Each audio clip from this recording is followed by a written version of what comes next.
Good afternoon and welcome back to Bratislava in Slovakia, where we are on the second day of our coverage of the Coolbet Open.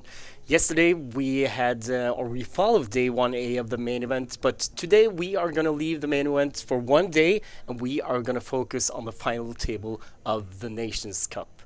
9 players, 6 different nationalities will all have qualified in through rankings or qualifiers, and this is something I've been looking forward to, Jason. Yes, it's quite exciting to have such an international mix of players converge here in Bratislava for mostly it's a sports poker kind of feel and look, but they are competing for 20,000 euros. So we expect some nice competition with the 20-minute blind levels, 30,000 starting stack. I've been excited about this since I saw it on the schedule. And this is going to play like a sit and go, so top 3 players get paid. And that might seem kind of cool, but trust me, all of these players have won packages in some degree or other. It's like either a package or travel and accommodations to go to Bratislava. And we have players from Canada, we have players from South America, we have players from, of course, Europe, all over Northern Europe, even up to Iceland. And right now we are gonna start play here. We are already playing, actually. One more thing that we have to mention. The first, well, we don't know how long it's going to take, but until we lose the first players, we are not going to see graphics or hole cards. So we are actually playing it blind now, Jason. This is the way we used to do it back in the old days. Yeah, I mean, I thought I was older than you, Steak, but I don't remember doing it in those days, so it'll be a little bit of a challenge following the action. We're going to have to rely on your expert skills a little bit more than mine, but it's fun just watching it. This is kind of the look and appearance that you have when you're walking into a poker room and you're actually railing a final table. Yeah, or when you're actually playing yourself, of course, then you see your own hole cards, but you don't see the other player's hole cards.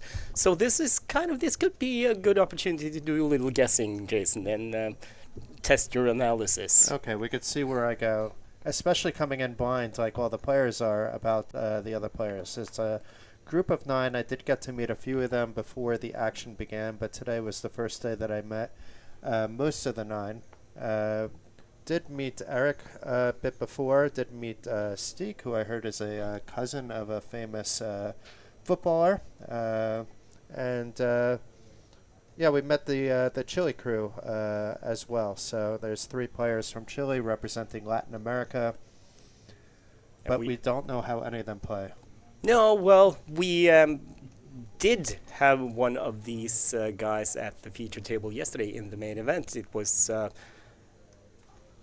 not really sure what name they are going to use on me.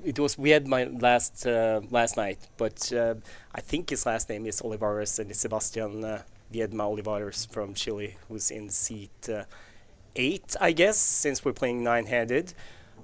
We are going to introduce you to all of these players, but I was kind of hoping we'd get some close-up of them, but of the players. But I think it looks like we're going to stay with this picture, which doesn't really make it any easier, Jason. No, certainly not. We're going to be playing best guessing games here, but if we at least know where the button is, we can start off on the right foot here. But from what I can see, actually, my seating chart is not correct either, so I have another challenge. But we can take the ones I recognize right now. We have Eric Beausoleil from Canada in seat 2.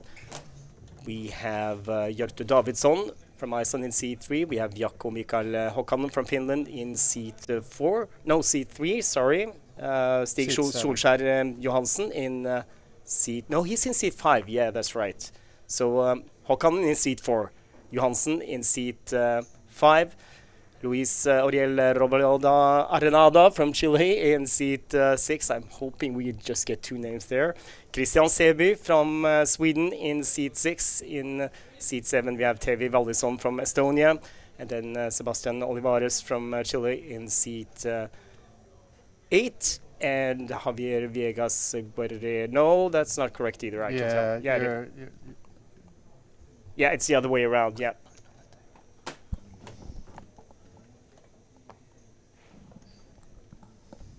Yeah, it's kind of. We'll get back to it. We had the player names right, but a couple of the seats were mixed up there. It's Tavi in seat 4, and Yako in seat 7, and Christian in seat 9. I think everybody else was named as we need. But that was kind of expected.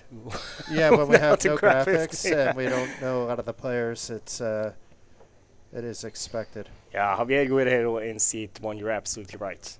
I just saw Eric Beausoleil in seat 2, and from the seating chart I'd gotten, because I thought they just moved it one space, but they had not. Well, this is going to be harder than I thought it would be, because I thought we would see kind of the chips going in, seeing the action, seeing the pot, but this is, I guess, the best we get. So we just have to see where the chips are being moved. It was a showdown there anyway, and it looks like Davidsson, he took down a pot. We did have Hjörtur Davidsson at our feature table last night as well in the main event. Yeah, so two of the players we know a little bit about. Davidsson didn't play like super fancy, I have to say. Played very good poker. And yes, as you mentioned, we saw Alvarez in seat number 8 also for quite some time yesterday. Unfortunate to be knocked out late on day 1A. Well, he could win almost 20 bullets today if he's the winner. Yeah, 10,000 euros for first prize, 6,000 for second place, and 4,000 for third. That's on top of them already winning a free trip here.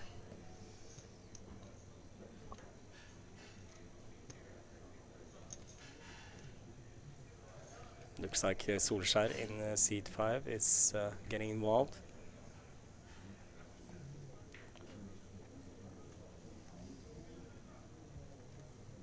And Olivares calls from the small blind. And Christian Seby checks in the big blind.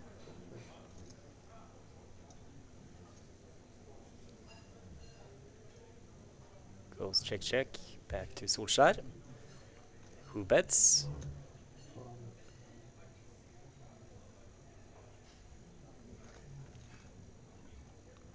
And gets the folds.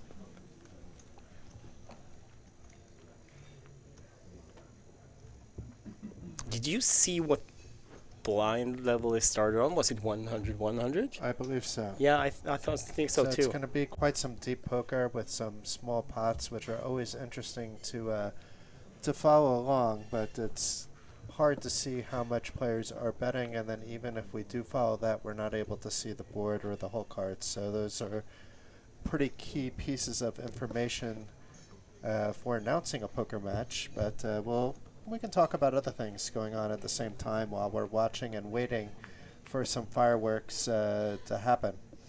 And one thing we can tease already is the free roll, which starts at 1900 Central European time. And today we also have the password already. So if you want to know, it's Chile with a capital C, like the nation, Chile, not Chile as in the food, but as in the Chilean players we have on the final table in Nations Cup. It's good that you adequately explained that, because we're going to have 100 complaints to customer service trying to put in Chile the food. Yeah, I mean, come on.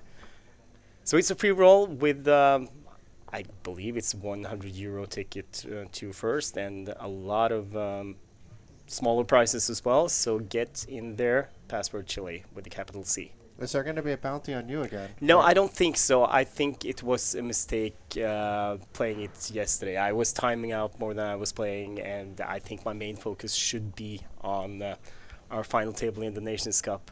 But maybe you could, if you want to, Jason. I'm sure we could arrange a bounty on your head as well. I would love to play, but Coolbet's unavailable in the country that I reside in, so it's not really, unfortunately, a possibility at the present moment. Not until I move to the lovely country of Norway. If that happens, then I will be a very loyal Coolbet player. I have to say Coolbet does everything with their live events so well over the years, not just this event at its new home. So at the new home you expect there to be, you know, these learning curves and things like that, but it's as if they didn't miss a beat, and you know, everything from A to Z, how the players are looked after, the schedule of events, the cash games were booming last night.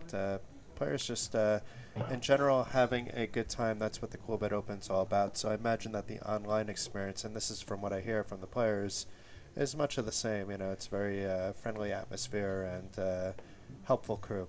And here we get a visit from the Cool Bear, high-fiving all the players.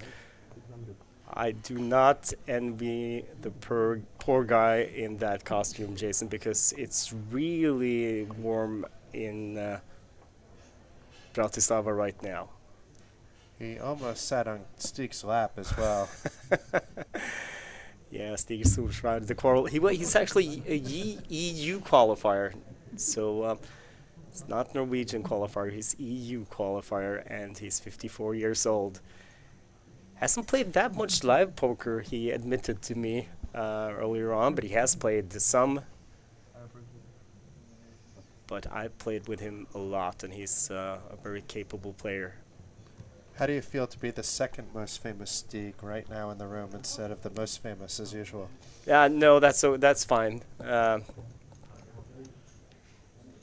don't mind. No, but like you said, it's been a wonderful atmosphere here, and I mean, it is hard to get to bed at a decent time. There are so many people. I mean, old friends, and you always get new friends, and this is a social thing. And most of these players are not professional poker players. They're, excuse me, professional poker players. They have other professions. Apart from Sebastian Olivares in Seat 8, he told me earlier on that he's actually a poker pro, and he's also a DJ. Oh, wow. And makes music. That's very cool. Yeah, it is.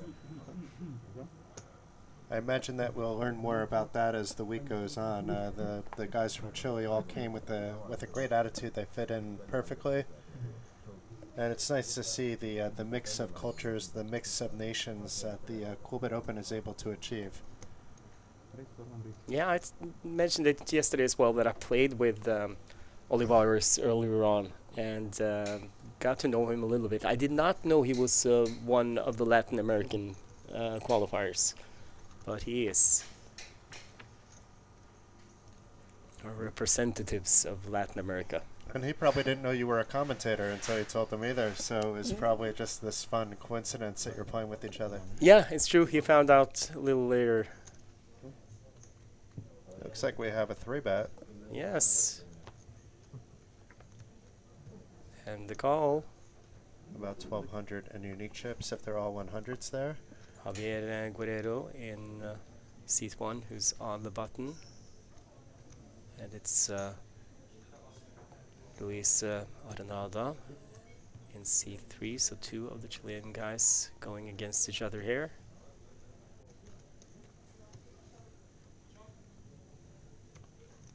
Even though they are all representing the Latin American group, it's not a team effort, so expect players that are wearing the same flag to battle against each other like we see now.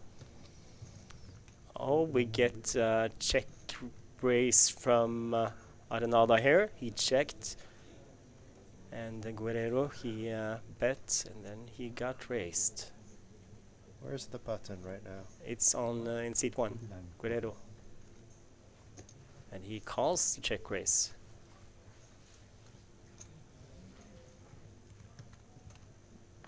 This is a big pot. We don't know exactly how big, but a lot of chips in there, and not just blacks, which is the lowest denomination, 100.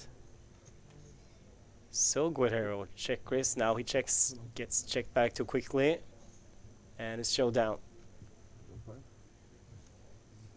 Looks like it's no. Did you just want to make sure? Yeah, it's Guerrero who takes the pot. And it's a big one. I think we can safely say that Guerrero is the chip leader right now. Yes, I think that's fair to say. We did miss maybe a hand or two very early on, but from what I understand, we didn't miss any big action. And if you're just tuning in, we apologize for this. It's just until we lose one player that we're going to have this picture. Once we're down to 8, we are going to get whole cards and graphics. So that will make all of our lives much easier. And that was to answer with 123 in the chat on YouTube. And if you have questions, use the chat. We weren't that good at addressing the chat yesterday, but we are going to be today. And like I said yesterday, if you want to make sure that your question is read, post it in the comment field below on YouTube. So there we'll definitely find it sooner or later.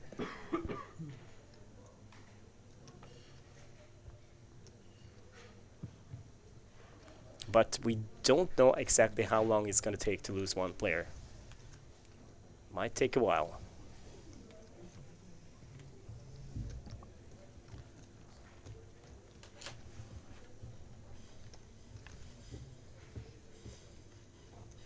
So Jason, what did you do today?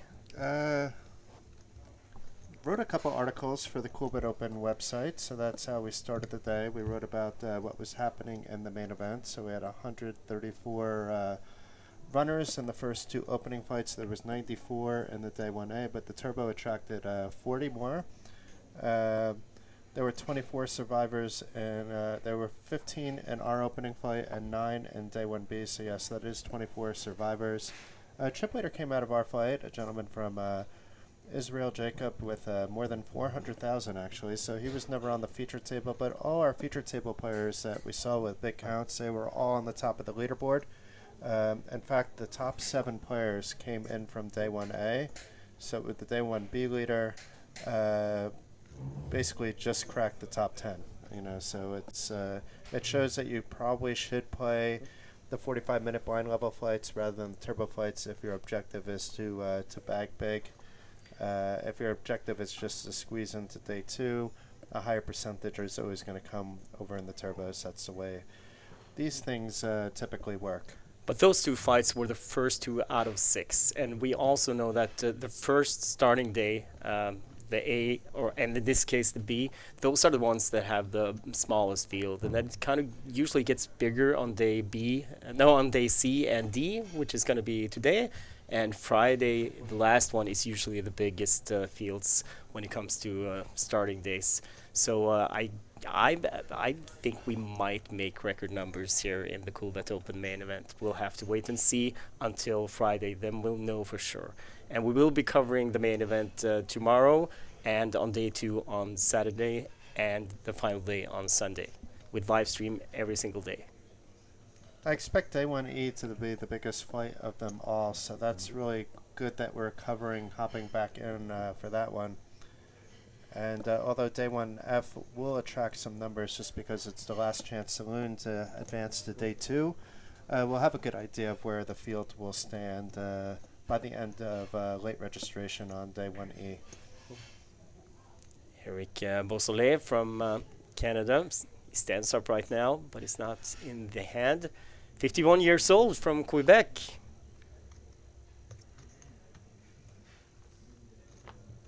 And he's been playing poker actually for more than 30 years, so he's a real veteran. Yeah.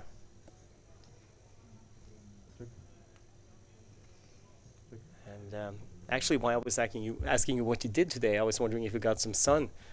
But I did walk around a little bit. Then I played Chinese poker a little bit as well, so played just a round of 10. yeah, Lost a little bit in that actually today. Not a lot. It was cheap stakes, and then then got ready for the stream to join you. Didn't do any exercise that I planned to do today, but hopefully we get back to do that tomorrow, because I think we have a late-ish start tomorrow too. We're starting, I believe, at 5:30 for day 1E. And what about you? How was your day today? No, that's the thing. The weather is so beautiful here, and it has been all week. It's gonna be beautiful for the rest of the week as well. And I talked to Eric Beausoleil, and he had already fallen in love with the city, and he was actually considering staying another week after the Coolbet Open is done. Why not? I mean, if you have the time, why fly straight back to Canada? You know, either stay in Bratislava, see what's happening. There's always something happening here, poker-wise, but it's a lovely place to visit. You're also not too far from Budapest, not too far from Vienna. Or when you come from a place like Canada, just keep going through Europe until you have to go home. You know, it's a lot of diversity and culture, and it's not every day that you can fly from Canada to the States. Maybe he does that for a lot of poker events, but for a lot of people that are coming, you know, specifically for an event like this, it's meant as a poker holiday. But I unfortunately have not gotten any sun, and that's back to this thing, Oh. the Coolbet Open being so social, so many nice people. And last night after we finished our stream, I went to rail the Wedda's home game, which is one of the streamers tournaments that are being played down here, and it ended up with I think 7 Norwegians on the final table, and they are all personal friends of mine, so I felt kind of like I had to rail them until the end. Yeah, the final 7 were all from Norway. There was, I believe, an Israeli player that finished in 8th. And then, I don't know if you know this, but Vegard, who won the event, I know.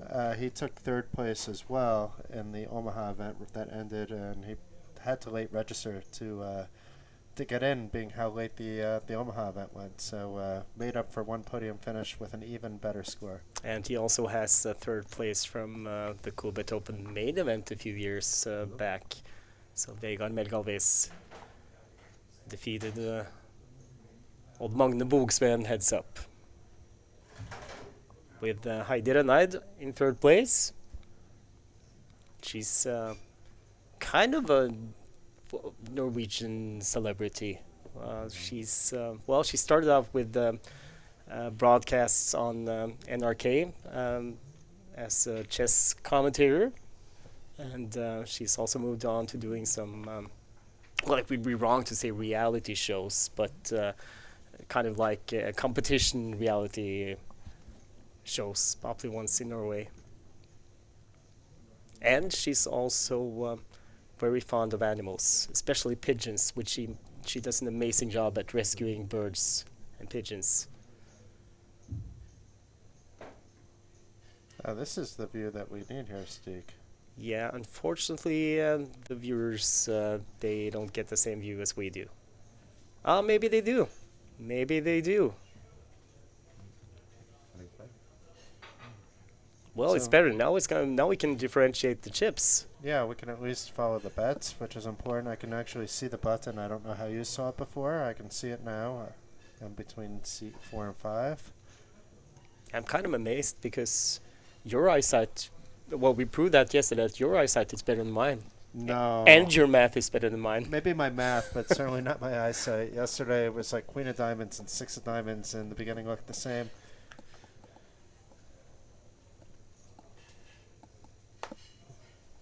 I don't think we're going to be able to make out cards and board, but we can follow if there's any big action. Yes, we can. Okay. Hordan Paves Albaran is wondering what the password for the Coolbet Open free roll is, and the password is Chile With a capital C. with a capital C. Chile as in the country, not the dish.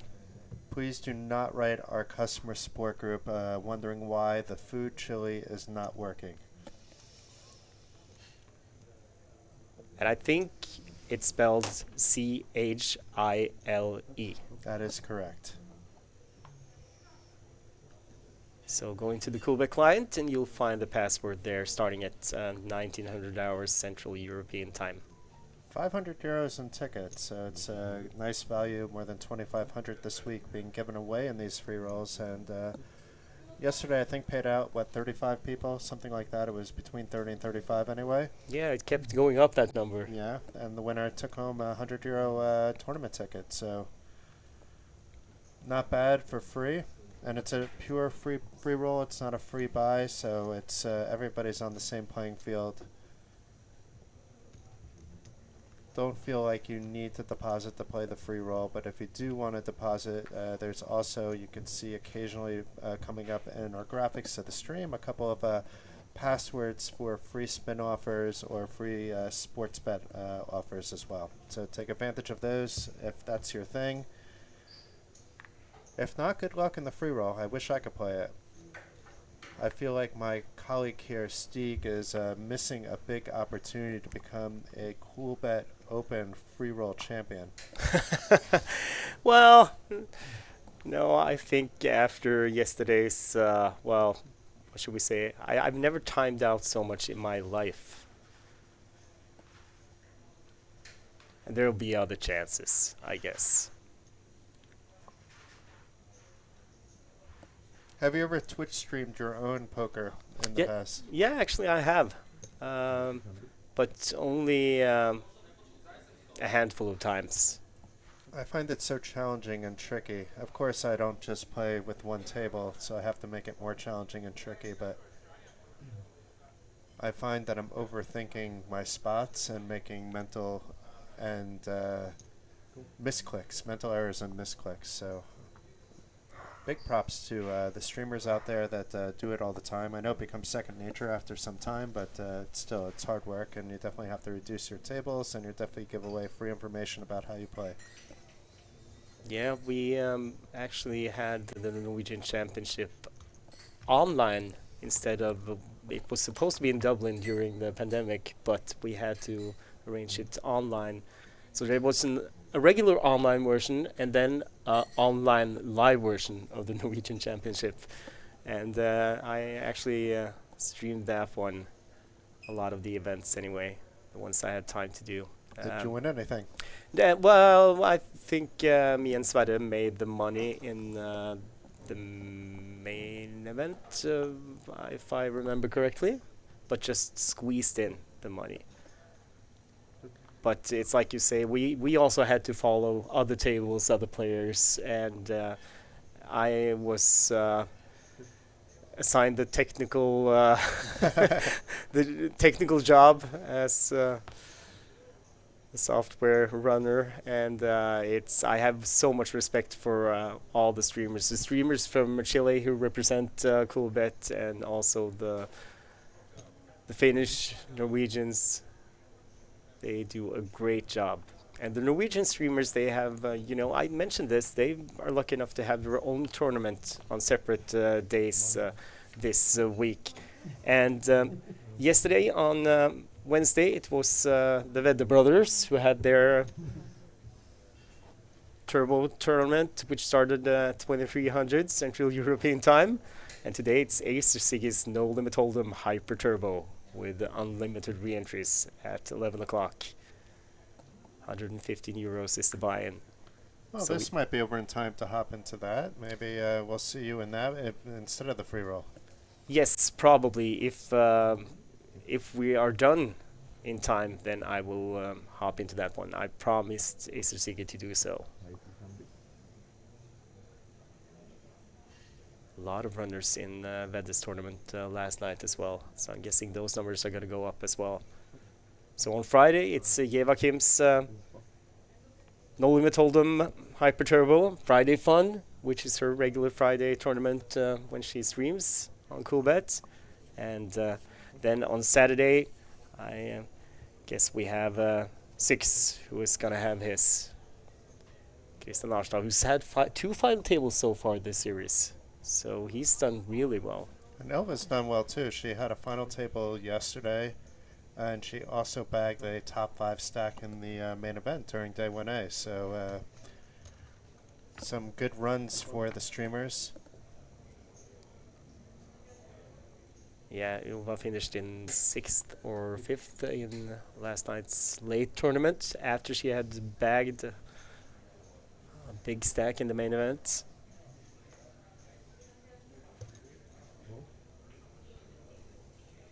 So we have a pot building here.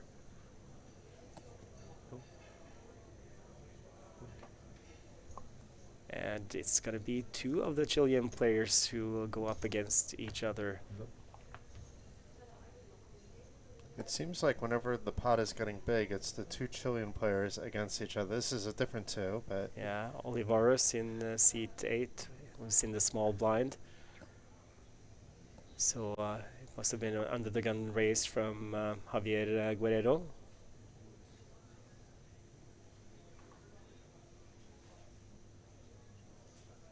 Olivares checked, and the bet looks like, is that 2,000? Yeah, it looks like 2,000. Just a reminder, they started with 30,000. We know that Guerrero, he won a big pot against his countryman Arenada earlier on.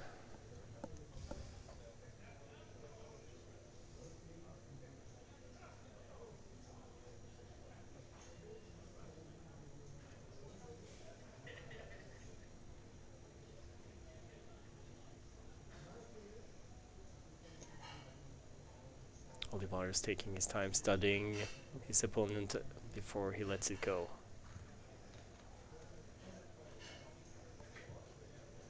I got to talk to some of the players ahead of this final table, but not all of them. And one thing I did not find out is if the Chilean guys all know each other. I mean, Chile is it's a pretty big country, isn't it? It's very spread out. It's not necessarily heavily populated, but there's a lot of Chilean poker players. If they didn't know each other before, they definitely know each other now. I saw them all together at one point today. Yeah, the thing is, do they know each other as players? Yeah. I'm like you, sure they have gotten to know each other. Friendly, happy bunch of people. We might get some answers to that later on, because we got to know Chilean. I think he's kind of has a role as a kind of reporter who's here. We might get him into the booth a little later on.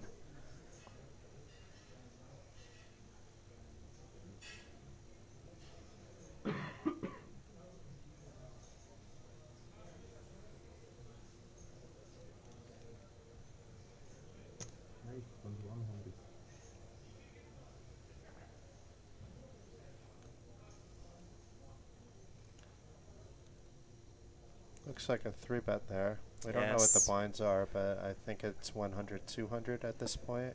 Yeah, if not even on level 3. Well, anyway, it looks like it's Davidsson who's opened, gets a 3-bet from Håkan, our Finnish player.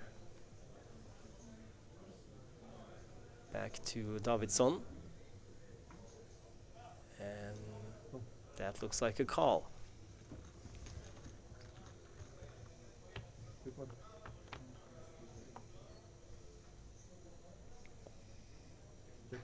Davidsson checks.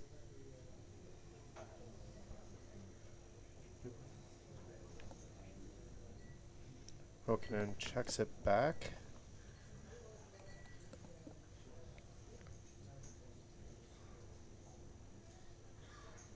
Unfortunately, we do not see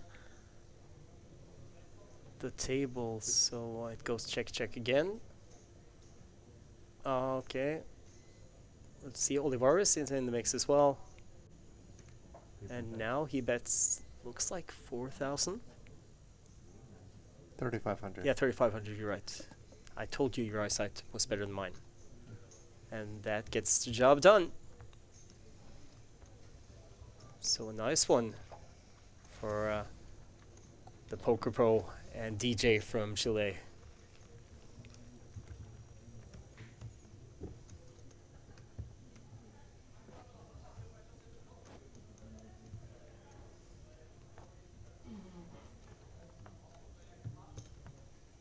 Who is, well, looks like he's well over starting stack of 30,000 now. Yeah. It was maybe a little bit less before the hand after losing the pot to Guerrero. But Guerrero was also down on chips, so it's almost like everybody's back to near even again. Yeah. So for those of you wondering, the black chips are worth 100. The Pink ones are 500, pink or red, whatever you prefer. The yellows are 1,000, and you also have the blues who are worth 5,000. Those are the biggest chips in play right now. The biggest nomination in play, I should rather say. Chip size is the same, just to point that out.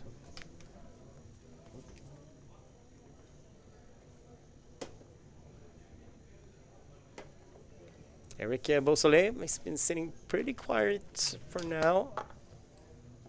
It's like he, well, he's in the big blind, and it's Davidsson who has opened to 600, it looks like. And I also think we are playing 1-3. Yeah, blinds go up every 20 minutes, so it's, I think, 1-3 now. Yeah, it seems, looks that way. I'm sorry, Jason, I had you, pulled you down here while you were setting up the computer. Yeah. But yeah, it looks like it's 1-3 now. The blinds go up every 20 minutes, so we're going to see them popping up quite fast. I know that I'm known for liking Mayhem, but this time I want to see Mayhem just because I want to start seeing the whole cards. We can analyze the action a little bit better. From what we can tell for now, it seems that all of these players, they have, well, they seem to be pretty solid. It doesn't seem like anybody has been out of line or trying to run away with this in any way. Yeah, definitely no like intensely splashy play that's evident anyway. It's hard to know what was happening with those 3 bets, but when you're 300, 100, you know, now they're 100 big blinds deep, but when you're 300, 150, even 100 big blinds deep, 3 betting light is something you should be doing. Then it's a matter of how you take it from there. And this plays as a one-table tournament. For those of you who have played a lot of sit and goes, that is endgame in its purest form. Good practice for final tables if you start playing sit and goes, and that's valuable experience to have when you reach the final table, because the dynamic with the ICM and everything, you get all of it. So endgame is important. Eric Haber told me once that I asked him what he would do if he was going to teach a player to play poker that had never played poker before. And he said, I'd start with hyper turbo 6-max sit and goes, and then go to turbo sit and goes, and then go to full ring turbo sit and goes, and then he'd go to regular sit and goes, and then he'd go to 18 player sit and goes, and then 3 table sit and goes, and then 180 player sit and goes. I wish those formats all still existed in abundance, but at least some of them still do. Start with the end game. Learn the basics. Learn when you learn your push folds, and learn ICM, how to squeeze into the money when it's 3 places paid, and you're the shortest stack in 4th place out of 4 players. Dynamics are slightly different in this case, being that everybody started with the same stack and they started so deep, but the dynamics are going to change into exactly what Steek said sometime after the first break. Yeah. Once you have that average down to like 50 big blinds, then it's true like live final table poker. Yeah, there will be, of course, some differences when you reach the final table in a big tournament like the Coolbet Open main event with several starting fights and big fields. But the theory, it still applies. So it looks like we might be having a dealer change. Looks also like Sebi has put out 1,500 here. Oh yeah. So that's a 3-bet against Tavi Malison from Estonia. I think that's one of the first hands we've seen Malison involve himself in. I think he raised and got 3-bet, or is he in the big blind? Yeah, I'm trying to find the button again. I had it before. Now the button is... Beausoleil has the button. Yeah. So it looks like Davidson, that maybe Johansson opened, and there was a 3-bet, then a fold. Because it looked like Johansson was in the hand as well. yeah, and now it's 3,000. So we might have two big hands clashing here, actually, the way the action has been going.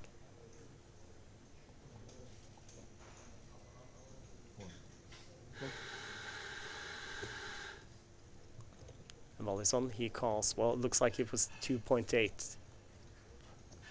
2,800.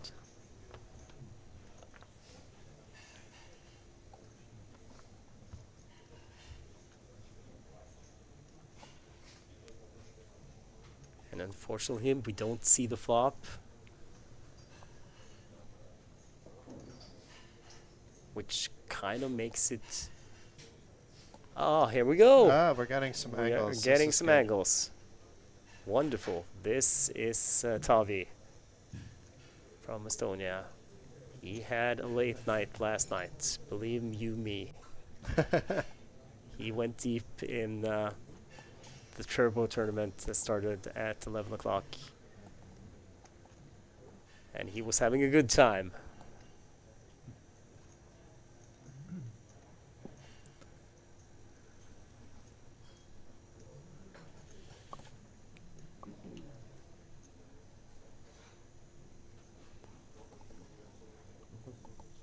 A bet and a fold. So nice little pickup there by the Estonian Tavi there. Been quiet, so definitely above starting stack at this point in time. And I just, while we were waiting around, because that hand took a bit of time, I popped in to see what was happening with A1C, the main event. So the main event is already doubled. I mean, it's 154 entries already on day 1C. Which is on level 11. Late registration is open for that until end of level 12, and then they bag chips up to 14 blind levels, and then there'll be a 15 blind level version of day 1D starting at 9 o'clock. So don't know who is chip leading at this point in time, but I can tell you that there's 94 players remaining out of the 156 to enter thus far. At 3 o'clock, we had the 225 No Limit Hold'em Unlimited re-entry begin, and that is currently at 32 players, so there's technically still a little bit of overlay in that one if you want to hop in. Might be some value. It does have a 10,000 guarantee. I expect it to surpass the guarantee, but anyway, that's a good event to hop into, and at 6 o'clock, we have the 165 No Limit Hold'em Turbo begin, and that will feature a very fast 15-minute blind level, so it should be action-packed. Nice, fun event for a Thursday evening. Yeah, there are a lot of tournaments you can hop into, like Jason says, if you are still in your hotel room. Maybe you had a late last night, as me and Tavi did. Oh, now we get flops as well. Oh, nice. That's nice. 5 deuce queen. This is like the way we did it back in the days, Jason. Well, because of the integrity of the tournament, they did not show hole cards on day 1, day 2, day 3, day 4, not until the final table. So the Norwegian Championship, we actually commented without hole cards for several days before we got to see them, but only at the final table. So, but that was because it should not... Well, the thought was it shouldn't be a disadvantage to players sitting at the feature table showing their cards while the rest of the field did not. But I think everyone agreed in the end that for the good of poker, that it's important to show hole cards all through the way of a tournament. And it's not really that big of a disadvantage. I mean, people are studying so much anyway now and watching streams and TV broadcasts. So... Meanwhile, we had Javier fire out on multiple streets. He bet 600 on the flop, 1,200 on the turn. Called both times there by Stieg, and a jack of diamonds on the river here, completing the board. So it didn't complete really any draws that weren't already completed. And Steak checks it over one last time to Javier. Let's see if he has any more gears. We do not know what he has. Checks it back, so must have some kind of showdown value. Otherwise, I think he would take another stab at it. And we do not. King 2, so. Pair of deuces. Is that good? No, Ace it's 5. not. And another pot to the chip leader at the table. I just glanced at his stack and he's playing, well, he's closing in probably on 50,000 now, somewhere between 40 and 50, I think. Maybe even a little more. And he did lose early pot to Luis in seat number 3, but maybe I have that backwards because it looks like Luis's stack is maybe the shortest one at the table at the moment. I think 35, 40. Well, he must be closing in on 50, I think. Yeah. If not even a little more. We'll have to see next time we get a stack.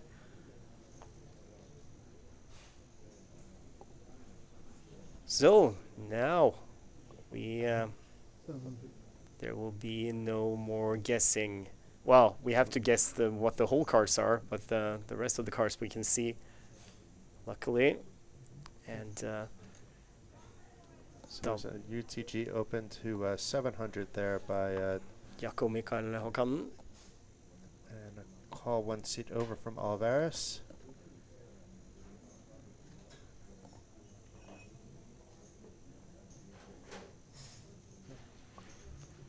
Osole folds.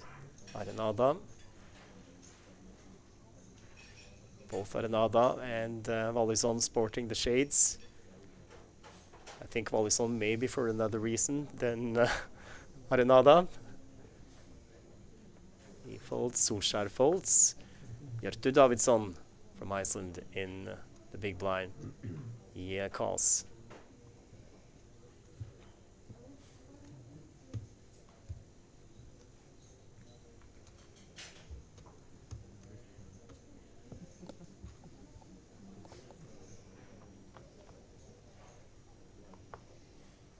Ten jack jack on the flop.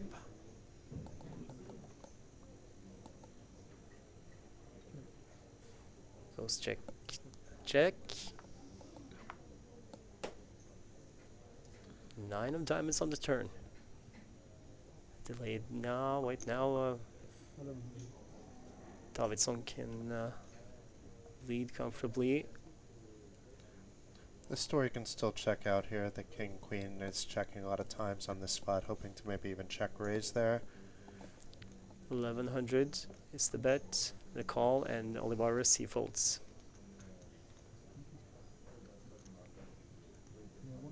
Just gives Håkan a little change. 2 players and 3 of diamonds on the river.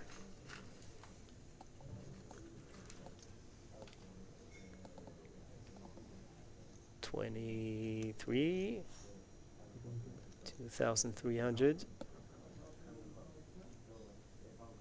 and gets the job done. Håkan he folds. So when you see sunglasses at the feature table, it doesn't always mean that they wear sunglasses. You know this, Steak, as well as I do, but maybe the viewers at home don't. But it can be quite bright, actually, being at the feature table. So most poker rooms are just dim by nature, so your eyes are just used to playing cards with the dim light. And here it's the polar opposite. It's very glaring light, so that the visibility of the table is something that is appealing over camera. Yeah, and some players just like to play with shades still, and others they had a long night last night, like our friend from Estonia did. But he wasn't alone. I was there, enjoying watching him and the others play. He actually had a really deep run in the deep stack on Tuesday as well. Tavi Wallison, who now looks down at nothing he wants to play. Solskjær. He folds.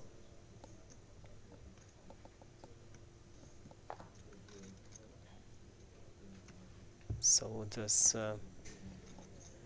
Davidsson and Håkanen, and gets it through.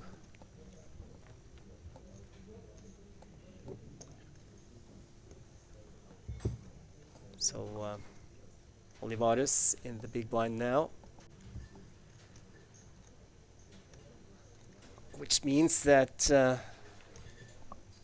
Christian Sebi is the first to act. 30 years old, IT consultant from Sweden. And he folds. Chip leader Guerrero.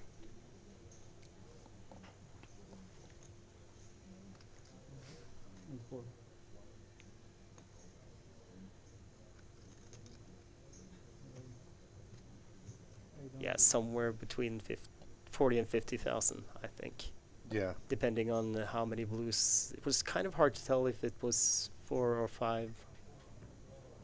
Well, it was at least 5. Yeah, okay, then he's somewhere around 50, I think. That's one of the things that you and me have in common. We're kind of good at eyeing stacks. And you are, of course, better, because that's something you've been doing for a long, long time, Jason. But now my eyes are not as good as they were before the COVID pandemic, and I'm being stubborn about getting my glasses. So that will change. Yeah, I've always been stubborn about glasses as well. I am nearsighted. I've always been, but I've never worn glasses for it. So a lot of people actually took me for being arrogant for a lot of years. Because you didn't want to wear glasses? No, because I couldn't see them, so I never said hi from a distance. Oh, that looked like that looked more dramatic than it was actually. It was like pulling the chips from behind and just straight arm out. But it was. I got excited anyway. Yeah, I did too. But it looked like it was just a call. We are going to get another call from Davidsson. Ooh. Oh, third ace on the turn.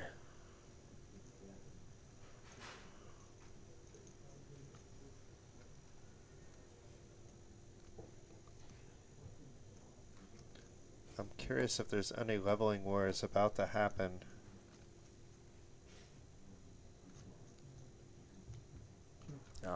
Guerrero. That could be a leveling war if he has the ace. And that check was kind of like I give up check, but still that could be misdirection from Guerrero. Might be that that's what he was trying to make it look like. And what about Davidsson? Fortunately, we don't have him in the picture right now. It looks like he checked. No, maybe not. No, looked like bet, he bet. Yeah. And took it down.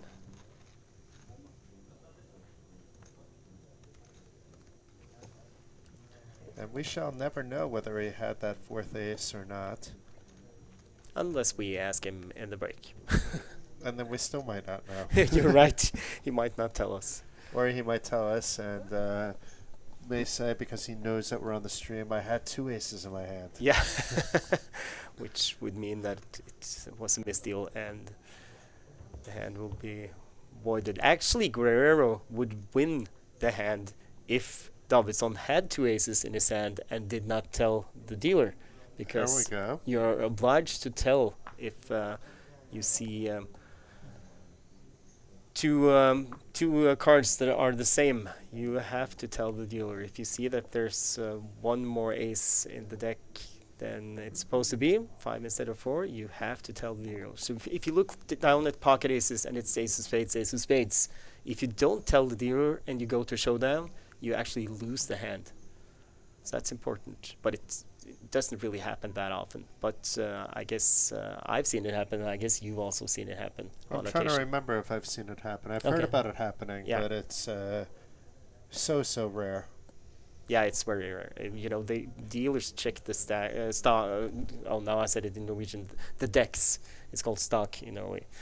Dealers check the decks I've played regularly, and I've played in plenty of games where it's the other way around, where like you don't realize for 45 minutes that you were missing the king of diamonds. that I know can occur as well. But in these big tournaments like Coolbet Open Series, all the dealers they check the decks every once in a while and also change the decks on a regular basis.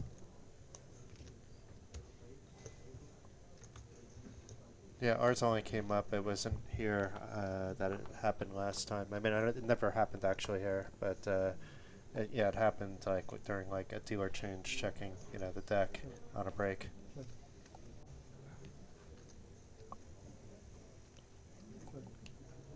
Olison, Olivares, and Sebi who are in the pot here. Check the flop. 5 on the turn. It's kind of blankish, unless you have a hand like 9-5, pocket fives. It's a good hand to bet from the big blind though after it checked around on the flop. It is. Ah, Solskjaer is in there as well, yeah. Mollison calls at 1200. Stig Solskjær Johansen. He folds. So does Olivares. So Sebi against Mollison.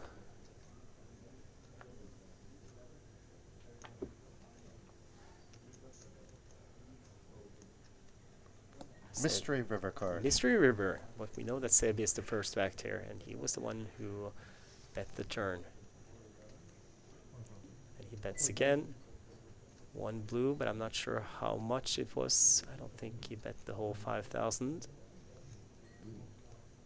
Probably not, but I was trying to see if he said anything, and I don't think he did. Ah, so maybe it was 5,000. He may have mumbled it, but you didn't see like a typical...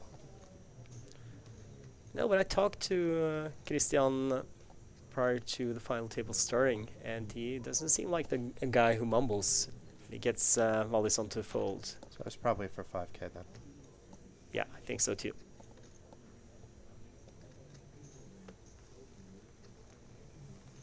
I believe I met Christian the other day up in the Coolbet Lounge as well. Yeah. So if you're in attendance on the first floor, you basically go into near the Crown lobby. You take that elevator to the first floor. You'll be happy you did. There's the Coolbet Lounge there. Some nice company, beverages. You can talk to the crew there, talk to other players. It's just a good place to chill out if you want to have a few moments to chill out. I think blinds have gone up. We are playing 200, 400.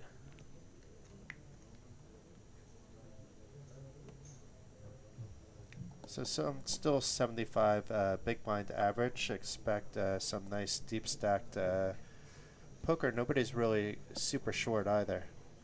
Even though we know that Guerrero has close to 50, they've been kind of taking a little bit here and there. He didn't take it all from one player. Solskjaer, he limps in, or Johansson, whichever you prefer. Yeah, I was wondering why you're calling Stig by his second name. Yeah, I know it's because you talked about family-related things. Ah, okay. Actually, I personally, I know him. Well, I know him in person as well, but it's like his nick on Coolbet. That's the thing. I usually address him by his nick. That we can't do unless we have permission, I assume. No. But I can do it when I talk to him, Jason. Yes, but well, it's maybe we sneak over in the break and we let the cat out of the bag. Yeah, no, it's not like if I were to say it now, it's not like I'm outing him because he's out there already. But we're gonna stick to the names of the players for now, anyway.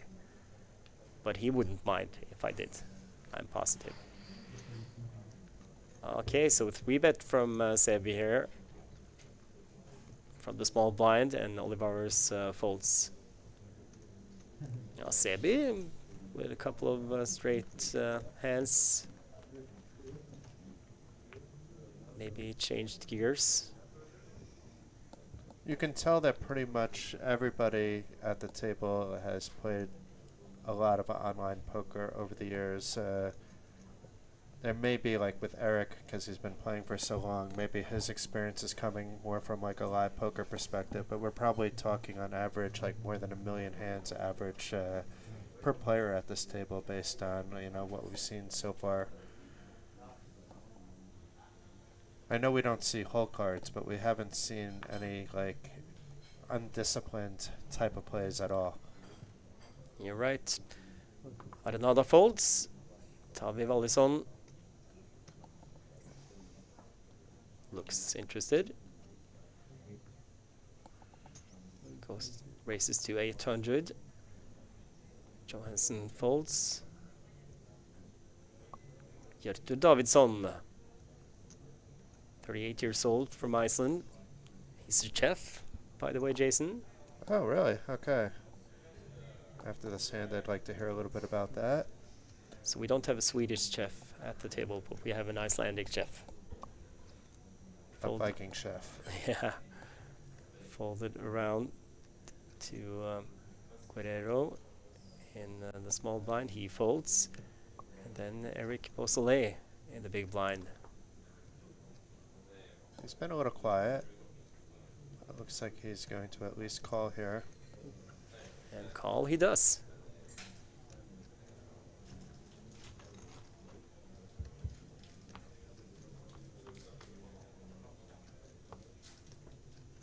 Four, 7, ace flop. Rainbow. Beausoleil checks. Mollison.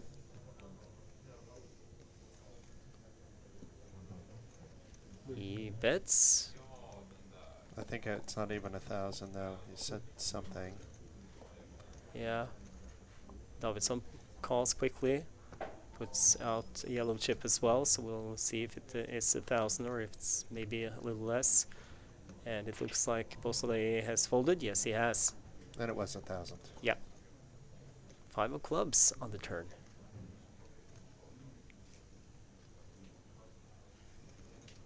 Not really a card you expect to help either player based on their positions.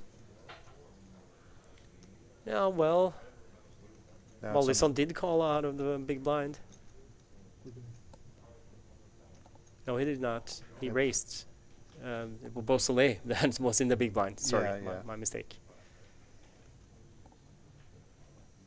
Davidsson bets after Mollison checked. Trying to rep that ace.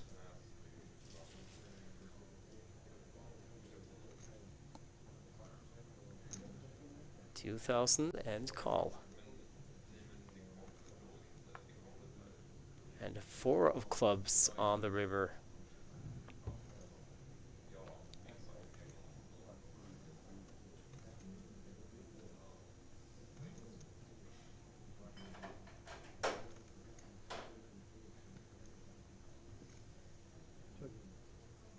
Mollison checks again. Davidsson checks behind, so showdown. And that's pocket 8s. And they're good against the pocket 3s of Davidsson. So a nice pot. Nice call on the turn with he could have been in very big trouble if he was facing an ace. But maybe he would have been able to fold on the river, but if you're calling the turn and then you have a blank river like that, you're going to be calling the river quite often. But I'm very curious, you mentioned about the chef from Iceland, and basically we've had a lot of players from Iceland here that are all very nice to chat with, but I haven't gotten the chance to meet up with Davidsson here. So apparently you had a little bit of a talk with him? Yes, I did. He's actually, hasn't played that much live because he's not from Reykjavik. He lives up north on Iceland. And it's in Reykjavik where all the poker clubs have sprouted up now. And so poker has gotten really big in Iceland because it used to be like Norway that there were no poker clubs allowed. But now there are quite a few in Reykjavik from what I've understood. And the poker community is blooming. They have like regular tournaments with like more than 150 players on a regular basis. Oh wow. Yeah. Okay. From what I've been told. So, and I have no reason to believe that those Icelandic people rise. So, No, that's they're not But, usually exaggerating about things. no, but I mean, it's. I think the proof is in that there are a lot of people from Iceland here in Bratislava for the Coolbet Open, and that Iceland was actually the biggest field in the qualifier to this event, the Nations Cup, which, by the way, Ingrid Ulrich is wondering what it's all about. And it's, well, it's 6 different nationalities and 9 players who have qualified in some way or another through a ranking or through a qualifier to get a trip here to Bratislava to play this final with a 10,000 euro first prize and also 6,000 for second and 4,000 for third. But even if they don't make the money in this final, they are all winners.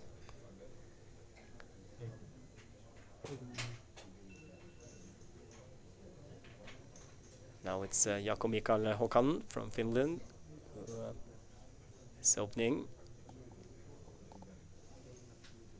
No, actually we are into the hand here, well into the hand. So he bets 1,000. No, we were not well into the hand. Oh, yes, we are. I think we were on the turn. And we have 4,000 in the pot. Yeah, we that can was see now. easy, yeah. Check again from Guerrero, one of the 3 players from Chile, which is also the password for the free roll on Coolbet, which starts in 1 hour. The Coolbet Open free roll, absolutely free to play. Capital CHILE with an E at the end, please.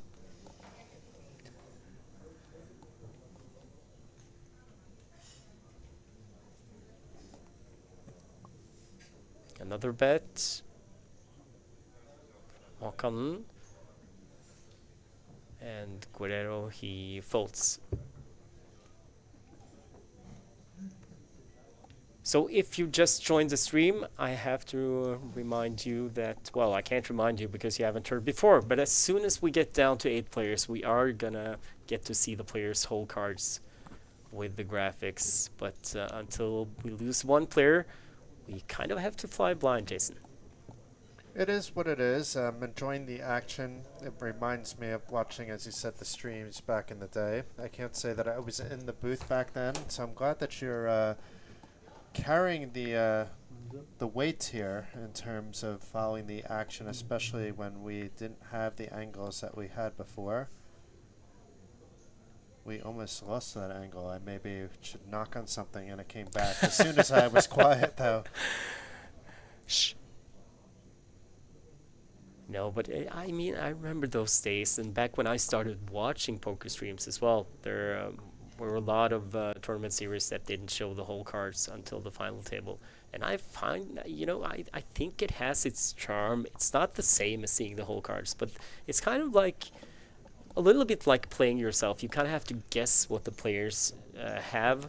I mean, why they do what they do and what they might have when they do it. And sometimes, well, most often you're wrong, but that one time you get it right, it's such a good feeling, Jason. Yes. It's like a hero calling with ace high. It's the same feeling. I like it when one player has a mystery hand. Then I feel like I can play along with the player that doesn't have the mystery hand and try to guess in that way. But I imagine back then, Stig, that they had like people walking around with like handheld cameras and things like that. It wasn't like this elaborate setup that we have here for the stream. And these guys have adapted well. Typically they're 8-player final tables here, so it's enjoying the camera angles. But I imagine you had the handheld. No, actually, we did not. Ah. It was actually kind of similar. So,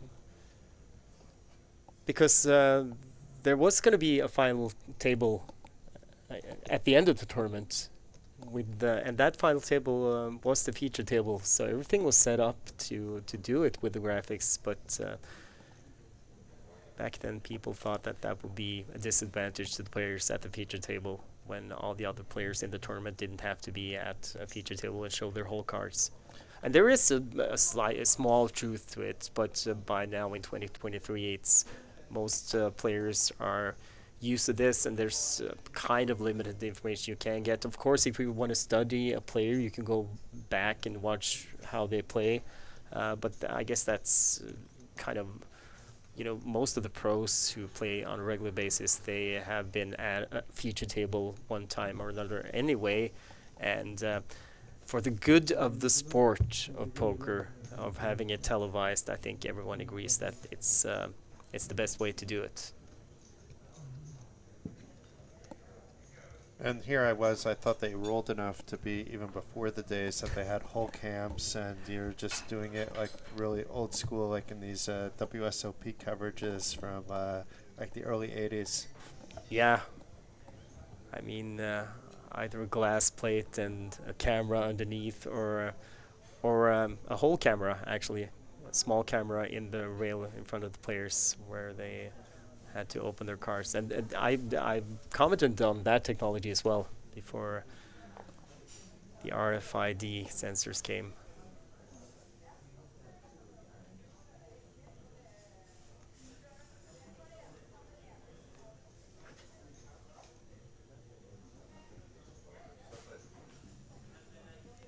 So, we're waiting for Håkan. And he opens. Or did he just limp? Yeah, I think he limped. That's, I think, 200, 400 now. Yeah, it has been for a few minutes. I think we are closing up on the next level, actually. So, yeah, it is 200, 400. And look here, Eric Beausoleil from Canada. Ooh, that was... accidental string bet that he took back. Yep. Guerrero and Wallison folds. Stig Rune Solskjær to the left of the picture. He checks his big blind. So, no, hold on. Yeah, he was in the big blind. 7 king king. And Davidsson, yeah, that's 700. Enough to get Håkan to fold. So Håkan actually probably called after Davidsson had limped. And now Eric Beausoleil, 3,000. Ready to play. Yeah, he was just unlucky. He tried to race before the flop, and then, like you noticed, he kind of became a string bet. So it was he understood at once that that was just a call. Jack on the turn. He got one caller. That is Hjerte Davidsson. He has already checked back to Beausoleil.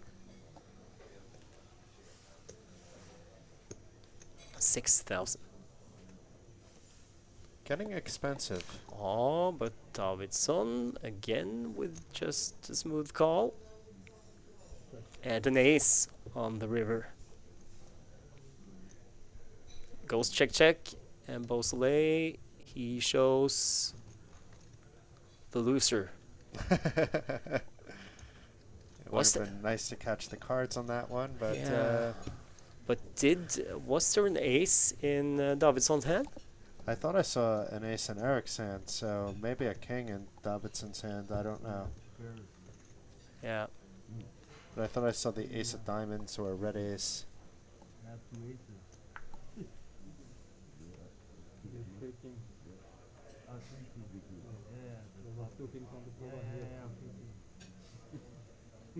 Oh yeah, you are absolutely right, Jason. There was a king in Davidsson's hand, and Beausoleil, he had the ace. So it did get a little bit expensive there for our French-Canadian friend there, but could have been worse from the way we can look at it too. Shakes his head.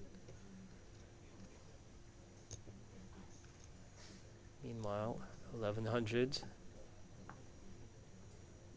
Yeah, it's now gone up to 2-5 because I see a pink chip in the middle for that big blind to ante already. I told you had good eyesight, Jason. I'm good with chips. I'm not necessarily good with like seeing letters and symbols. Sebi, who opened 100 the gun +2. And Davidsson in the big blind, he defends, so he calls the necessary 600. Checks the flop. Sebi, 4-6-5 flop. And Sebi decides to slow down. He checks. Correro checks. Board pairs on the turn. Another 5. Davidsson. This is the big blind's flop, Jason. Definitely the big blind's range. This basically smacks the entire range here, but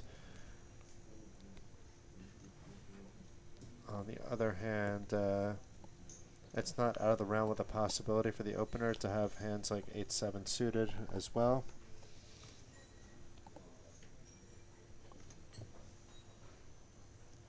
So now Guerrero gets the chance, and 1500. Davidsson is folded.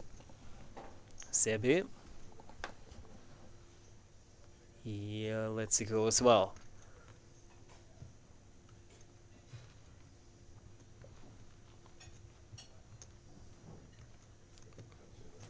Guerrero, who has definitely been one of the more active players at the final table. And, well, he's been quiet for a little while, but still, I guess he's just shifting gears, mixing it up. And takes down a nice one. We're approaching our first break, and if you bet me whether there would be 9 players still in their seats at the first break, even knowing how deep the structure is, I would have lost that bet for sure. I don't see any weak link here at the table at all. No, that's the thing. You know, a lot of these players we don't really know that much about. We know that some of them has not played a lot of live poker. Some of them have. But often in spots like that, you kind of always have one loose cannon, and we don't have any loose cannons at this final table. That's for sure. Who was our loose cannon that we had yesterday on day 1B? We need to get him on the table just for a couple hands, and then he can take a break. He doesn't need to play. He wasn't invited, but just to show how it's done. Oh, it was one of our friends from Israel. Yes. And also the oldest guy at the table, at that table anyway. Not saying he was old by any means. He was just the oldest at the table, okay? So, good save. Yeah, and as we pointed out, in the main event, you can play, well, not anymore, but you could play 6 flights to the main event, or day 2 in the main event. Now you can still play 4, because there is one going right now. And there's also another one tonight, a turbo version, and also 2 flights tomorrow. So, I mean, to our friend from Israel's benefit, he might just have been trying to go for it on day 1, on the first flight he played. You know, take that as a kind of just a bullet to try to build the big stack. Go bust, no, go home or go bust. Go big or go home. Go big or go home, thank you. Go bust or go home. I guess that's the same. That's basically what happened, yeah. but he wasn't trying to do that. Oh, but we do have something going on here. Yeah, now it's kind of a big pot brewing. Well, and just when I said that, Stig-Rune Solskjær takes down one. That must feel nice.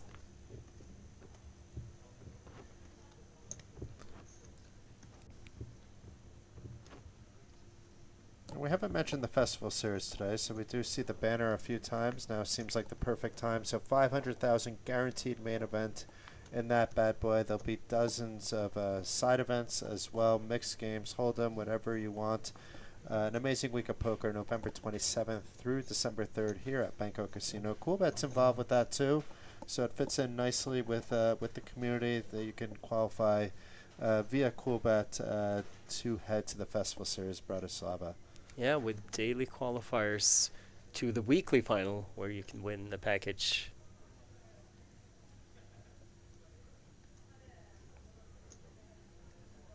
Hopefully we see you there, Stig. Yeah, I'm still trying to qualify. I've been close, but no cigar, as they say. But I'm not giving up quite yet. I was at the festival here in Bratislava last year. I remember. Yeah, so and had a great time. A lot of good tournaments to play. Did you win something? I remember you winning something around that time, but I don't know if it was there or somewhere else we crossed paths. No, I did not. The festival was actually. I don't think I cashed in anything. Okay, so but it wasn't meant to be a needle action no, this time. but I did win the party, I think. So That might be it. And that's important. yeah, that is important. There should be a trophy for that as well, I think.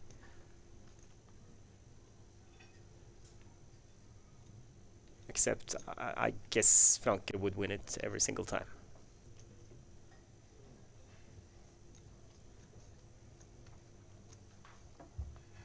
So another one here. Davidsson and Sebi. Sebi checks again. Davidsson checks behind. Sorry that we don't see the flag. There we go. 7-6 pre-flop, 7 on the turn. When they checked and the ace on the river. Sebi has not yet acted, I think. By the way, Davidsson is kind of looking back and forth.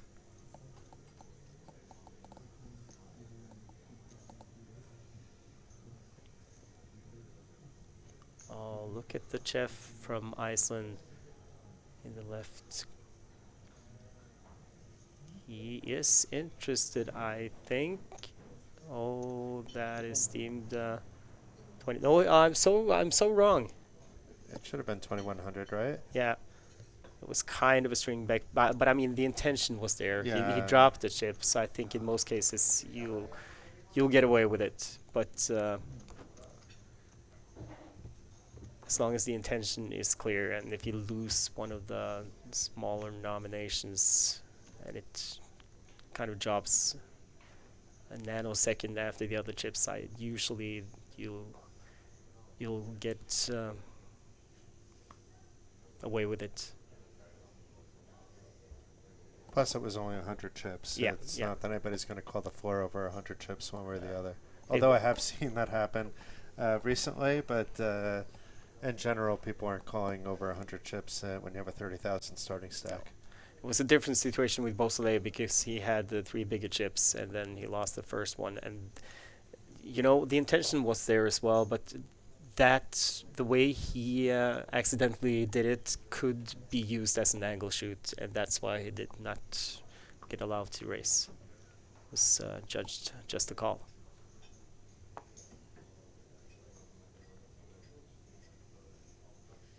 Nobody's entered the pot yet, correct? It's folded around to the small blind? Yeah, I think so. And Olivares, he limps in and gets the check from Sebi. First time I think we've seen this in a while, a blind on blind limp pot. It's the kind of flop that either player could have hit middle pair, bottom pair, some kind of draws. There are kings in both players' range, even stuff that would have hit 2 pair with this that they may not want to raise or bloat the pot with. Olivares checks and Sebi. Oh, look, we have Solskjaer in here as well. I think he lived, yeah. That changes everything I said, but the ranges still are the same, but it changes how you approach the hand. Solskjaer, he calls Sebi, and Olivares gets out of the way. 9 on the turn, and it's a club. 6-7 got there. Just saying. Sebi, I think he checked. And Solskjaer, he bets 1,006, 5. Not afraid of the turn at all. I mean, he also has that 6-7 in his limping range, like a suited 6-7 for sure. It's sometimes hard to say what's in a player's limping range that we haven't seen limp before. And the board pairs on the river, another 8.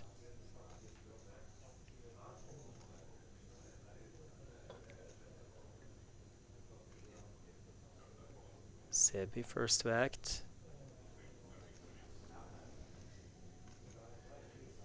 And he checks. Does Johansson go for value? No, he checks behind. So showdown. And that's a king, I think I saw. And what Johansson has, I can't see. But it's king 10. So he had the flush draw as well on the turn there, and then the check back on the river seems standard. It was for value all the way. But the river, that 8, could have been dangerous for him. Plus, he may have had kicker issues. Really, a check back seems to be fine. A small bet would have been fine as well.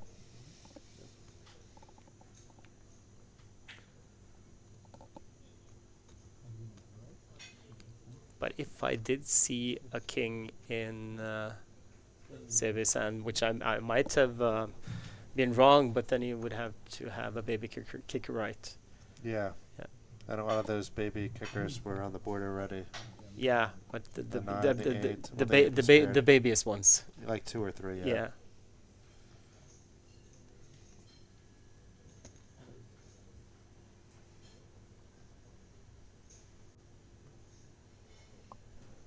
Tavo Wallison has opened it up to, looks like 1100. No, 1200. And Davidsson calls. Håkan folds. Olivares on the button.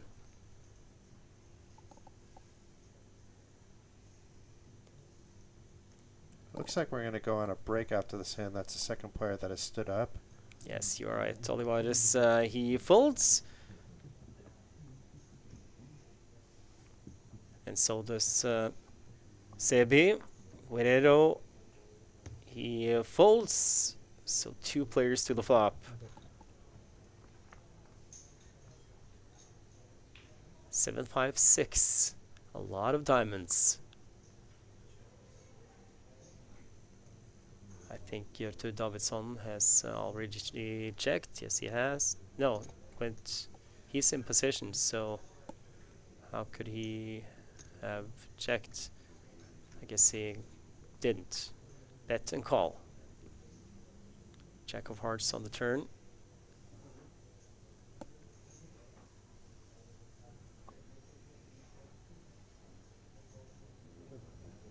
Wallison checks.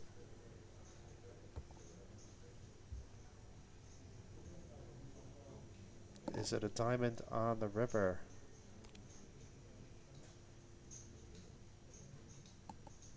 Mystery river. Yeah, 4-2 flush is always interesting.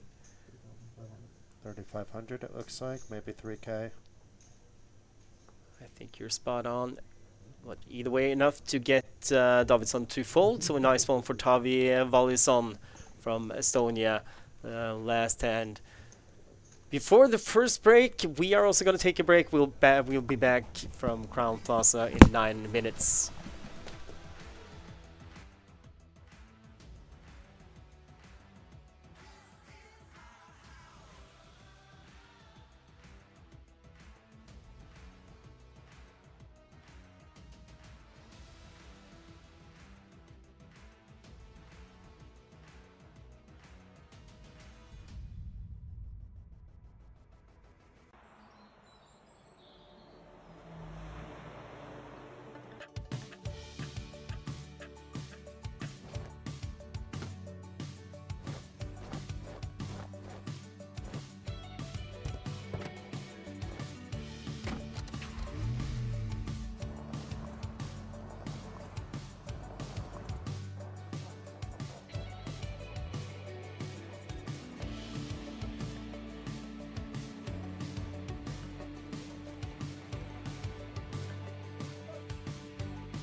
Nations Cup have had their first break of the day. What could be a long day. We have 9 players still from 6 different nationalities fighting it out over a first prize of 10,000 euros, Jason. It's quite exciting. I mean, the top three will go home with at least 4,000 euros, second place 6,000, and then, as you mentioned, 10,000 for the winner. But these players are already winners. They won their local competitions in order to get this far. That got them a package to come attend the Coolbet Open, so that they have a fantastic week, more or less on the house, on top of being able to play for a 10,000 euro top prize. Yeah, most of them local packages, except for our 3 Chilean players who are representing Latin America, and Stig Rune Solskjær, who is representing EU. But he is from Norway, but won the EU qualifier ranking. Actually, I think I might be wrong. I think maybe he finished second on the ranking, but the first place wasn't able to travel to Bratislava. Interesting. Okay. So then really fate might be on his side. If you only got in by accident and then you wind up winning 10,000 euros, that would be quite nice. Yeah, well, if you make it to second place, it's not by accident, Yes. but still, there was a lot of entries in the EU qualifier ranking series. So It's like being the second best in your Olympic team, but you're maybe even second best in the world, you know, and then the person that's on your team can't perform. So, you know, yeah, it was just by chance that you can become the best sometimes. yeah, there are actually a lot of sports that have like top 8 out of top 10 in the world, and still only a few of them, like maybe 2 or sometimes 3, get to go to the Olympics. So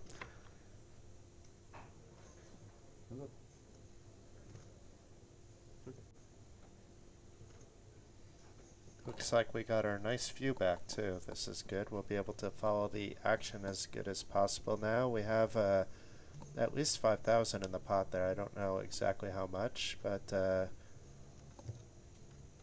not a small pot with blinds at 300, 600 now. And we had Guerrero fire out for what looks like about 3,000.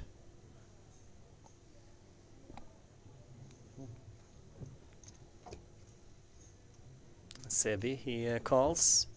It was for 3,500. Yep.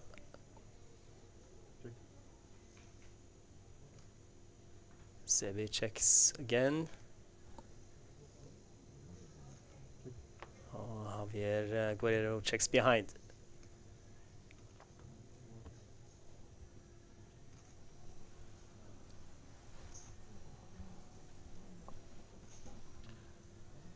Let's see if we have a stab on the mystery board. Oh, it's not a mystery anymore. Here we go. 655 Jack 3.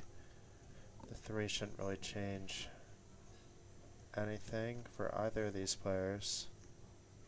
No, I think it's safe to say that that's pretty blank. Really only helps that 4-7 suited kind of hand. Yeah, but still cut off against button. And 6,000 from Sebi.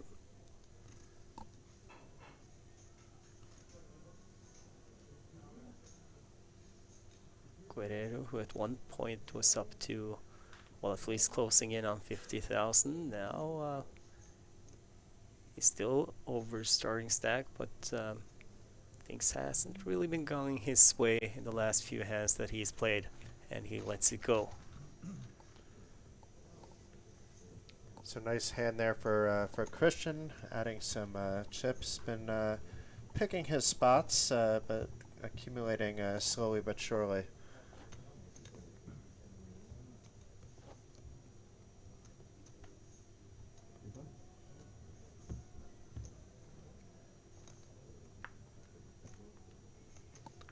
I had a quick pick.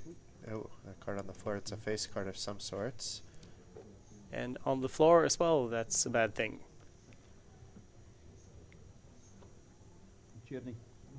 So during the break, I popped up quickly to the main event, and the vibe there was fantastic. Lots of noise. It's very quiet in this room because basically we wanted to give these players the experience of playing on the center stage. So they're on the feature table. The rest of the room is open for spectators, but you don't hear the sounds of the shuffling of chips like we did yesterday because we kept all the other poker action in other rooms throughout the venue. Well, that's true. I took a peek inside the door, and it's just a beautiful ambiance. So one card on the floor, and the dealer just gave a little nod to the TD who came over with a new deck. Face-up card on the table, that's one thing. That's okay. You don't need to change the deck, but if a card falls on the floor, then they usually do it. And they may be using like the TV table deck as well, in which case you want to make sure that it's properly tested. True.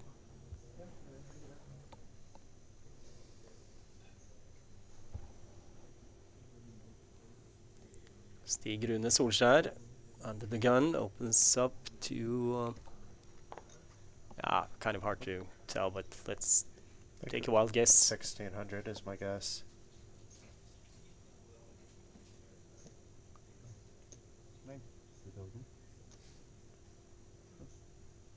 That doesn't tell us either, because it was just a call there. But we do know that Olivares, who we saw on the feature table on day 1A yesterday, only to fail to find the bag, got involved in the hand. And Eric, our Canadian representative here, also calling from the button. I guess it's 2000, and I think maybe Johansson actually limped under the gun. Anyway, Guerrero folds a small blind. We have Tavi Wallison from Estonia in the big blind. He folds. Then we'll see if it was a limp. Indeed, I think it was, because he calls 2000. So it was a raise from Olivares. I played with Johansson in the deep stack a couple of days ago, and he had a tendency to like to limp in certain spots. And nothing wrong with that, but you have to have a limping strategy. And when he limps, like we see, he didn't limp to fold against a raise, he limped to call. And that's one strategy. It's something that some players will do with these pocket pairs, that they can do it if they limp, but if they raise, they're going to have to fold a lot of the time. But still, it's not necessarily a strategy you should use unless you understand fully why you're limping, how you balance your limping potential range. Once you start playing against stronger opponents, they're going to sniff out why you're limping, so you need to balance that out. Check to Eric Beausoleil, who bets and gets the two other guys to fold. That's one way to do it. Just a quick reminder of the free roll on Coolbet coming up in 20 minutes. The name of the tournament is Coolbet Open Free Roll. Oh, sorry, I was just wondering what you were doing, Jason. It was like I saw a movement. I thought, what is Jason doing?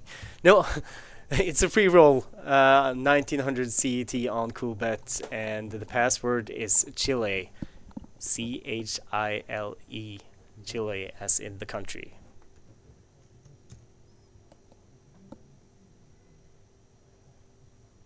Just came to me during the break that I had not had coffee today, Jason, and so this is my first cup. That is strange, because I was thinking I haven't had coffee, and I didn't go get one actually, and I have at least 2 cups every day. Usually I would say 2 cups is a light day. Yeah, I have to cap myself, but that's how much I like coffee. I can have up to 4 cups before I decide that I shouldn't have any more coffee, even if I want it. Looks like it's it's Håkan who has opened to 2000. No, wait, we have Jertu Davidsson, who's opened and gotten called by Håkan. It's folded around to Guerrero on the button. It looks like there's a min raise there and a call. Like it looks like 1200. Yeah, 12 or 13. And then it looks like 1500 over there, but it could be 2000 on the call. Yeah, it's 2000 on the call, because Johansson is in the big blind and he decides to defend, I think. Yeah, it is just a min raise.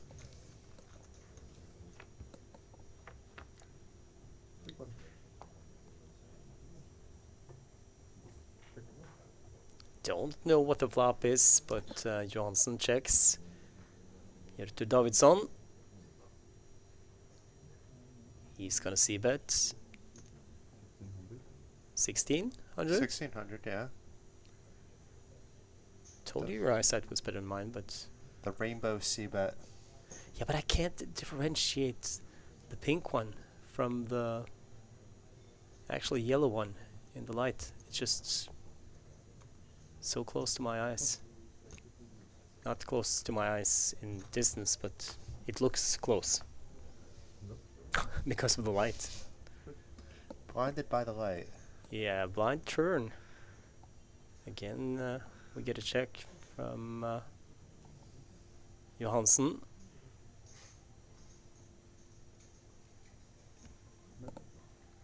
And another bet from Davidsson.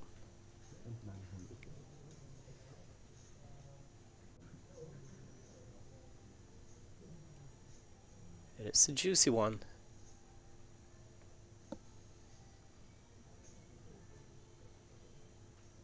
And juicy enough to get Johansson to fold.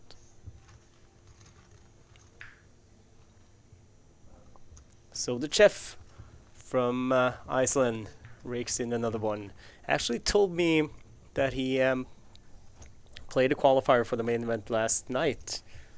Or yesterday anyway. And well, if he was playing the qualifier yesterday, then he would have had to play last night because those qualifiers, they last for quite a while. And he actually managed to get a seat. Ah, nice. And he was really happy about that. So it could be a good 24 hours for him. Win a seat and maybe win 10K before even playing the main event. Yeah. Long way to go before the 10K happens, but the seat's already in the bag. Yeah, like he told me, he's not from Reykjavik, so he doesn't really get to play live poker that often. And that was one of the highlights so far in his live poker career.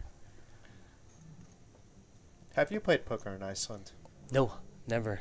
I have actually never been to Iceland, even though it's not that far away from Norway. But it's kind of like it's just water in between and stuff, so. Cold water. Come on, you're from Scandinavia. You can handle swimming across in the cold water. That's a myth about, well, not all Norwegians, but some of us.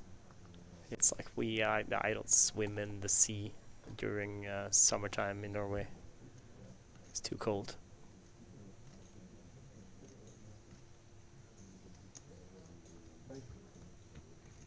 We're not all Vikings.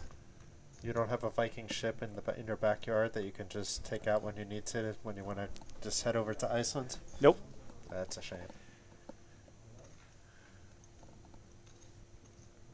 What's the point of being Norwegian if you don't have your own Viking ship in your backyard? Beats me. Ace 6-4, 2 spades.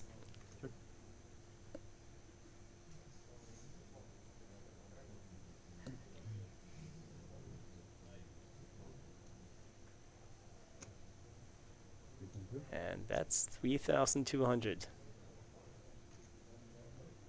And again, Johansson has to fold against Hjörtur Davidsson.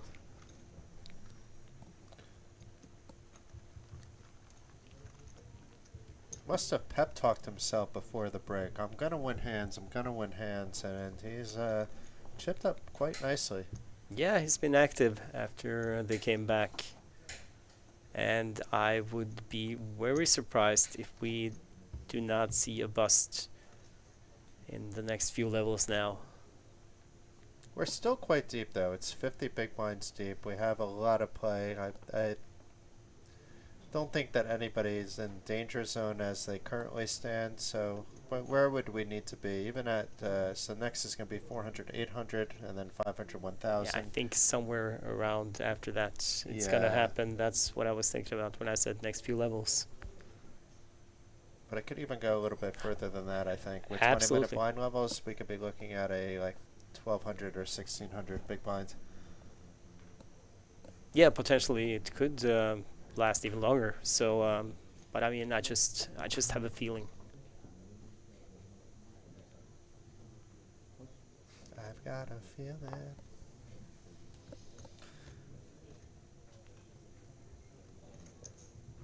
Is that a Black Eyed Peas reference? I think so. Yeah. Okay. Yeah. You keep saying things today that all like the musical library that's in my head from being a radio DJ just comes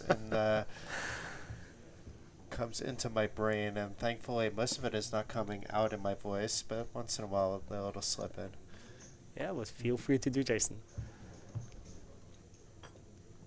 We are gonna be here for a while. I mean, not just today, but tomorrow when we are doing the second to last fight of main event day 1, and then on Saturday day 2 of the main event, and on Sunday the main final day, whatever that is, if it's the final table only or if we are a few tables left in the main event.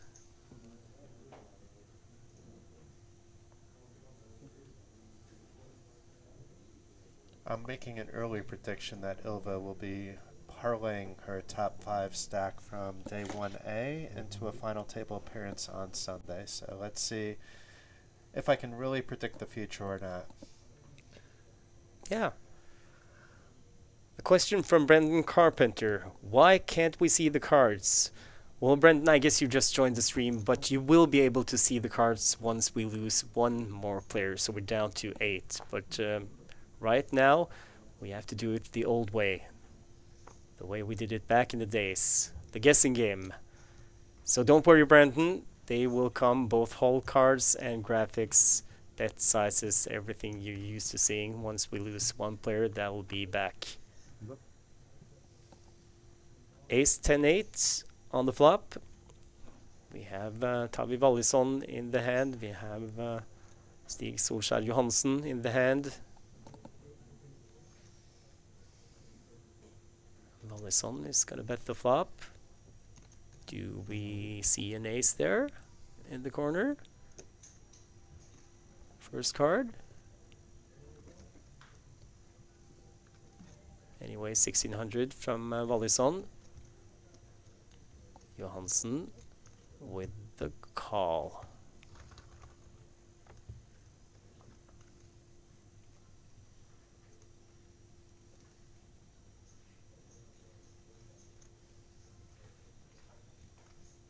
Wallison, who opened this from the hijack, got called by Johansen in the cutoff. Wallison is first to act, and he bets again.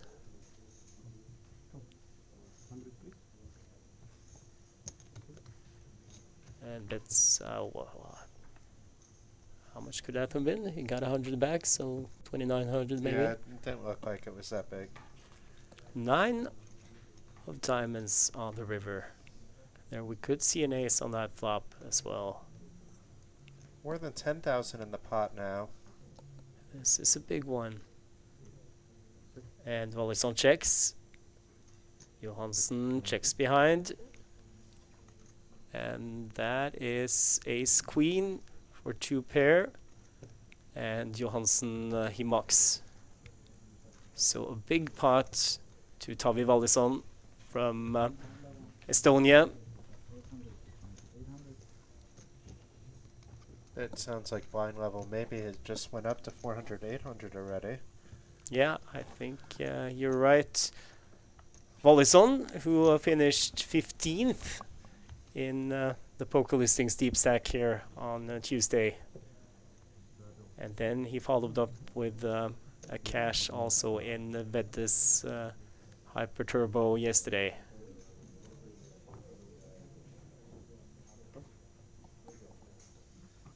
think he was knocked out. Well, if I remember correctly, it was still 2 tables, but I think it was close to the final table bubble. In the Poker Listings Deep Stack? No, in yesterday with this turbo.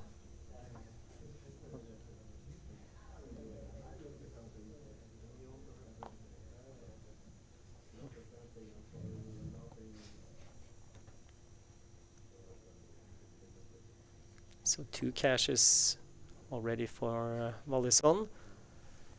Now this time it's folded. I think it's folded around to Olivares in the small blind. He limps in on our Swedish friend's big blind. He doesn't like limpers, so he's gonna raise. Did he? Or did he just call? I think just called. Yeah, okay. But there's 5,800 in the pot, so... Okay, so there has been action. Looked, probably Olivares who raced and not limped. I probably saw. I'm probably colorblind again. Yeah, it must have been a raise to 2,500, and that's how the math at least would work. Yeah, and that rhymes with the big blind being 800 as well.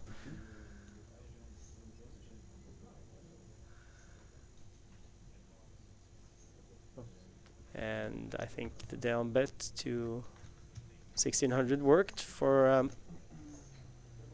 Olivares, who is a professional poker player. I think he's probably the only professional at the table. That does not mean that the other players don't play a lot of poker. Some, a lot of poker players are kind of semi-pros as well, Jason.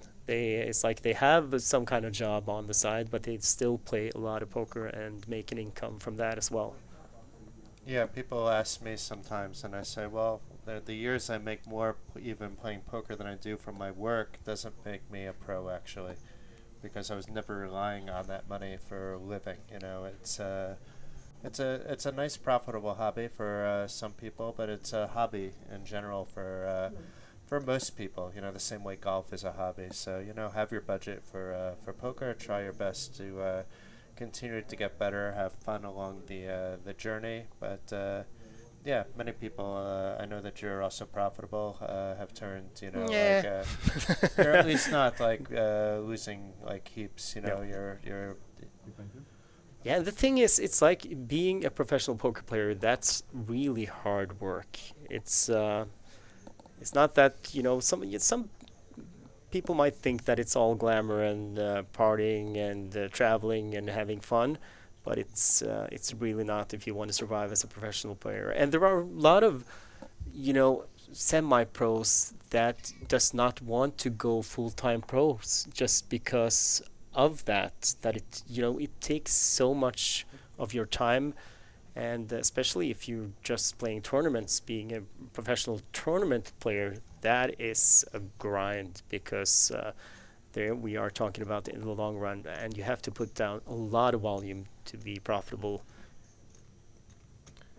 Yeah, I felt a lot of pressure the one year that I was doing it professionally with the intention of doing it professionally for that little period of time, and you're second guessing yourself a lot more than you would otherwise, and then you're down on your mistakes a bit harder than you would be otherwise, and it's much easier if you've had a few losing days, which is standard no matter how good you are, that those hits hit you a lot harder as a professional, especially when you take those few days and extrapolate it to a few months, even a few years for some players. It's hard to get beyond that mentally, where if you're a recreational player, you just take a look, well, was I hitting a bad end of variance? Have any way of improving? Or do I just want to keep playing like this and don't care because I'm having fun? It's a much different mentality. And the variance is or can be brutal. And it's like you say, when you have a long period where you don't cash anything and you need a bankroll, and it's so easy to to start to doubt yourself when you go through one of those dry periods that you seem to like the variance is just against you, and but it will even out in the long run. But in the long run, when you are playing tournament poker, that's a while. So and it's really hard to actually put in enough volume playing live tournaments. And it's hard to remove yourself mentally from that short-term variance. It really is. When I'm not working, when I'm at home, I'm putting in maybe 100 tournaments a week, and that's not nearly enough to even out the variance to have a winning week every week. It's certainly not even close. So just a reminder that the Coolbet Open free roll starts in just 4 minutes on the Coolbet client, and the password is Chile, as in the country. Capital CHILE. Eric Beausoleil from Canada Has rebounded nicely after being a bit frustrated after losing a fairly big hand before the break. Yeah, quick check from him there, and also checks from Håkan and Olivares.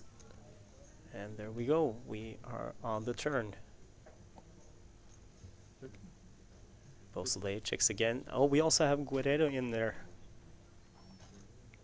He checks.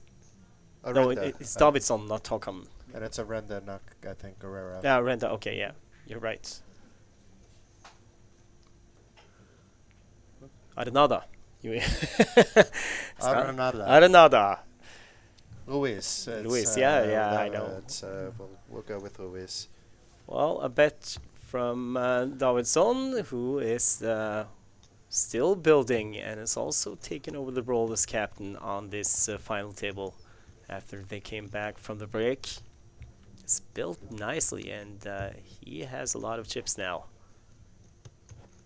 Let's see if we can make a visual guess. It looks like about 55 even, but it depends on whether there's 40,000 in blues or not. Yeah, I agree. I think maybe it might be a little bit more.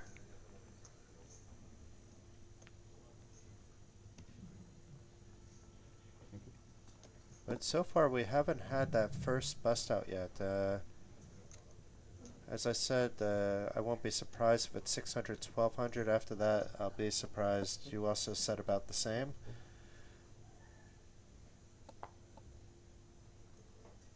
But I was expecting maybe a setup before then, or someone to get short.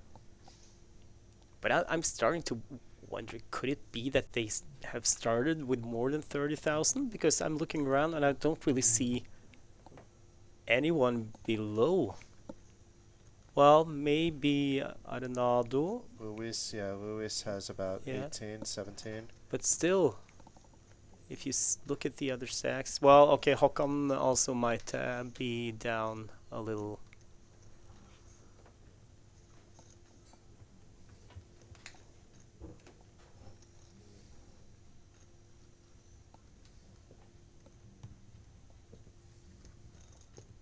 But don't worry, when we lose the first player, after that we will get correct chip counts on all of the players, and we will also get whole cards and graphics with bet sizing and everything we need.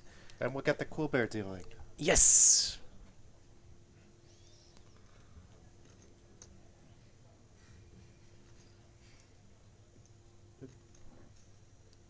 Arenada up against Sebi.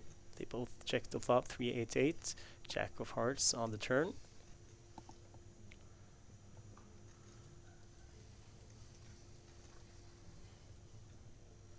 Javier Viegas Guerrero from Chile, one of the 3 players representing Latin America in the Nations Cup. Checks again. Christian Carl Mikael Sebi from Sweden. IT consultant, but a very capable poker player.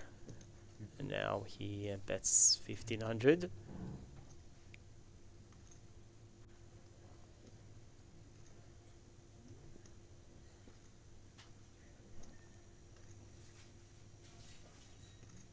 And but I don't know, that folds.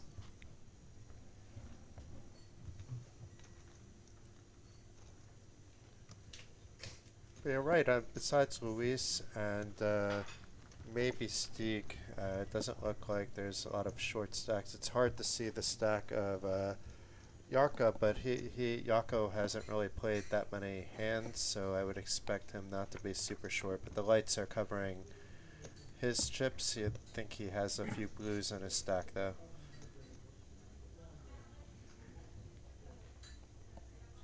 And Guerrero, who had more than 50 before, he's down below, is starting, it seems. Yes.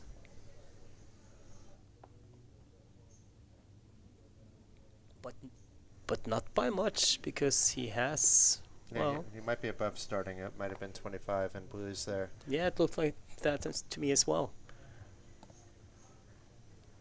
Well, the mystery will be solved once we lose the first player. It's 20, 21.2 or something, yeah. And the Queen of Hearts is shown. We were playing a game the other night that where if it was a Queen of Hearts on the board, it was a bomb pot. So now I think it's bomb pot next hand.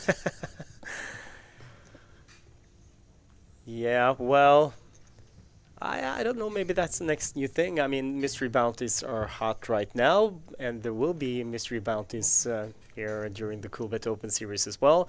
But maybe bomb pot tournaments are the next hot thing, Jason. Maybe you're onto something. Yeah, that could be fun. Yeah. I would do a bomb pot mystery bounty, flip and go, spin, and what else can we add to this? Yeah.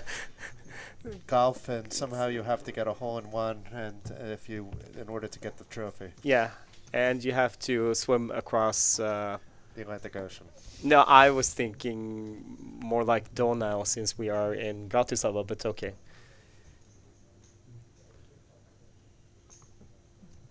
Well, I mean, If you structured before it right, a bomb pot tournament would be good. You'd have to do it, I think, more not based on time, but based on average stack. Yeah. It's a good idea. That's the only thing about Bratislava that has disappointed me. It's like I've always, on den schönen blauen Donau, which is translated to the lovely blue Donau. And, I mean, Donau here in Bratislava, it is not blue. But that's the only thing that's disappointed me about Bratislava. What color is it? It's the couple of times I've seen it, it's been kind of like more like pretty much a lot of rivers I've seen before, like semi-gray brownish. Ah, reminds me of back home. Yeah. Not home in Lithuania, but my original home in New Jersey. But I mean, Donau is a long river, and it runs through several countries, and it might be blue in other places. Meanwhile, flop queen 5. 6,500 in the middle. Lines are now at 500, 1,000. Or are they? I think that would make the most sense with what's in the middle. 1,800 is the bet. Arenado. You have 2 blues left. You have some yellows. You have the 13-2 behind. 12-2. 12-3 because you have 1 black as a card protector. Yeah. But he calls. Oh, it was 13-3 or something. You think he has the queen there? He's on the I'm button. gonna say he could have. I think if he has a pocket pair, he's probably raising, where a queen is he's less scared about, but let's see. Jack on the turn. There are 2 diamonds, and now there are 2 clubs. Yeah, now if he has a queen, he actually has to bet it here. Does he really? Because with stack to pot ratio, which we don't really know because we don't know exactly how much is in the middle, but I don't think he needs to bet to get it all in on the turn. No, he doesn't. Because it looked like it was somewhere around 10,000. But So now he if it's checks checked to behind. him again, he can't feel that. I mean, he could because the turn was checked, but still, if he's bet into, I would have liked to seen it get in on the turn. I could try to let Sebi in here, and Sebi, in that case, he falls for it. If he doesn't have it, though, that might be. And he's all in, and he gets called, I think. I think Luis has the flush. Yes, you are right, not flush. And he has the best hand. No full house for Sebi. He might have had a queen, actually. We do not know. We did not see Sebi's cards. Interesting. I mean, the story checks out the entire way, checking the flop, checking the turn. But on the stack size, are you ever just shoving over the top of the open there on the flop, like based on the fact that you have about 12 big blinds behind? Yeah. It's enough for fold equity. You don't mind the fold. You're not always getting there. And if you're called, you're at least live even against a queen. You're just dead against, what was it, queen, queen, five? So against a queen five, pocket fives or pocket queens. And so be it. If that happens, it's been a nice run. And shake hands and on to the next event. Yeah, I agree. Worked out fine for Javier Guerrero. And Christian Sebi still has... Luis. Arenada, Luis Arenada. And, well, it works out fine for Guerrero as well. I mean, he's still comfortable. Yeah, he didn't lose any chips. He didn't lose any chips, come on. Give me some slack. And Christian Sebi still above start stack, it looked like, even after losing that big one to Arenada. And he is going to use some of those chips he took from Sebi now. Luis Oriel Reboledo Arenada. That's his full name, which I probably butchered. Huh? No, it sounded quite good, actually. Okay. Thank you, Jason. I mean, so many different names we have to pronounce during these days here in Bratislava in the Coolbet Open that we have. I mean, it's just mathematical that we have to get one of them right at least. Yeah, but I'm not going to get Davidson's name right no matter how many times I try to pronounce his first name. Oh, that was close. Right. That was close because you went Davidson, and that would be Norwegian. Yeah, but that I can actually say. It's the first name that I can't come close. Oh, so Davidson, I can come kind of close. People will understand what I'm saying. Okay, repeat after me. Repeat after me. Hjörtur has folded. Hjörtur has folded. Oh, that's close. Hjörtur. Hjörtur. Hjörtur. Hjörtur. Hjörtur. Hjörtur. No, you're close. Okay. I tried to do it. I'm getting further and further away. It was just about every single time you said it was funny. So, but it's good. It's good. It's hard. Icelandic. I'm not gonna say that I'm fluent in Icelandic, and I probably mispronounced it as well. But I was trying to get as close to an Icelandic accent as possible. Hjörtur. Meanwhile, now it's Sebi, who is...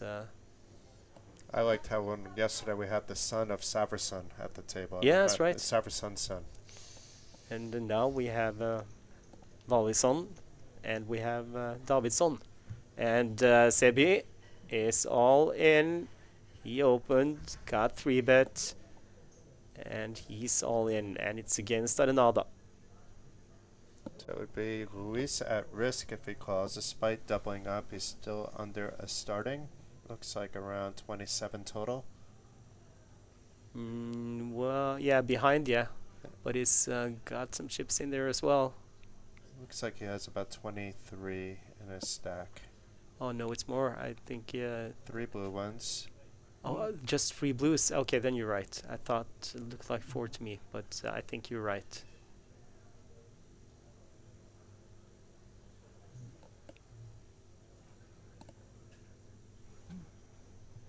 Is Luis going to double up twice in one orbit? Is he going to put himself at risk, double up and hit the rail, or is he just going to fold and give it some time? Looks at the clock.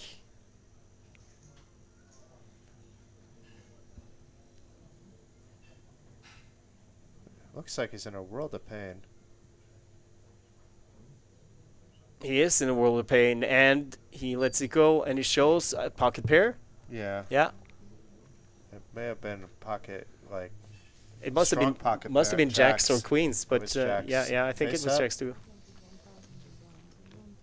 And either Probably at either 6 and either Sebi now is really happy or really disappointed. Well, that's a strong fold. Yeah. I mean, it makes sense based on how everybody's playing that you're just hoping he has ace king or potentially just going a little bit on the crazy side with tens, but I don't think you could even count tens in there. So then you're really talking jacks, queens, kings, aces, ace king, and maybe an ace queen suited.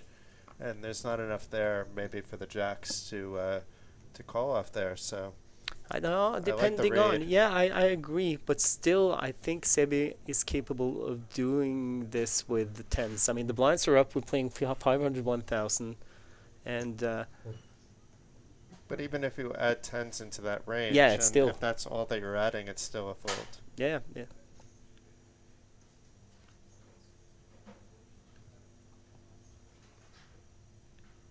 And sometimes players try to deceive you. It's so No. but of course, it's but so if Sebi has kind of picked up on the fact that Arenada, well, he hasn't been passive. He's taken the spots he's seen, but still he hasn't been the most active player at the table either. So I mean, Sebi, I think he could be quite capable of picking up on that. Maybe that he could get Arenada to hold some strong openings. On the other hand, if he was making a move and he's up against, there's no reason why he couldn't have been up against aces, kings, True. queens as well. True. Then you're blowing up your stack in a spot where you're on a final table and only the top 3 spots get paid. I think you're absolutely right, because the hand went that, I mean, Sebi was the one opening and got 3-bet from Arenada, so I think you're spot on. Which is very strong fold, and probably a correct-ish one, at least, from Arenada, who's still alive. And Beausoleil has folded after Guerrero. Now it's Arenada.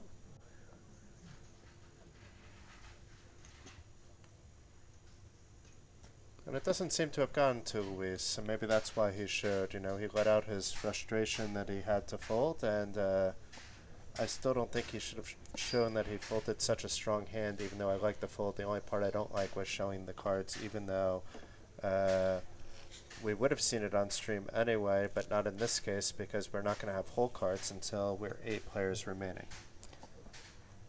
Einarvold in the YouTube chat, he needs the password, Jason. Oh, well, it's not a food, but it is a country that sounds like a food in English. Oh, don't be that guy. Okay. It is Chile with a capital C, Chile.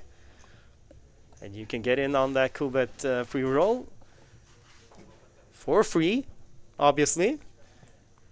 Just go to the Coolbet client and either scroll down.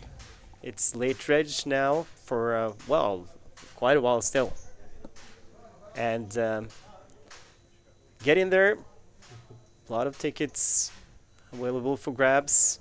And a good structure. I mean, it was, 8-minute blinds, 10,000 starting chips, so it's good, free practice as well, because people were taking it seriously yesterday from what we saw. It took me like 2 levels to bust, so the structure was great. I mean, usually I bust way before that. And a 100 euro ticket to the winner, but plenty of prizes to be had for those not finishing. The last player standing, a 500 euro being added by Coolbet generously throughout the next few days. So 2,500 euros in free rolls. That's not to be laughed at. No. We often look at the negative things that groups are doing, and that's what I like about even the community at Coolbet. They're always looking, and being thankful, but enjoying themselves and not looking at what's how to, looking for something wrong. They're happy with everything that's right. I see that Katrina also requested the password, and she got it even before the question came up to us. So, and Tom Nygaard writes, nice. And it is nice. I tried to play it yesterday, for those of you who didn't follow the stream, but the problem was multitasking is not my strong suit, and I was timing out more than I was playing. This is true. And you were just raising pre-flop. Oh, when here you we should be go. jamming. Here we go. Sorry, Jason, but Håkan is all in for his last, well, looks like 8,300. Does it from the button. Could be the first player out. No, 9,300. And he gets called by Sebi. And it's King Queen for Håkan. And it's Ace 9 for Sebi. And King in the door, but an Ace that follows. Oh, so another God. King. And a 10, which means I think he doubles up here. I think it was Håkan who had King Queen. It was. Yep. What a roller coaster of a board that was. Yeah, wow. Look at Jaakko Mikael Håkan with a smile on his face.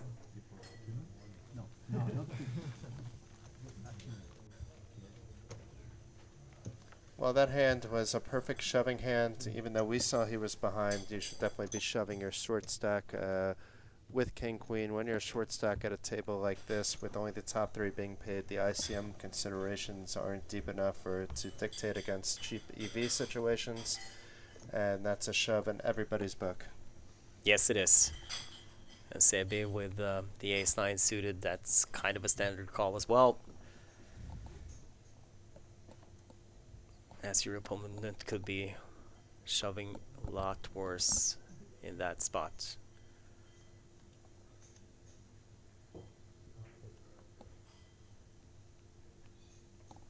So we are still 9-handed. A reminder that when we get down to 8-handed play, we will have graphics, we will have whole cards, and well, at least mine and Jason's life is going to be so much easier. But I think that this has its charm, this old way of doing it. Folded around to Sebi, who limps in on Guerrero's big blind. Guerrero checks. Flop 5-8 king, 3 clubs. Check from Sebi. Guerrero checks to see if he has clubs, and then he checks. Turn is an ace of diamonds.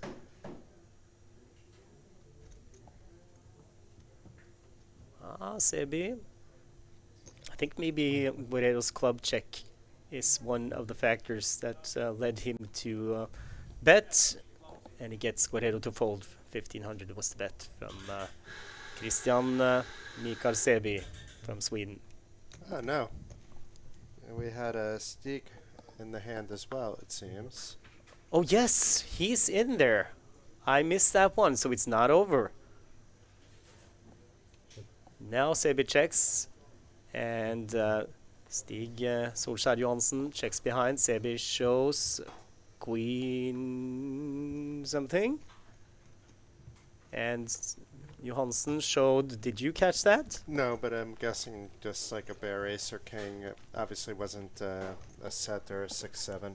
So another hit to Sabi's stack, or Sebi, whatever you choose. And I believe that he is one of the shortest stacks now, together with Arnaldo, I think. Yeah, yeah.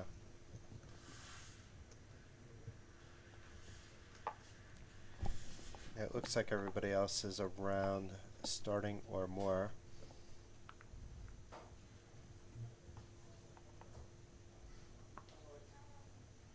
And then we don't really have this 50,000 stack anymore, like anywhere, that we had a couple times with a couple of different players. Well, you have this guy, yeah. Yeah. Tavi Wallison has a lot. Yeah, Tavi has over 50. Yeah. Folded around to Olivares in the cutoff. Opens to 2,100. Sebi folds. Guerrero folds the small blind to Eric Beausoleil from Canada in the big blind. He checks. I think you have to call. They play a little bit differently in Canada. No, he got the option, so he Okay. folded. Yeah, he probably hadn't noticed that Olivares had raised and not just limped, which is understandable. This is a big TV table. Yeah, it is pretty big, and even without the lights raining down on you, it happens quite a lot when you're in these corner seats, especially. And Even on a regular Beausoleil, yeah, table. and Beausoleil as well. It's like he traveled all the way from Canada, and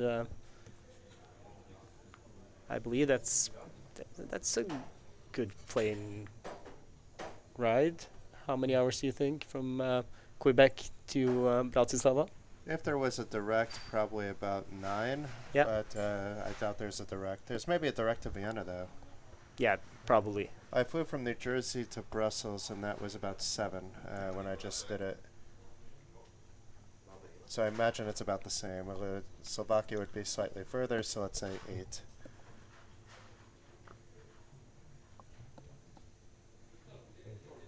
Håkan has raised it up to 2,000.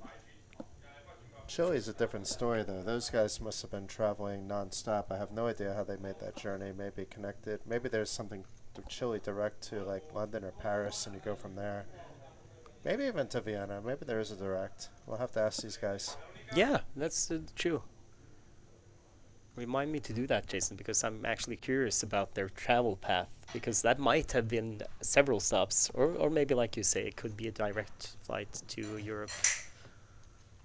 But even that direct flight is going to be forever. Yeah, I mean Schiphol maybe, Amsterdam. Yeah, maybe. Yeah.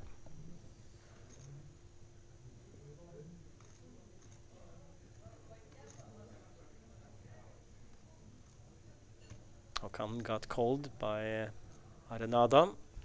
That was 10, 9, 5 of spades on the flop. So once again, a monotone flop. Arenada has checked. Håkan is gonna c-bet here to downsizes to 1400.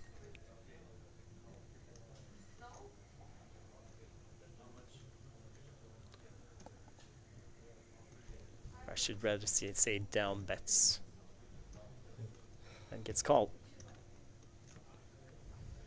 I mean, some people have.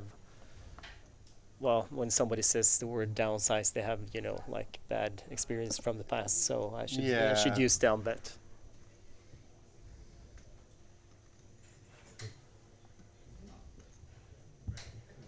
Check on the turn. The river is a jack, 4 to a straight, 4 to a flush. Here we go.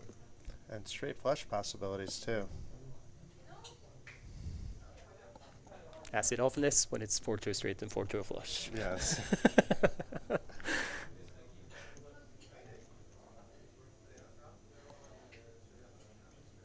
But 3 different straight flush possibilities.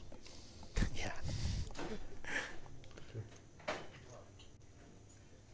It could be bad beat jackpot, straight flush over straight flush. Yes, absolutely.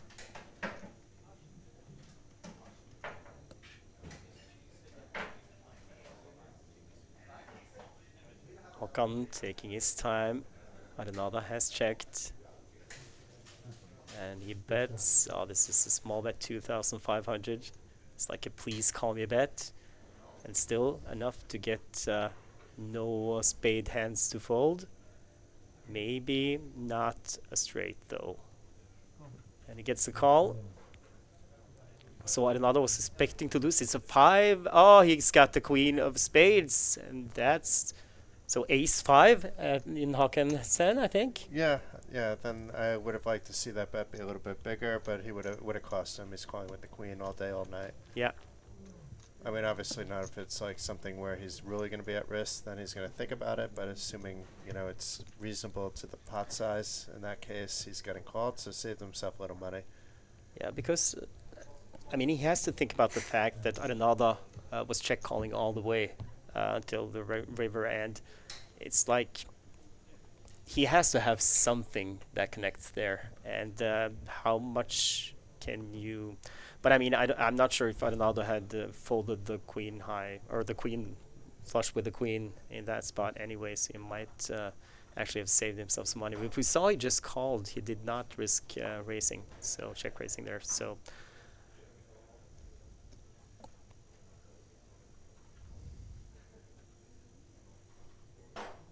Hoikinen right back at it, it seems. yeah, at least thinking about it.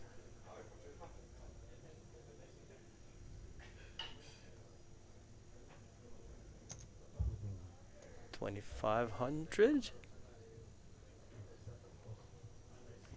Gets folds from Olivares and Sebi. Guerrero folds. Beausoleil, he folds the button. Arenada in the small blind.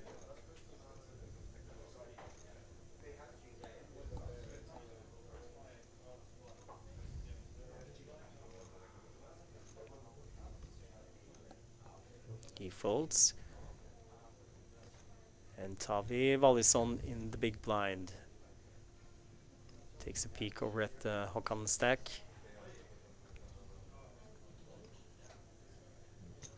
And puts him all in, I think. So Håkan lets it go.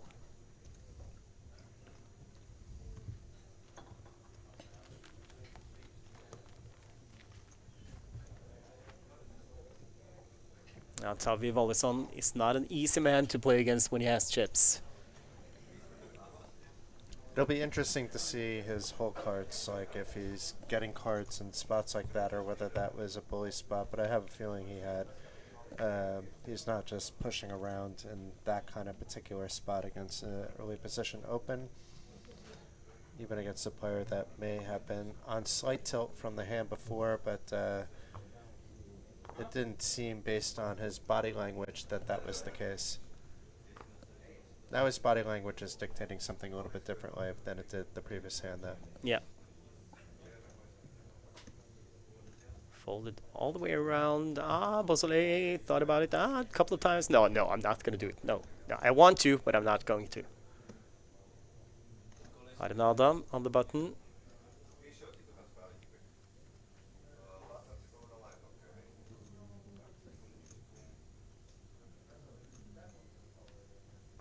He folds. So the chip leader Wallison in the small blind. Stig Solskjær Johansen in the big blind. We haven't had a blind-on-blind battle in a little while. And races to 3,000. I know from personal experience that Johansen, he does not like to fold in the big blind. But not saying that he's not capable of folding, but he doesn't like it. And look what he does. He does fold, Yes. but you said he's capable. But he should be defending there kind of wide-ish against a small blind open, playing it in position, But you have especially against the chip leader at the table. Yeah, but you have to take into consideration his stack size as well. And I mean, in 2,000 more, that's... Yeah, I'm not saying you play any two, but you can play it fairly wide.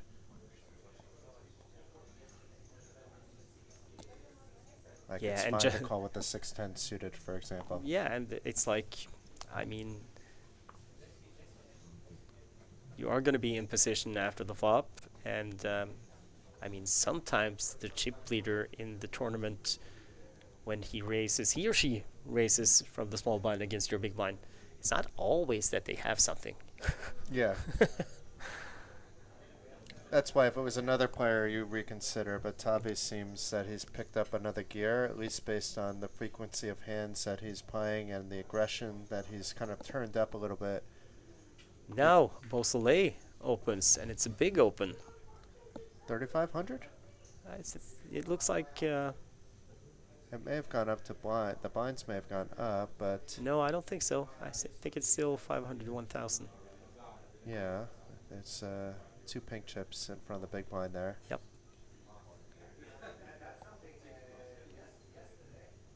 I thought it looked like 45 or...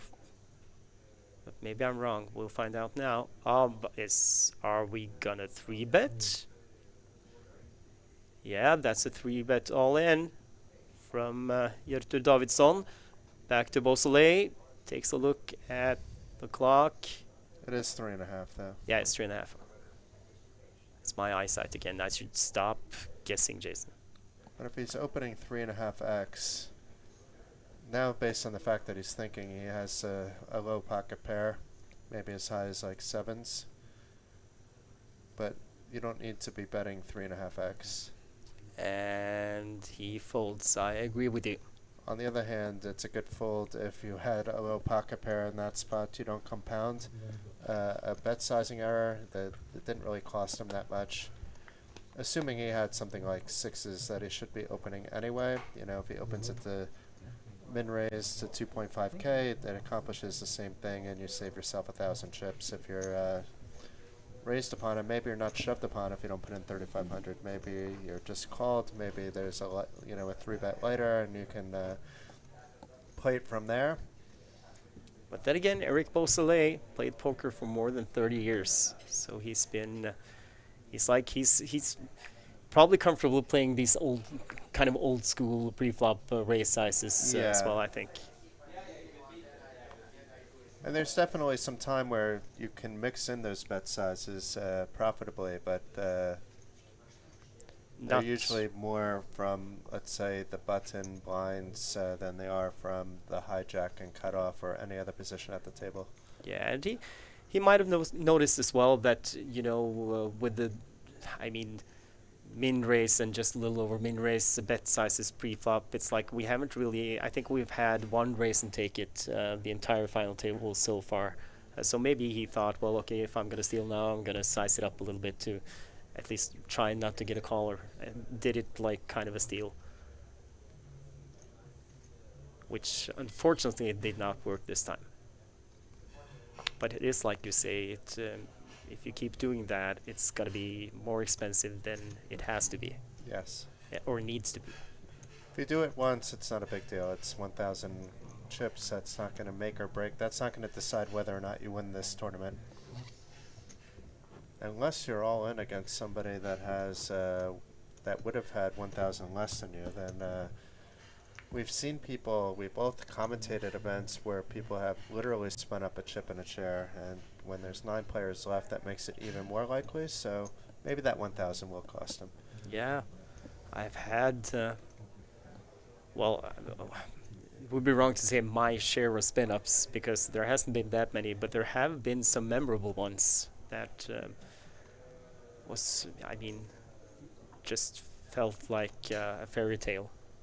My first tournament win, I was down to 5 chips, and some of my biggest scores were when I made like a big blunder early on, either by luck or just misplaying it, and then not tilting off the stack. I mean, the 5 chips obviously was that was a lot of luck, but then yeah, if you double a few times, the doubles actually turn out to be triples, quadruples, because of the dead money already in the pot, and then anything can happen.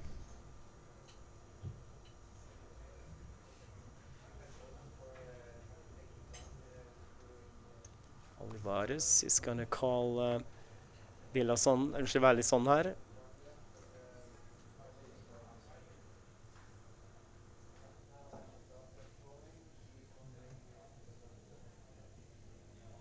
And he checks.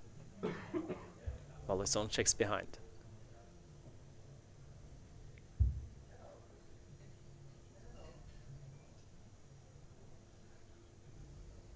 We are on the turn. 5-4 queen flop. 10 on the turn. Olivares defended the big blind.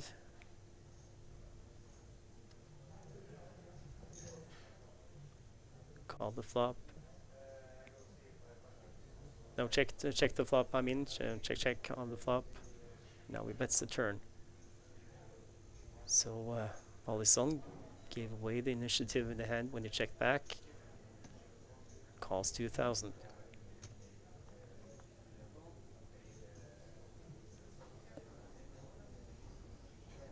And the river is the 7 of clubs. Completes a bunch of draws there. A lot of those draws, though, wouldn't necessarily be beneficial to Olivares. It would be more benefiting Ballison. Yeah, well, the straight draw got there, but when Olivares checks, well, he might even, if he hit the straight, he might even check call when with that third club, but still, we'll see what happens. To 4,500 from Volison, I think. It's the kind of board where it's just screaming out that if I shove here, I'm going to take it, but he still has to worry about the flush if he doesn't have one himself. Yeah. But otherwise, he can be repping the board. A set isn't folding. No. But pretty much anything else would be. That's lower than that. Maybe some two pairs would call. He's got a calling chip in his hand. Then it means he's strong. No, and maybe he you would folds. see him shove there. Yeah. Another one for the chip leader, Volison. So Tavi must be at around 70 now, but we can try to get a closer look when he's next to play cards. Yeah. And we'll probably have an elimination before we know it now. Now we've gone to like the area where I said that we would likely have, if it hasn't happened, it needs to happen in the next 10 minutes. Yeah, you said it's 600, 1200.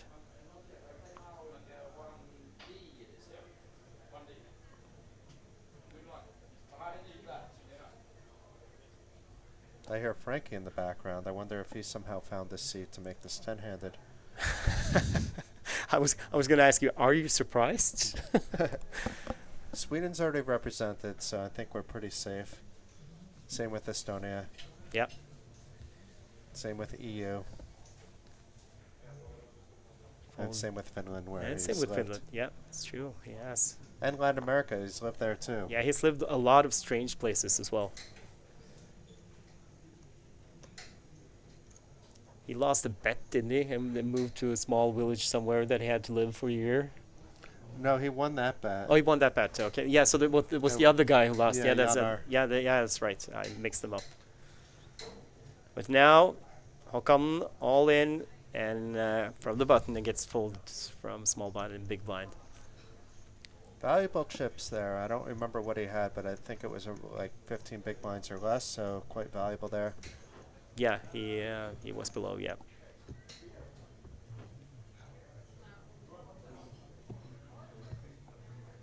And it's always nice. I mean, when you're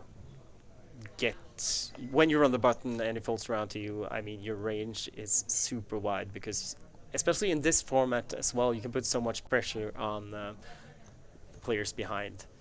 And it's 6-12 now. Yes, it so is. This is where I'll be shocked and have to run a lap around the casino if there's no bust out at the end of this line level.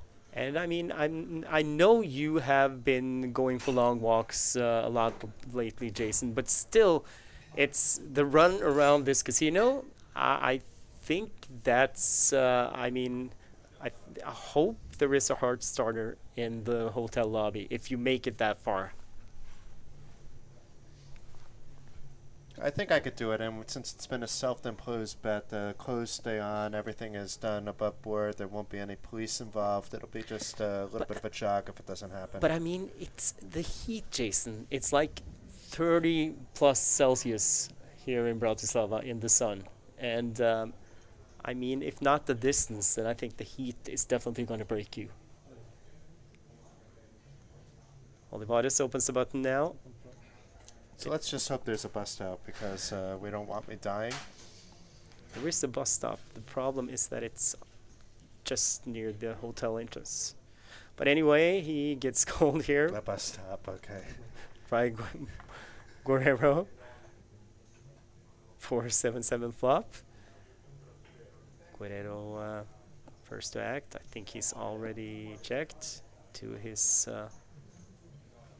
what do you say in English? Fellow countryman? Countrymate. Just countryman, not fellow. Countrymate. Countrymate. A countrymate. Okay, yeah. 2200 is the c-bet from Olivares. And Guerrero, he calls. Wasting no time. Down to 20,000 in blues, from what I could see. King on the turn.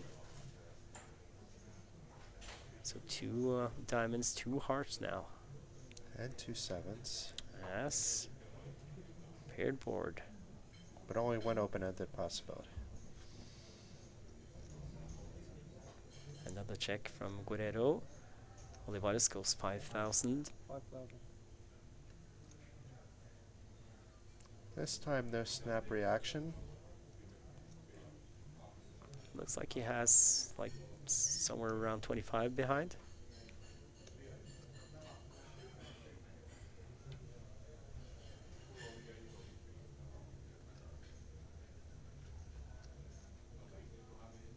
I like the bet from Olivares. It's kind of like, it could be a bet to induce, or it could be a bet for value. Like Guerrero both of those calls. things. And it's also enough to get Guerrero's stack size to fold. But Guerrero, he calls and checks. Let's see what Olivares does now.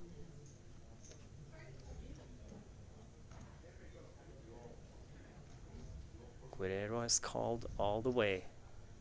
There's more than a pot size bet, I think, and then an Alvarez' stack. Checks behind. And Guerrero shows the king. No, ace jack. So we hit the jack on the turn. Not necessarily saying that Olivares was best, because we'll never know. Because he mucked when he saw the jack. So nice little chip up there by Guerrero, but meanwhile Alvarez is now, looks like he has the shortest stack. I think Huygens now has more than him, so Alvarez is the player at risk. Yeah, Guerrero, he was sticky on the turn.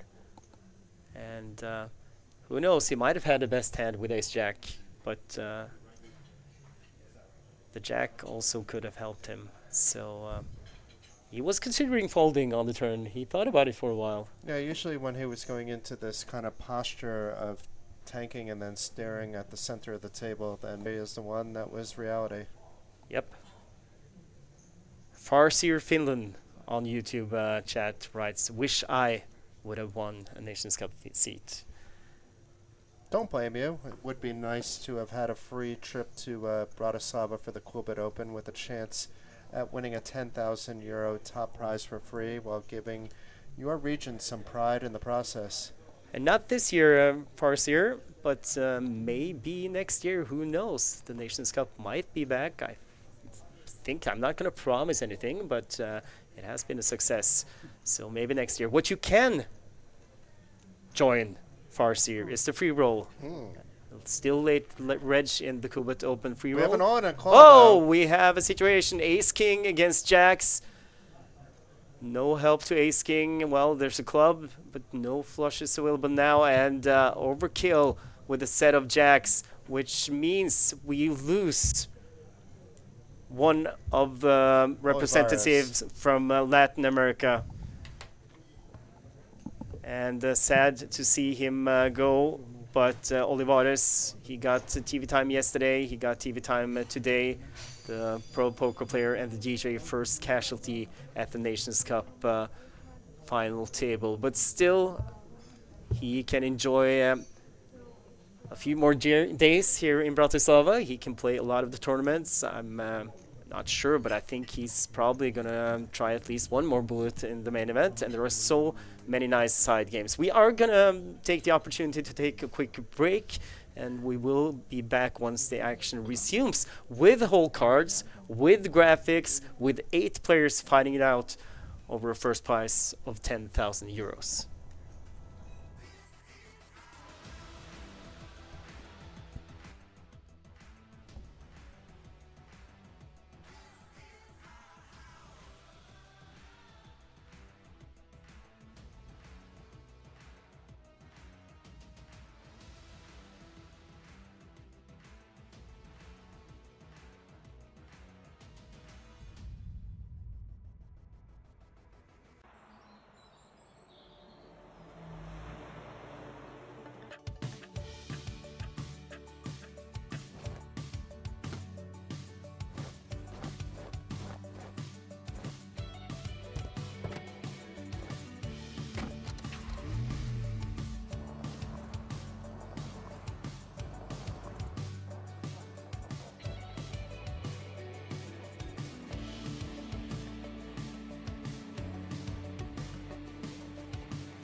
And Jason, it looks like we are back, but the players are not. So that gives us some time to, well, look back at these first few hours of the final table of Nations Cup. Now that we are finally down to 8 players after losing the first one, which was Sebastian. We had Olivares from Chile out in 9th place. It was quite a good. It was quite good action leading up into what we now have as the official final table. It took 9 blind levels before we had our first elimination. We started at level 100-100 with 30,000 starting stack, and not till it was 600-1200 did we lose Olivares. And I'm expecting to see some good play, and now we can provide some more detailed analysis as well, because we could see all the action. And 1 player less means they are 1 step closer to the first prize of 10,000 euros, but a healthy 6,000 for 2nd place and 4,000 for 3rd. And here is the chip count, and as we, well, Volison, as we suspected, 64.8, and he's the chip leader at the table, closely followed by Davidsson, 53.1. It's Håkan who has the shortest stack, 10.3 thousand, which means that he's down to, well, I think the blinds are we at the same level? I think we are. Yeah, we're still at 600, 1200 for, I think, a little more than half of the blind level. Yeah, but still less than 10 big blinds for the Finnish player. And now they're back. Guerrero in seat 1. No, hold on. Viegas. Well, okay. His name is Viegas Guerrero, so they use Viegas. I guess we have to do that from now on as well. Okay. Yeah. Beausoleil in seat 2. Reboledo, which we used to call Arenada. He is in seat 3. Volison in seat 4, Johansson in seat 5, Davidsson in seat 6, Håkan in seat 7, and Swedish Sebi in seat 8. So it's Jonasson with the short stack of 17,000, and then Eric also with about the same. Here it is in the big blind format. So it's actually Hokanen with the minuscule stack of 8 big blinds. He needs to get something going. He can't sit around for too much longer. A little bit more playability for Beausoleil and Johansson, but still 14 big blinds. The blinds are going to go up in about 10 minutes. You need to start to get moving. ICM is not as much of a consideration for you guys as it is for the rest of the table. And if you're just tuning in, it might seem brutal that just the top 3 get paid, but remember, all of these players qualified into this tournament where they got flight accommodation to Bratislava and the opportunity to play for a first prize of 10,000. So everyone is already a winner. And here are the prizes that you spoke about. Yes. I'm curious what language has the... I mean, the euro sign is like it would be in English, and then the comma is a comma, not a decimal point like English, but it was up top instead of down at the bottom. Which means... Which I don't remember seeing before. No, well, I don't think we should put too much weight on that. No, every country Yeah. is different. Like, I'm pretty sure you do it with a decimal point in Norwegian, right? So it would be 10.000. We do it, no, we don't Do actually. you use a comma? No, Okay. we don't even use that. Oh, you just use a space. No, we don't even necessarily use that. So you just put 1 and 4 zeros and Yeah, that's it? that works. Okay. Yeah. No, but I mean, it depends. Sometimes when you write it out, you usually use a space, or you could use a comma or a period mark. I mean, That's confusing if you can start using whatever you want. yeah, you can.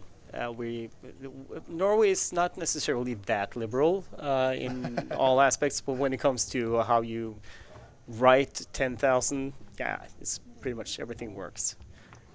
But I think back in the I'm old, so back in the day we did not use space, we did not use comma, we did not use anything, just 4 zeros after the 1.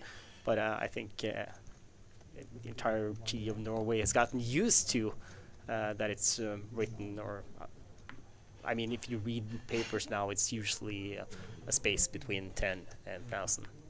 So, first hand, 8-handed in the Nations Cup.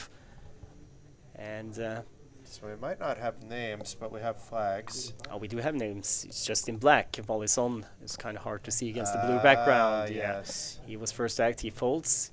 Johansen folds. Davidsson folds to Håkan. That's the posture of a man who would like to go all in, and he does. And even though it doesn't show on the graphics we saw before, he had 8 big blinds. Gets through to Beausoleil in the small blind. He folds. And, well, we used to call him Arenada. Now he goes by the name Viegas, which is also his name. So, I mean, it's not incorrect. No, Reboledo he goes by now. Guerrero goes by Viegas. But it's up to Luis Oriel, Reboledo, Arnada. He's thinking about it, but lets it go. It's a pretty standard shove there, and a little bit too wide, even though King 8 we see is flipping to call even for an 8 big blind shove. So picks up valuable chips. Håkan.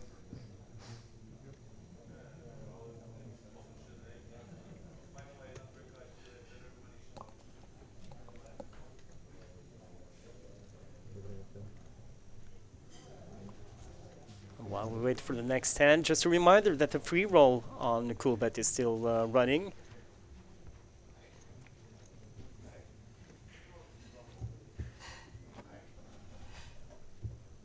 And you can get in on the action if you go to the Coolbet client, Coolbet Open Free Roll, which started at 7 o'clock, and type in the password Chile, capital C-H-I-L-E, like in the country, not the dish. I'm trying to get in there to see how many entrants we have and how much longer you can late reg to the tournament, Jason. So I'm going to do that, and you can call the action on this end. So we have a weak ace here by Jonassen from under the gun.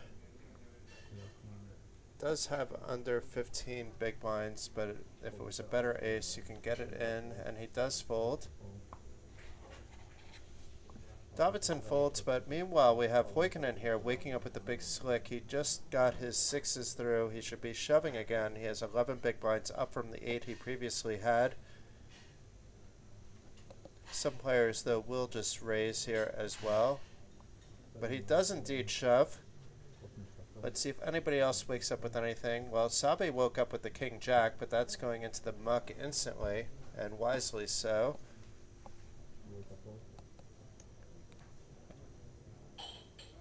Folds around to Roboledo, who shouldn't be doing anything with the Jack-6, and now we can see sometimes when he's taking his time, it's not necessarily thinking about whether I'm folding or not. And it is a pretty hand here for Tavi, but not pretty enough to call an 11 big blind shove. But he is thinking it over. So, yes, you do want to be able to get more than 2.5 big blinds, but it's nice to get those 2.5 big blinds. He stole 2 pots, once with 6s, once with ace-king. You're very often flipping or far behind when you're called. Meanwhile, instead, he's gone from 8 big blinds to more than 13. So, still 21 minutes left of late reg in the pre-roll, and the password is Chile, C-H-I-L-E with a capital C. And I read the comments in the chat on YouTube, and do you remember Farsier Finland, who wrote he would love to see or to be at the final table in the Nations Cup? Yes. He actually played the free roll last night and won a €30 ticket. So he must have been top 10, top 5 somewhere, I think. Yeah, that's quite impressive. There was, 130-something people in that one, Yeah. so And there are nice job. Yeah, there are 125 players who started for now, still late reg for another 20 minutes, and 45 players left. $100 free roll, no, €100, I should say, free ticket for first place. And summer festival tickets, €50 tickets for second and third, fourth to eighth, which is somewhere where our friend from Finland plays, gets a 30 euro festival ticket, and then 9 to 12, 20 euro ticket, 12 to 16, 10 euro tickets, or tickets, 5 euro tickets, and 3 euro tickets also up for grabs for top 24. Well, let's hop into the action real quick here because we have a raise here to 3,000. So we mentioned about these 2.5x's from places like the Hijack that they're not necessarily the best sizing, but better than 3.5x. And then you have Eric here with the sevens. His hands were looking a little bit nervous when he made the call, which when I see a player like that, and I don't think they're doing it intentionally, I put on a hand much stronger than sevens. Johansson calls from the big blind here, and we see the flop queen 4 deuce. So 9's still best. Johansson checks. Viegas with the pocket 9s, the best hand. We know that, but he can't be sure. And as you said, he might have picked up something from Beausoleil that he was... yeah, so he checks. Nice pot for Beausoleil, which he takes and goes all in. This should work based on what we know. Yeah, it's 14,200. So SPR very hard was for right Javier there to call there. Yeah. It's for a good portion of his stack, and if Eric has a queen, and he could be shoving queens with 2 hearts on the board. We don't know enough about Eric to know if he would be doing that or not. Johansson has folded back to Viegas. But he'd be doing this with an ace-x of hearts as well.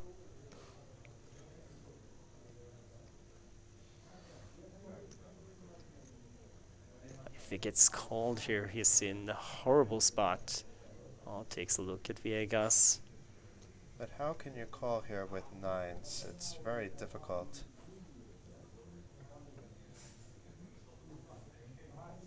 And he comes to the same conclusion. I can't call here. And nice move by Beausoleil, which, I mean, he almost doubles up. Not quite, but still. He had some of those chips that he already had in there. But a nice one for a friend from Canada, 51 years old.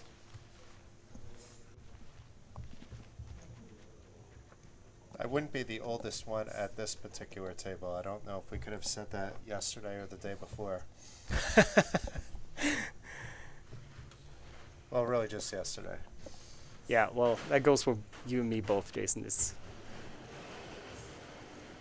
We are kind of like, you know, the 2 guys up in the balcony in The Muppet Show. Oh, yeah. Yeah.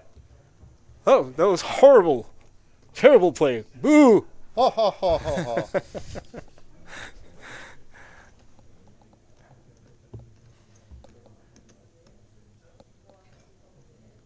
Do you remember their names? Ooh. I think it's Waldorf and... I think they're named after 2 American hotels. Waldorf and... Estonia? No, you're close though. It's something like that. Chat, can you help us? 2 old guys, grumpy guys, in the balcony in the Muppet Show. Waldorf and... Yeah, okay, yeah. I mean, the Waldorf Hotel, right? And you have another one. It's a Waldorf Astoria now. Yeah, okay, yeah, so yeah. It might be... No, there was another hotel that the other guy was named after. A chat, help us out. And meanwhile, Johansson with Jack-8 suited in the small blind. He has less than 10 big blinds now that the blinds have gone up. We're playing 800, 1,600.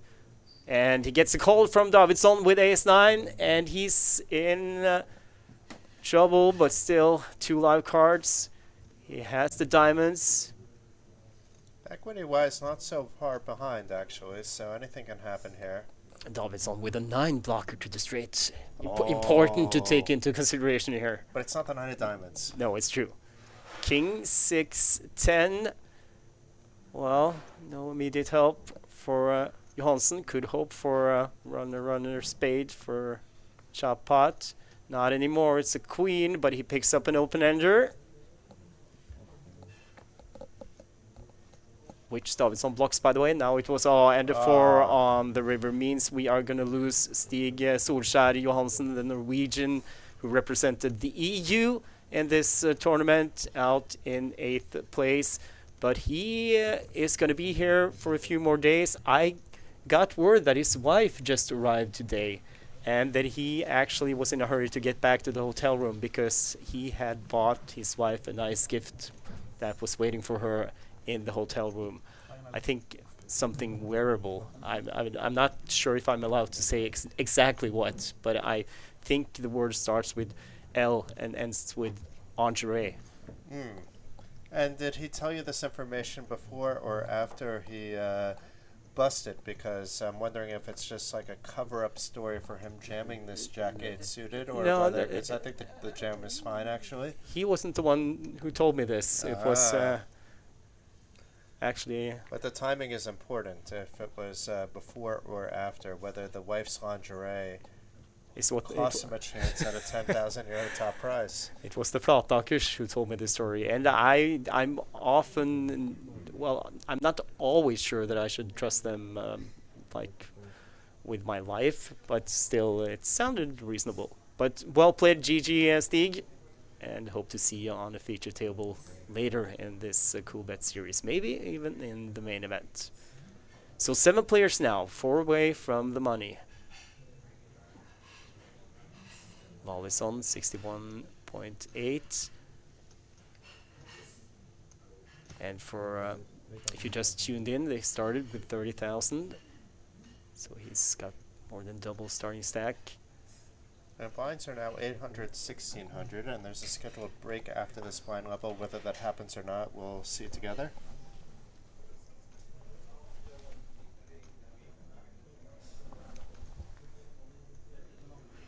Who wakes up with ace king, and he jams 18,000 back. No, hold on, 14.7. It cost Wallison 11.2 to call. It's a close one, actually. I think it's a fold. If it was king queen suited, it's a call. The king 8 suited is maybe a little bit too weak.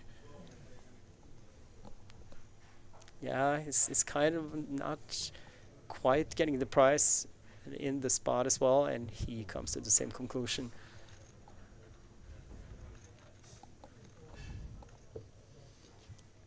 Just had Karev Trella in the room, roaming around, checking out the final table. I know that guy. One of the men behind the festival series, which is coming up to at Banco Casino later this year, November 27th through December 3rd. Coolbet is involved with that venture as well. I'm personally also going to be there, so worth checking out at Banco Casino. Great place for poker. Bratislava, an amazing city, and the festival series and Coolbet both bring a lot of fun to the table. Oh, you just got paid, Jason. That's yeah. Oh, I got paid. Yeah, How much money you did I got a make tip. just now? Yeah.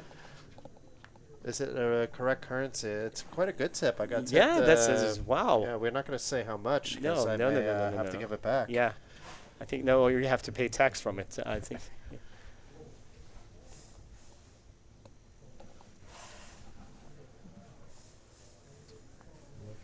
Holds around to Rebolledo in the hijack, Jack 5 suited.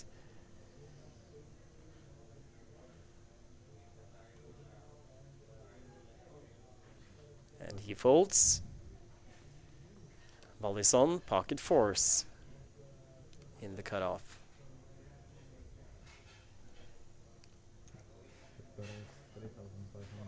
Goes 3,500. Davidsson folded. Håkan, the power jammer, he has king 9 suited. Are you going to do it again?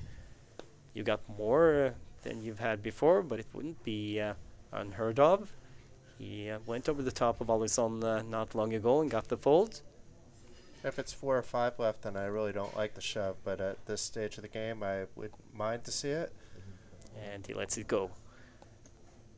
Sebi, 8-7 offsuit. 7,300 behind here in the big blind. Despite the short stack, it's actually something he could decide to defend, but it's fine to give up as well. Yeah, I agree. It's defendable, even though you have you're kind of short. Even if you're really short, you could defend there. Like if you have 7 or 6 big blinds, you don't have to put the whole stack in. You just call, and if you hit a piece, try to get your chips in.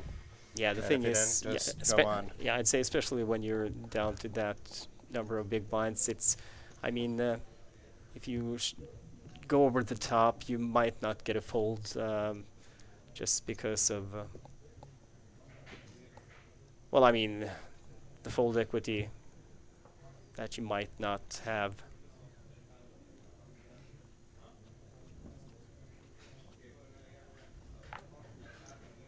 And you can even do like the old sit and go grinders often did. You can do a stop and go. Yes. Waldorf and Stadler, Spike D, in the Statler, YouTube yes, chat. yes. Waldorf and Stadler, you are absolutely correct. Or Statler. Thank you, Spike. You win a virtual hug from the 2 commentators. Yeah, and you can even get a IRL hug next time I see him. Oh, you know who it is. Oh, yes, I do. Yes, I do. All too well. Volleson, ace king suited, opens to 3.5. Davidson with pocket jacks. 2 pretty similar stacks between Volleson and Davidson. Also similar last names. But it's Hoikinen now, who jammed before with a small pocket pair with an even smaller one now, and it's a looks like what could be a great squeeze spot against an active player who opened just a flat, went over, which is unusual with the jacks. Usually you would see 3-bet, but maybe not against a big stack. Hold on, what's happening here? Yeah, okay. No, he folded. He folded, yeah. Viegas now in the big blind, so he did get away from it.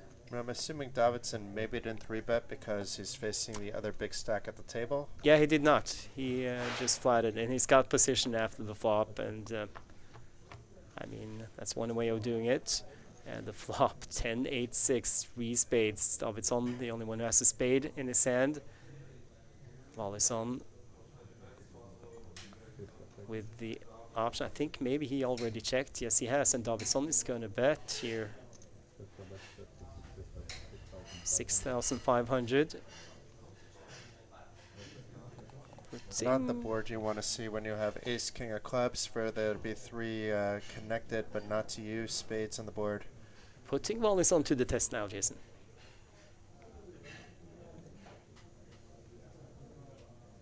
Often in these spots it feels so weak just to check fold after you got called.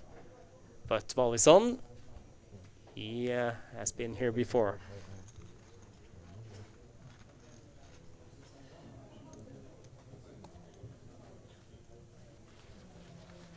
Gonna need to think about that spot with the jacks again, you know, why there was no 3-betting, but I'm not going to take up more stream time on it, but it is an interesting spot to go back on.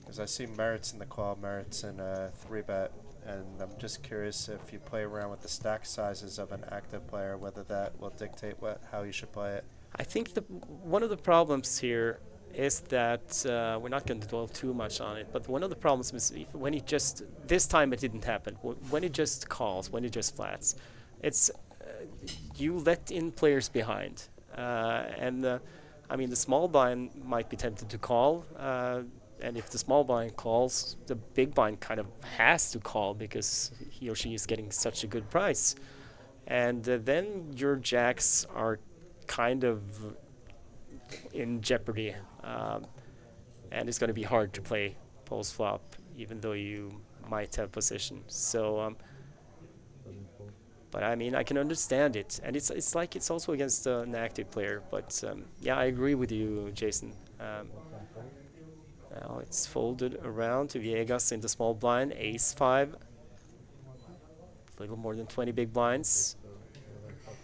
Let's see if it's going to be a raise or a limp. We know it's not going to be an open fold here. This is not Viegas, by the way. This is Håkan and No,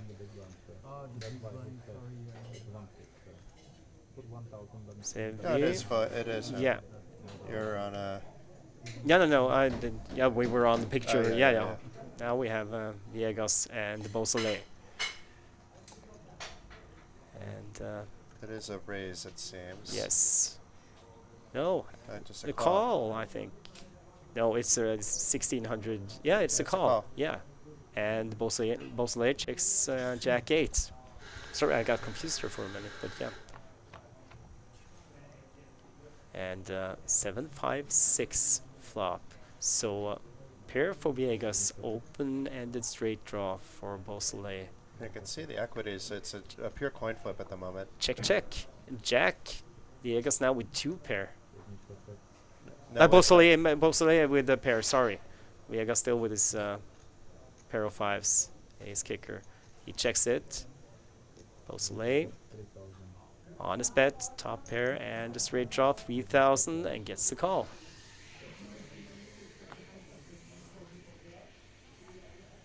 And the 6, that pairs the board, and it's also a club, a third club on the river. Check again from Viegas. Beausoleil, are you going for value?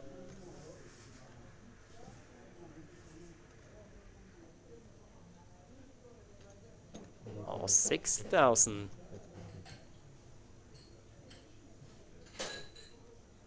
Interesting that he's doing it on the 6 of clubs.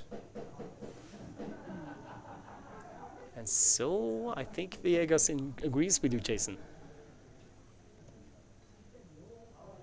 He's gonna think about this one.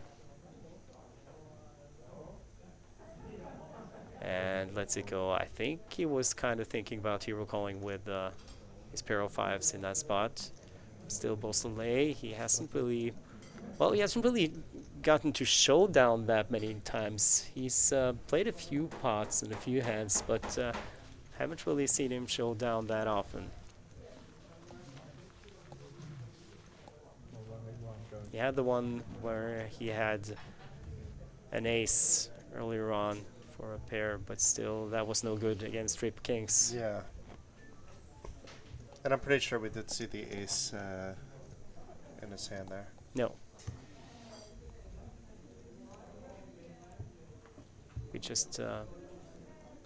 every pot now is going to prove to be important as the blinds continue to go up. And it's also important that if you want to get into the free roll, you have to do it now. 2 minutes left of late reg, and the password is Chile, capital C-H-I-L-E. 147 entries in total so far, and there are 50 players remaining. 50 remaining and 34 paid? 24. 24, okay. Yep. €100 festival ticket to the winner. Get in there. And we might see you at the festival in a couple of months.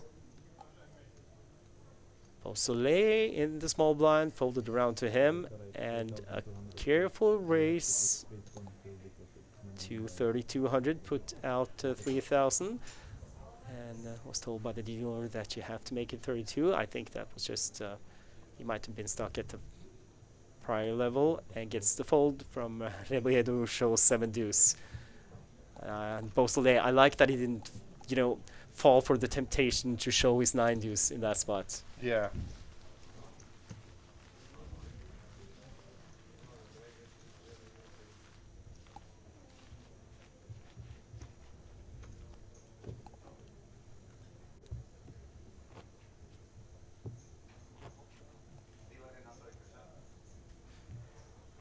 The atmosphere has gotten a little bit more serious now that they're getting closer and closer. I know player-wise we're still at 7, but as the blinds go up, it really is getting closer. There's 270,000 chips in play, so that will really be the bottleneck in how long this possibly can go. We're probably, in theory, I guess it's possible for it to be an 8,000 big blind, but we're probably looking at somewhere around the 5,000 or 6,000 big blind.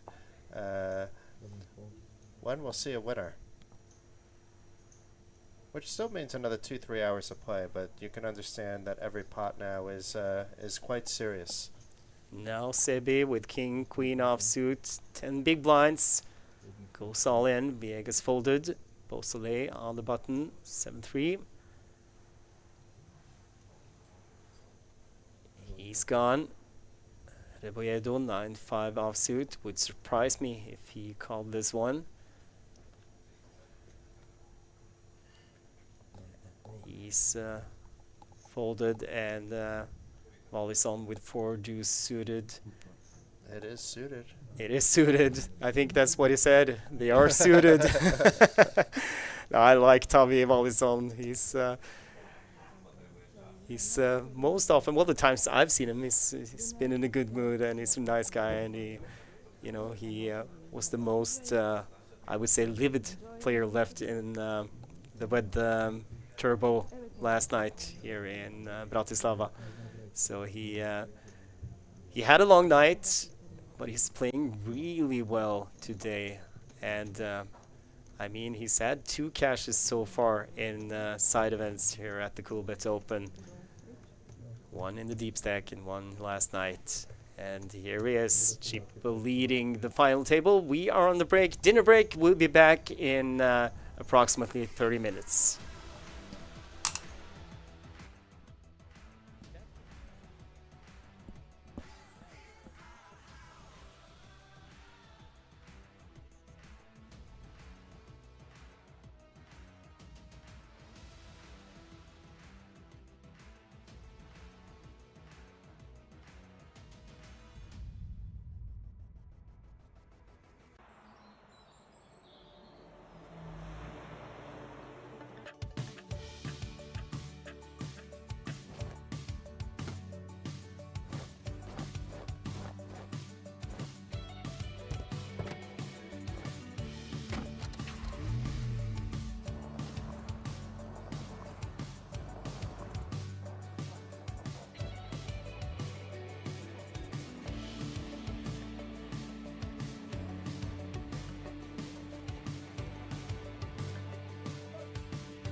players are back. We are back ready to continue the final table of the Nations Cup. 7 players left after we lost Stig Solskjær Johansen in 8th place. But we also had a bust out earlier on. Player first out, Sebastian Andres Viedma Olivares from Chile. But there are still 2 Latin American Chilean players left in the Nations Cup. We have Viegas in seat 1. And we have Rebolledo in seat 3. Meanwhile, the stacks have gotten shorter for some of the remaining players. We could see a 10 big blind stack there, another 10 big blind stacked here by Sebi. So where we weren't necessarily in push-full mode before with as many players, we will be now. And just an example that we don't know what Sebi has, but he does jam it in. Christian Sebi from Sweden, who actually won final table qualifier here in Bratislava for this event, and he's got ace king, sold it to Beausoleil, our Canadian entrant. He folds Cebolledo on the button. 30k, that's 39k, so he's got almost 20 big blinds now that the blinds have gone up. We are playing 1,000, 2,000 with the 2,000 big M blind ante. And ace king also for Velison, the chip leader. Well, he was the chip leader. Now he's got 54.5 behind in the small blind. I think you have to get it in here. It is likely going to be a chop, but all 4 of those suits are live. He just calls. Necessary 19.5. And look at this. And Davidsson with ace king and the big blind. Wow. What a spot. Not necessarily something that's going to be interesting or exciting. It's either going to be totally unexciting or really exciting. And he just jams. 17.5 might get... No, Velison, do you think he'll fold here? So Davidson would have the hearts live, Sebi the diamonds, and both the spades and clubs would be live. So small advantage for Valdison if he does call and he does get it in. People would often joke about this. But I have 2 flush draws though. But in this case, it actually applies. Yes, that's the advantage in the hand. It's so small. We're talking like percentages, but those percentages can't come. What a spot. Not often do you see 3 players all in with ace king.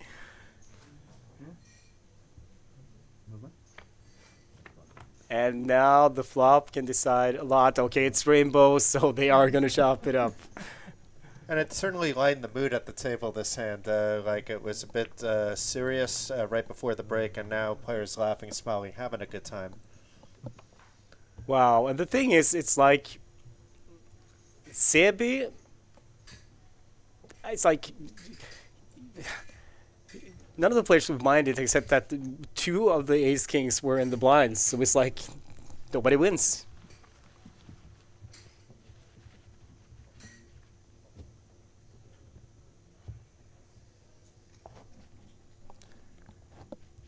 Well, actually, Davidsson lost just a little bit, right? Because he had the ante.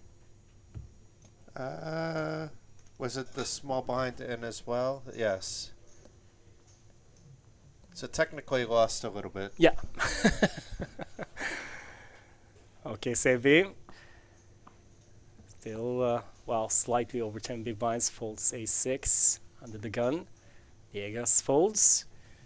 Eric Beausoleil. He folds.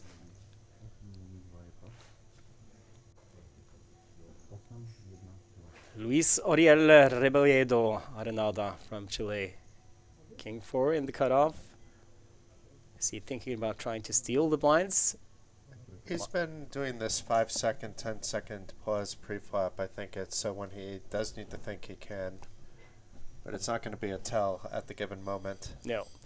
Davidsson wakes up with pocket queens in the small blind after Mollison folded the button. Raises to 6,000, 3x, and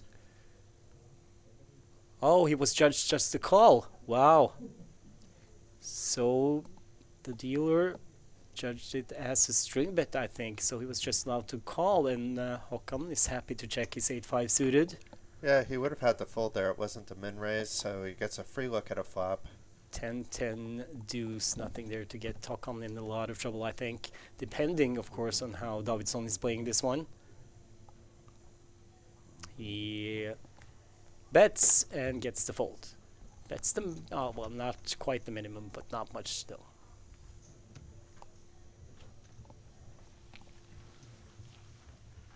And the reminder for, well, if you just tuned in, they are playing for a first prize of 10,000 euros, but 3 players get paid in this Nations Cup final. So second place gets 6,000 euros and third 4,000. So they are playing for a lot of money in the Nations Cup final. As we can see, Davidsson now the chip leader, 37 big blinds with his 75,000. Håkan, the shortest player, with 16,000, and that's 8 big blinds right now. Sebi also in kind of a push fold mode. It's basically a 16-17 big blind average at the moment, so it's anybody's game. Nobody really running away with it. And with 20-minute levels, those blinds are going off fast, so you have to stay active. Try to pick up at least blinds once around.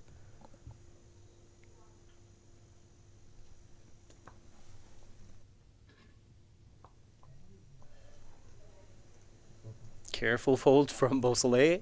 He had a6 suited. Better safe than sorry. Reboedo folds. Ball is on.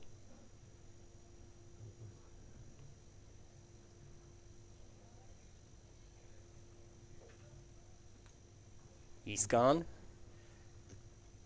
Davidsson on the button, queen 4 suited, he folds, so again, it's folded around to the small blind. I think all the 4s are dead now. Yeah, jack 5. Are we gonna see a walk? Yes, we are. Don't look at your cards! Okay, queen 6 off, you're good, but still, he might be frustrated if he looks down at pocket aces or a big pocket pair, ace king, hands like that. I never look. Do you look? I am sometimes just look at one. Oh, you do? Okay. Why?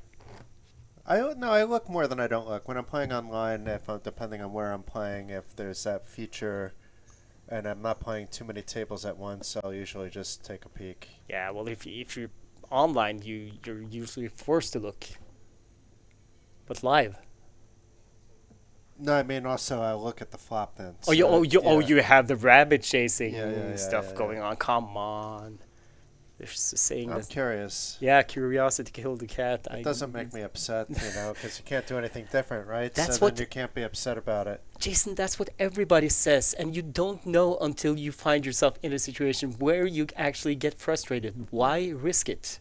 I get frustrated when I've, let's say, not realized that this one table right before a break I left open, and I come back and I see I folded aces. Then I'm very frustrated. But Don't look, because you wouldn't be if you didn't check that out. Come on. It leads to nothing good, but now 9-8 suited for Sebi. And the small blind against Vegas, a big blind, and he gets the fold. Actually, he wouldn't mind the call from Vegas had the Chilean dominated in that spot, but still happy to take down blinds and ante.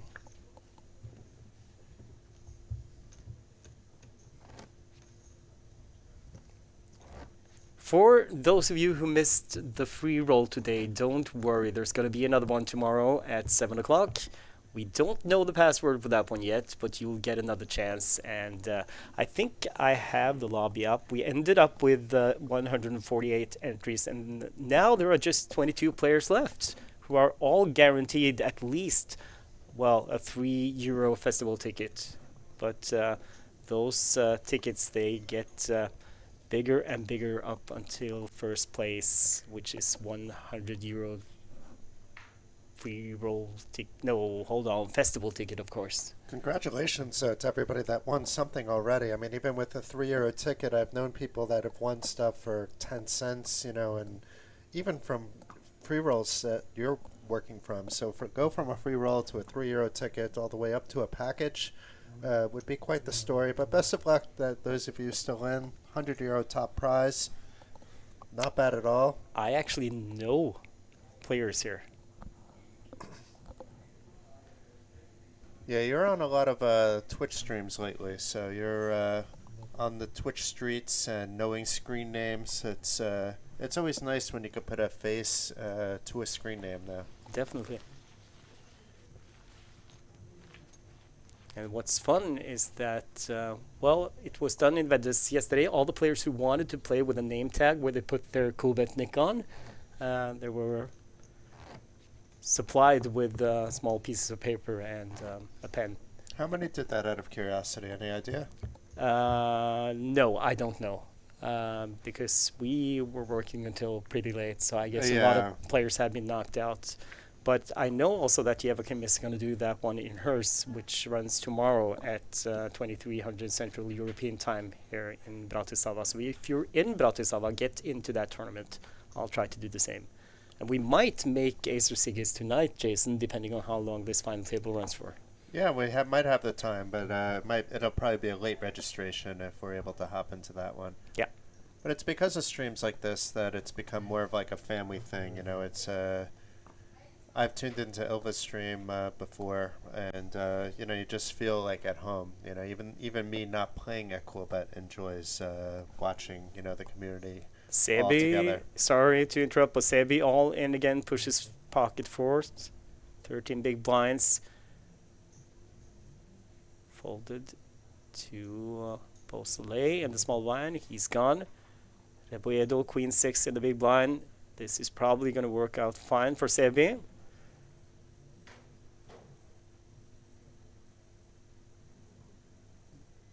Louis doing Louis things. And gets the fold. I think, well, I think it's safe to say that Sebi, he knows what to do in a spot like this, what he has to do. I know he knows his pushing range. Yeah, and it's always hard for some of the players because they're probably not in spots where they're playing and so close to tasting that 4,000, 6,000, and 10,000 euro prizes. So what typically happens in those spots is players then go to more of a caution mode. They don't want to be making a mistake on an aggressive side, but they're making then a lot of too many mistakes, not being aggressive enough. You know, so I'm not saying that's the case here. We haven't really seen it, but do not see that quality at all out of Sebi. Pocket force again, but now from earlier position, he lets it go. It's also 16 big blinds. It's a bit of a difference. Healthier stack. Doesn't need to. I think he's got a good understanding of the dynamic in a sit and go as well.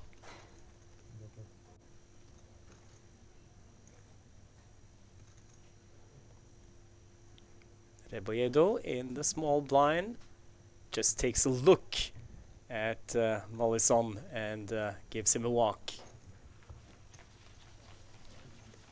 And that hand we'll never know. He didn't look, we didn't look. I like Mollison. I've liked him from the start. You actually have. That's a fair statement. Seems like a sensible guy. Why look can lead to nothing good.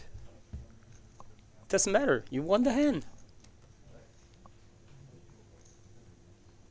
If you put it in the box, though, you could always look later, like hours from now. What did I have there? Yeah, but you know, the thing is that might actually. I mean, you might actually hurt someone else if you get frustrated and you kind of snap at them or something because you found out hours later. I mean, so that's maybe even worse. And we don't condone violence over poker replays. If you watch our replay later, please do safely. If you're prone to violence, please stay away from other people. Sebias raised it up here with ace-queen under the gun +1. Folded round to Reboedo on the button with king-jack. Lets that one go. Mollison, jack-10 in the small blind.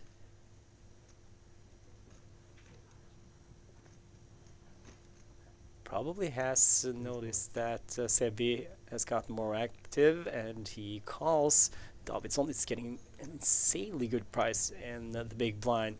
And he's the chippy, and he calls another 2,000 with 7-5 offsuit. 6 king queen. Second pair for Sebi. Open-ended straight draw for Wallisson. Not much there for Davidsson. Wallisson checks. Davidsson checks. Sebi might actually check behind here with second pair, but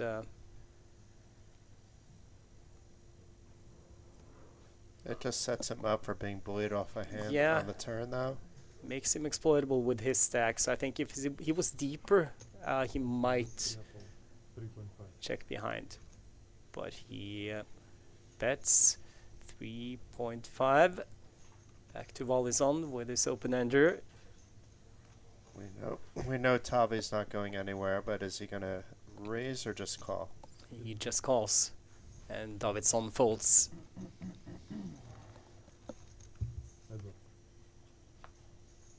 Nine on the turn, straight for Wallisson. Trying to hold back that smile. And then he checks. Sebi. Well, scary. Wallisson could easily have a king as well, so he checks behind. And a blank 4 on the river. Can Wallisson extract any value from Sebi? He has the nuts. Yeah. I think he can almost shove here. You know, like it's kind of at that level that any other bet is maybe going to be called by something light, but you're looking for something strong here to be calling you. You know, I don't think you're going to be called light unless you're just min betting, and then that just looks silly too. But still a bet like 6,000. Oh, he just shoves. Yeah. And now decision on Sebi. If he calls, he's out.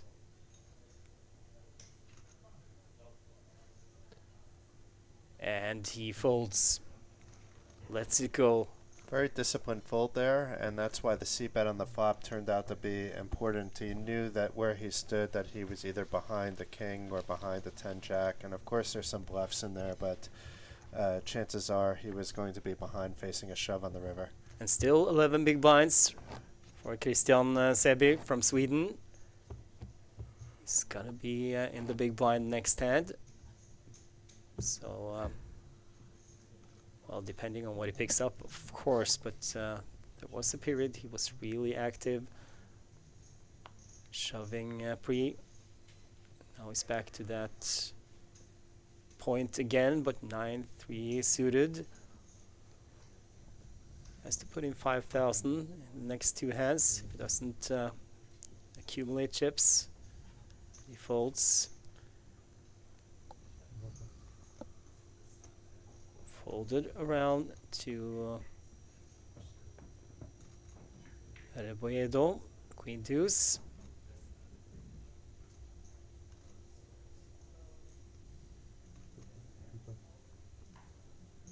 He's gone. Wallisson 5 deuce on the button. He folds. And Davidsson with ace king in the small blind. Just puts Håkon all in.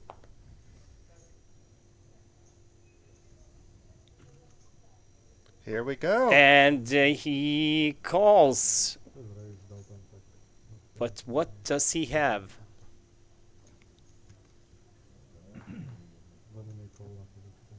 King 4, oh, he's so unfortunate. He's dominated. And he needs a 4. Of course, there might be other possibilities, like hearts. 4-2 straight.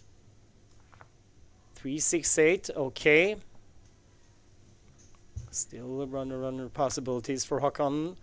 Not anymore. Now he needs a 4 on the river. Or 3 and an 8. Or 3 and an 8. Oh, wow, a 4. A miracle 4 on the river. Wow. Yeah, 3 or 8 would not have helped him. The ace would have played, so That's it was right. down to a 4. Wow, hitting his 3-outer. Oh, that was crazy. Yeah, I didn't even expect it. It's like we haven't seen any like real suckouts so far. Even not yesterday, and now we got one. And it was really important for Håkan.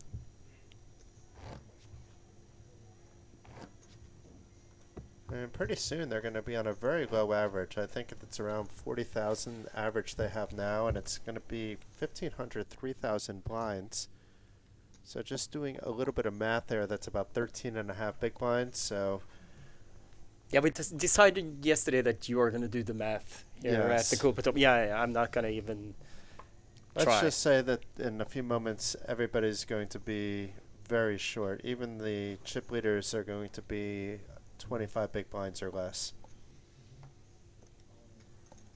Rebuedo with pocket sevens in the hijack. Seven-handed. Is he going to raise or shove? He's going to fold. Wow.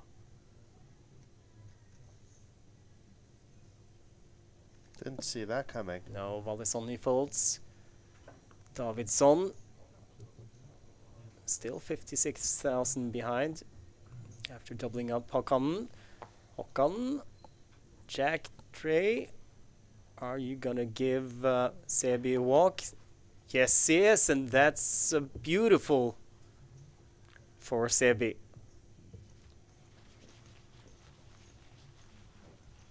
Very valuable walk. He got his whole 4,000 that he put into the hand, plus another 1,000 that he's about to put in now. Basically free rolling this orbit. Yes.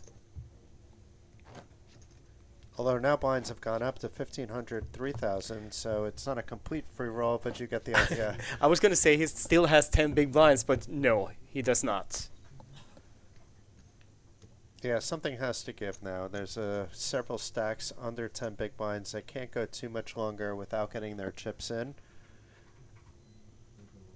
It's not to say the short stacks haven't been getting in, but they've been getting it in good and holding, or getting it in bad and getting there so far.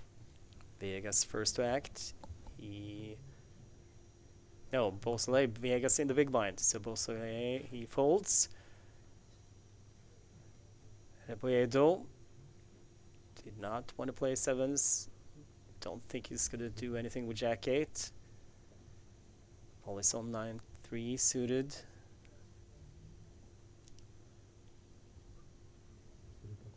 He's taken one out of Luis's playbook. He's doing the same thing now. Davidsson with pocket queens. Ooh. Can he get redemption after losing with the ace-king against the hand he had dominated? Raises to 6.5. Håkan folds. Sebi with ace-5 suited. In the small blind. It's really only a 3-bet hand when you have fold equity. I don't think you really have fold equity. I guess he technically does. But is Davidson folding, opening up wide enough to actually have any fold equity in reality? And Sebi comes to the same conclusion as you, Jason. So he folds his ace-5 suited, and Viegas with ace-king. He has the effective stack. He's all in danger of being knocked out. He's already been called by Davidsson. So we'll flip for Viegas tournament life in the Nations Cup. And we've seen an ace already out of the deck, so it makes the odds even a little bit lower, but still a lot of hope, still 5 outs. And here is the flop. Oh, 7, Jack, 10. So Davidsson does not want to see a queen. A king for Viegas. Now he doesn't want to see an ace, and another king for Viegas. Means he gets the double. And Davidsson just really unlucky 2 hands in a row here. Actually, well, this was a flip, but still. Still unlucky. I mean, anytime you get ace, king, or queens on these stack depths, there's really only one option, and that's to get your chips in and as fast as possible. First a bad beat, now a cooler. And Viegas, he is back.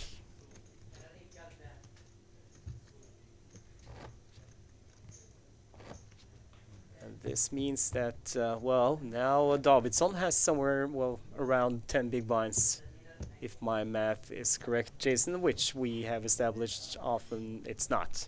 I think it's about correct, but we'll see how many chips he has. Divide it by 3,000 and come to a conclusion. I can do that. Famous last words. Luis, though, is about to go through the blinds as well and is down to 11 big blinds. So about to become one of those sub 10 big blind stacks. Mall is uncomfortable.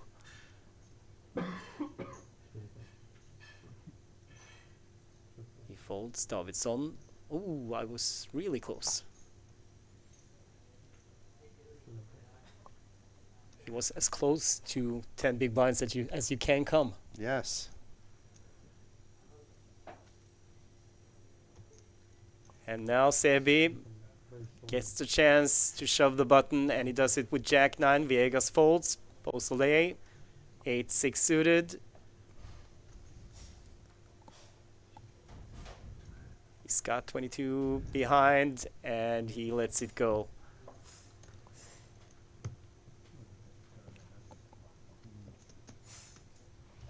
I mean, this guy, he hasn't done any mistakes as far as I've seen so far. I'm thinking Hoikinen missed an opportunity to do a shove there. I know if it was suited, it would make that shove easier, but... yeah, but still, if you put yourself in Jaakko Mikael Håkan from Finland's place, I mean, he got the miracle double up, hit a 3-outer on the river, and it's like often when that happens, you kind of give yourself an orbit just to relax and say, okay, I'm still here. I'm a lot healthier than I was. I'm not going to do anything risky right now. So that's all he really has is an orbit, you know. Yeah, yeah, it's true. Something has to happen again. Yeah, but still.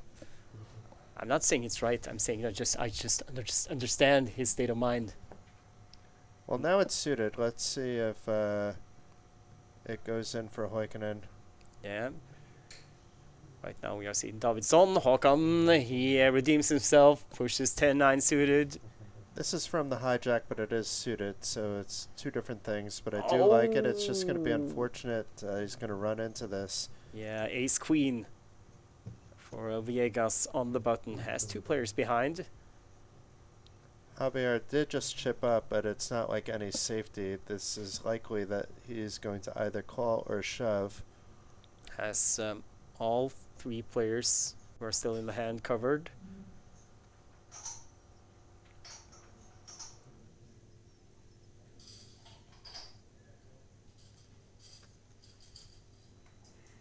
A deep sigh. Yeah, it's not like with ace queen you're going to be thrilled about doing this, but you still have to do it. He calls. Doesn't really matter if he calls because the other two players behind, they kind of have not much more or even less. So same thing as shoving. And Beausoleil and Reboedo, they fold. So Håkan is behind. He's got 2 live cards. And they are suited.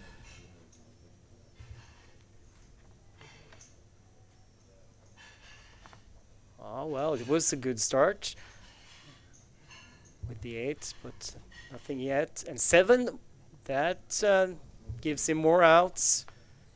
Open-ended straight draw, but top pair for Viegas on the river. Means that we are going to lose Jaakko Mikael Håkan from Finland. And he's out in 7th place.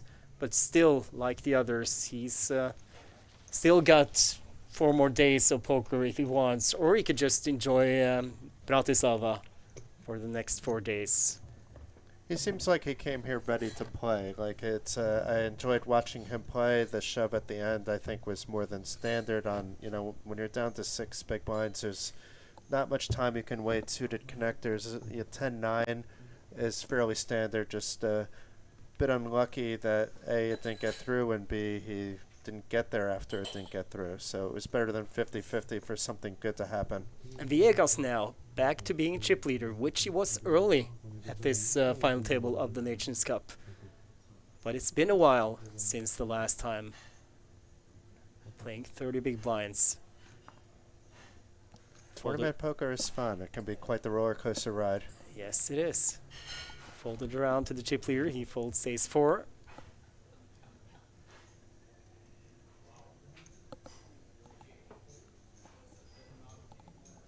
Beausoleil with pocket threes. It's been a long time since the Canadian last saw a pocket pair, and he goes all in.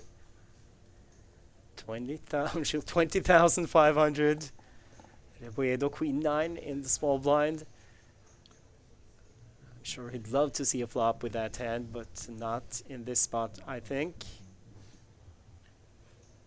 And Eric just praying that his two opponents fold. Even if he's going to be ahead, it's still going to be a flip. Yeah, well, it's hard to get Beausoleil to fold. And this works out fine for Eric Beausoleil.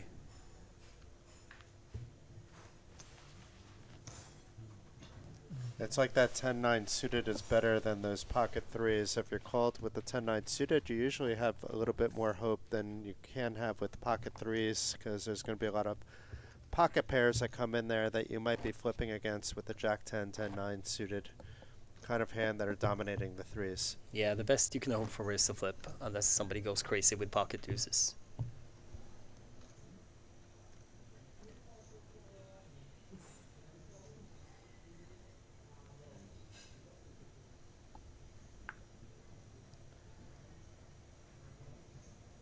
Pocket queens. Ooh. For Christian Sebi.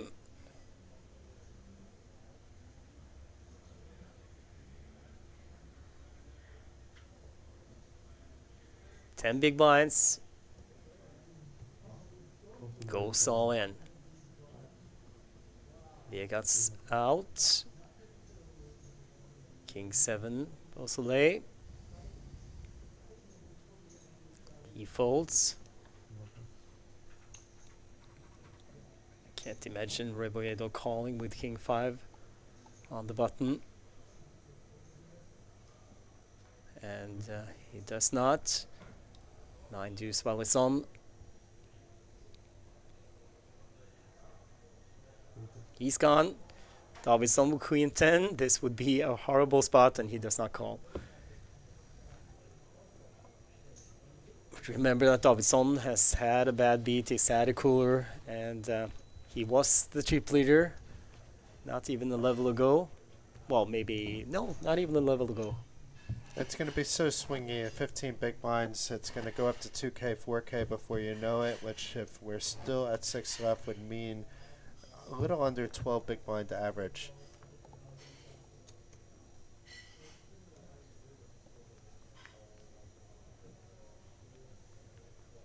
It shows a very disciplined table. Players aren't afraid to make the, usually you want to be shoving a little bit wider when you get down to those spots, and these players are understanding if I don't have the right cards that are mathematically shovable, that I'm going to fold them.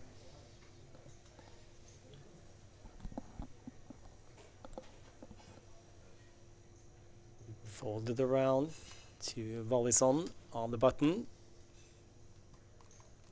21 big blinds. That's the second chippy on the table. Davidsson shoves King 9 from the small blind. Sebi, Jack 3 suited in the big blind. And he lets it go. So our chef from Iceland. He also shows that he knows what to do in these spots.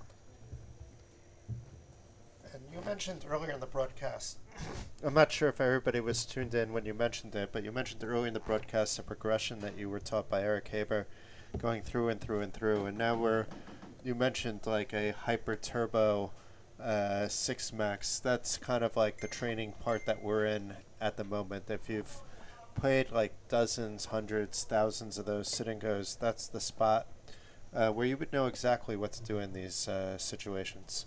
Yeah, and it's so important to try to study a little bit. And it's kind of hard because, or if you just study like boring reading up on stuff. You have to do that as well.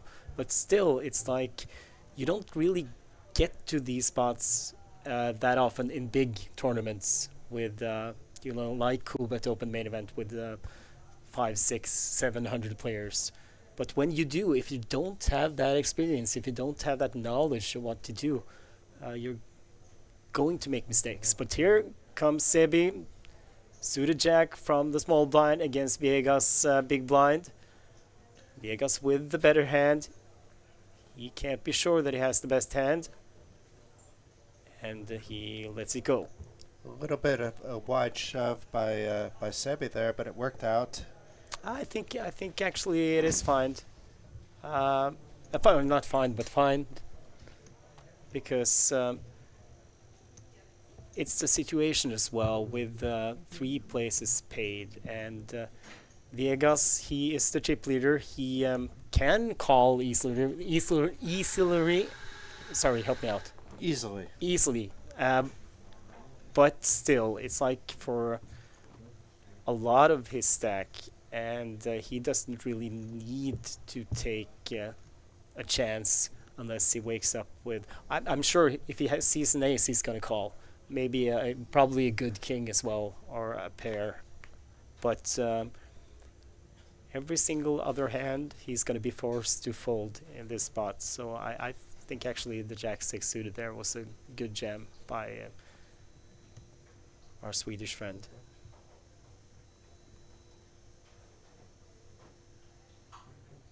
That's kind of one of the things that you have to know. How can you put pressure? Now Davidsson with ace-7 offsuit. Nope. He folds it. Lets it go. Gives Sebi opportunity to do it again with ace-6 suited. Well, now he's got almost 13 big blinds. It's still a shove at this spot. He's on the button. And the effective stack is supposed to lay in the big blind. Viegas folds. Supposed to lay queen deuce. And he is probably going to fold. He did like a double take and then a triple take. And he points to Sebi. It was like, I know what you're doing, but I can't do anything about it. Yeah, that's... in this case, he actually had an ace, but the last case, that was exactly it.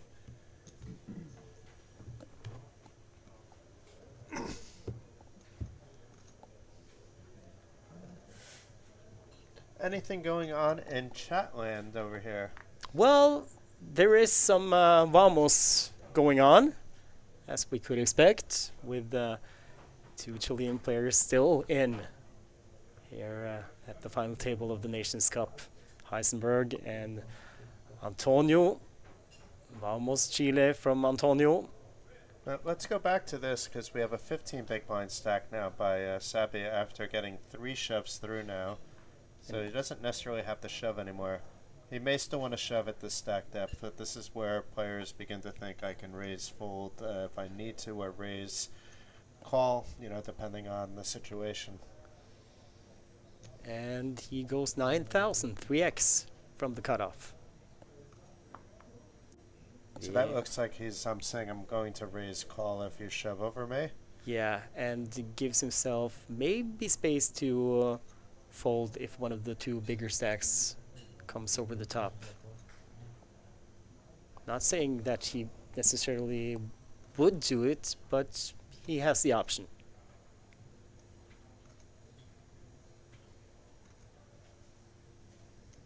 Reboedo already 6,000 out there with the ante and the big blind, and has to fold 10-5. It's been a frustrating few orbits for Luis there. Yeah, and Sebi is just running over this table now. Of course, we know that partially due to the cards he's getting, but also pushing in the right spots. I mean, 2 of those spots were because he was given the opportunity to, and the Jack-6, he took the opportunity when it was given to him, and same with the Ace-6. There was another ace before him, and that folded. a short stack, and he would have had to fold the a6, but he can certainly shove with a6, even though he can't call with it. And Davidson can shove with ace king here under the gun, 10 big blinds. Or he could, no. He just jams it. And I agree. I mean, well, actually, in this spot, I don't think so many people are going to come in after if you get one call, but still, better be safe. Ace King reaches his full value first when you see all 5 cards in the table. Another frustrating hand for Luis. Yeah, he's been so card dead. And volley's on in the big blind. Yeah. And Toffee hasn't had anything in a while either. No. And that smile is kind of like confirming that.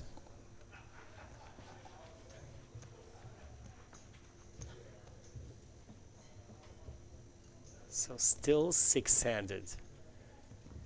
Looks like it's gone up to 2,000, 4,000 now, though, so 10,000 every orbit. And it brings our average stack down to 11 big blinds, 11 and change. So it's 45,000 divided by 4 is 11.25. Don't look at me, Jason. I thought we had established that. It's 11.25, I say confidently. Viegas, the chip leader, now playing almost 21 big blinds. Ace King.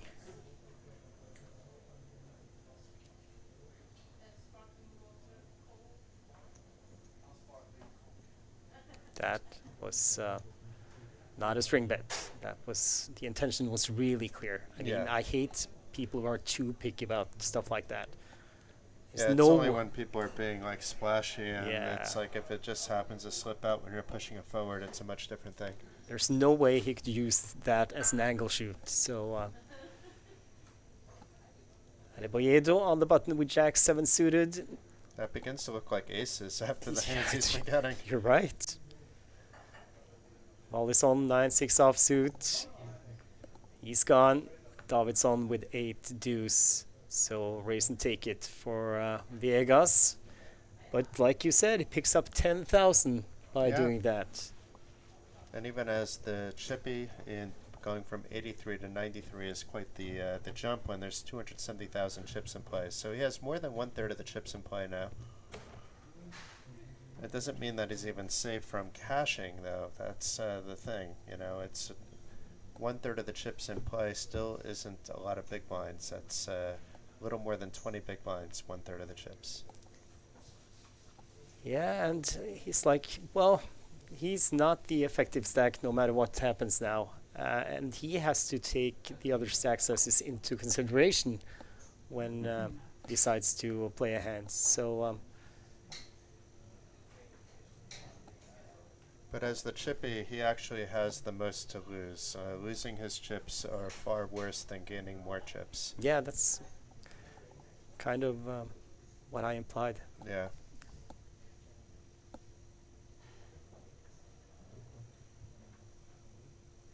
Oh, I know Wallison would probably so much like to try to steal from the button, but like you just pointed out, it's what you have to lose against what you gain at this point. And Sebi gets a walk and looks down at 7 deuce. Those are one of the few times you're going to be like happy about it. It's like, I had 7 deuce, but look at this. Viegas chip leader 93,023 big blinds. Rebolledo down to 4 big blinds. Beausoleil has 5. Davidson has 6. And then there's a gap up to Sebi and Wallison, who both have 13 big blinds.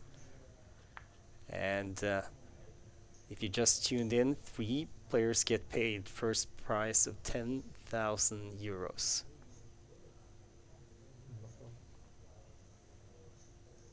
Second place 6. And third back to his 4. 6 deuces. Yeah, oh, I feel sorry for Luis Oriel Rebolledo Arenada from Chile. He has been so card dead. Davidsson has had his share of premium starting hands. Unfortunately, he has also lost with a couple of them, and now he's all in 27,000. Sebi folds the small blind. Viegas with pocket trees and the big blind. This is close. I think it should be a call, but it is close. But he knows at best that he's flipping. Unless he's up against pocket deuces, he makes the call. So it's a flip for Davidsson's tournament life. He needs to hit. Viegas does not.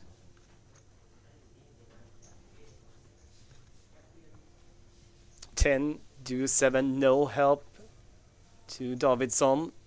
Queen, okay, picks up an extra out. Jacks now, or ace or a queen, but an 8 means he loses again with ace king, and he has not been lucky with that starting hand at this final table. So we lose our chef from Iceland out in 6th place, Hjörtur Davidsson. But still, qualified for the main event in a satellite yesterday, so he is going to play, I guess maybe not one of the fights today, but he is probably going to play tomorrow or Friday. So instead of winning the Friday is tomorrow, not top prize in that, he's going to win 40, 50, 60,000, whatever it might be in the main event. Yeah. Possibly, yes. And he has played well. Yeah, I mean, these hands like these ace-kings that have basically just played themselves. The pocket threes didn't play it themselves, so you would have to maybe look at that not even from a chippy perspective, but from an ICM perspective. I am folding there, but an argument can be made because of the 6 big blinds that maybe it's actually a call. Yeah, and he told me prior to the final table that he hadn't really played that much live poker, but I mean, I could not tell.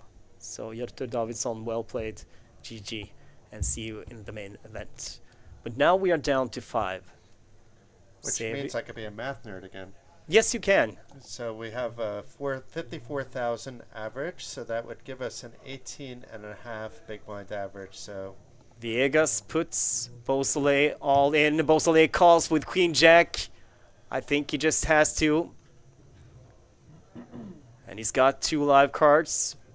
But it is for Beausoleil's tournament life. 8, 10, 9. He flops it.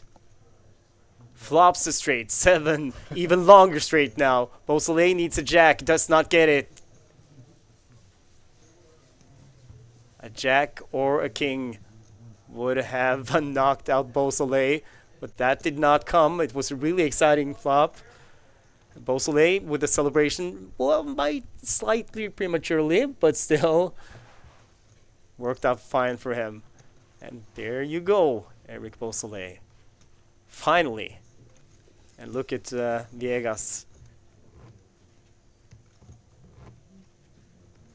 Probably has a friend or two on the rail and just gives them the look. What can you do? And he knows that's just the way it is. Queen Jack is, you know, it's not that far away. No, I said okay. He only had 4 big blinds. He only had 4 big blinds, so he had to go with ace-5 there. So yeah, the ace-5 was standard jam, king, queen, yeah. jack, queen, jack. That hand was perfectly played itself. I just had something happened in my brain. I was all of a sudden thinking about that he had kind of outs, but he actually I did was not. trying to go through. Maybe I missed something. No, you did not. It was like, in my head. Everything just turned upside down. So in my head. oh, there now you're back on cranberries. You go from Black Eyed Peas to cranberries. The fact that you recognize on like one line though means that's maybe even scarier. I'm bad at math. I'm pretty good at music. Beausoleil is folded. Reboredo gets a walk. Oh, that's nice of Eric, I think. But still no cards for Luis, so he gets another orbit for free, but something has to give. Yes. We don't have too much more time, I'm sure, in this blind level, and then we're going to be back below an 11 big blind average if nobody goes out this blind level.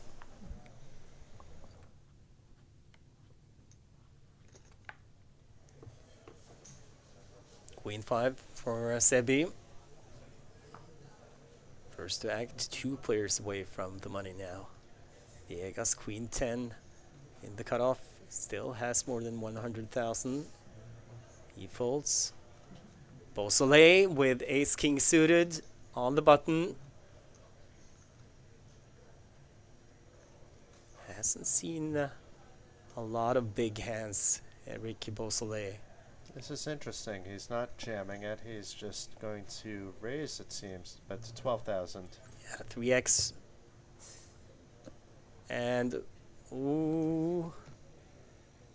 Luis Rebolledo Arenada.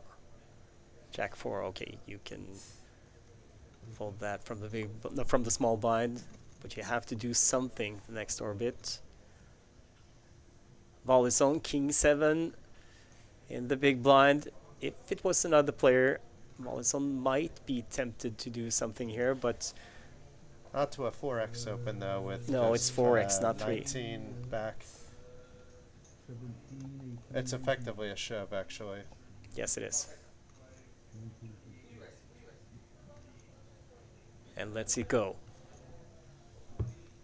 Showing his frustration a little bit more than Luis. He's now on nearly the same cold streak as Luis. Luis has been going on and on and on, but Tavi has not had anything playable, and then he sees a king and a big blind. Maybe I could see a flop at least, and gets frustrated. And I mean, he had the healthy stack a couple of levels ago, but he's just been handcuffed by the action and the cards that he's been getting, so I understand the frustration.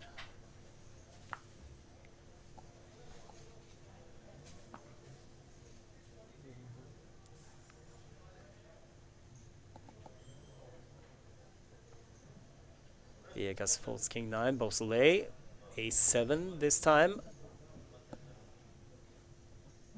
And he is gonna open to 16 again, goes 4x, I think. It was 16. Rebolledo trying to squeeze out another queen, I think. I think the first card he looked on was a queen, and then I like to squeeze, but I used to like to squeeze until I realized, oh, that's a big tell. Unless you squeeze every time and you just fake squeeze, you know. Yeah, I'm not good at balancing. I've never balance your squeeze range. No, I balance my squeeze range. It's not good at that. Ball is on with Jack 10. Oh, he calls from the small blind. Does he have a cunning plan? If the flop comes the correct cards, doesn't necessarily mean that he needs to hit, but is he just gonna do what we talked about earlier on, the old school sit and go strategy of stop and go? Not on a King 4-6 board, I think. Ball is on first to act. I think it's the first real mistake we've seen at the final table is this. It was like a frustration call to a 4x. To a min raise, it's not that bad. And 4xing to begin with, one can argue, is the second biggest, but now the players have been playing for quite some time, and it's very easy to... Yeah, I know, but let's see what Beausoleil does here, because if he does not c-bet this flop, then I think this might work out for Wallison.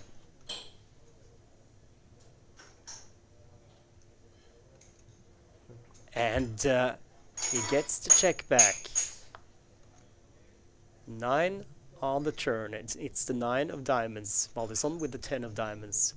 So 3, 2 of flush. A perfect draw card, actually, for Wallison. And look at this. He's gonna bet, but he's gonna go small. 7,000.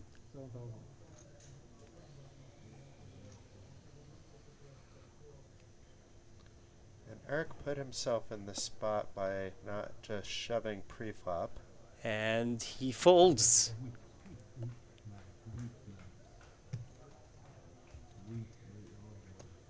So that really worked out well for Tavi Vallison.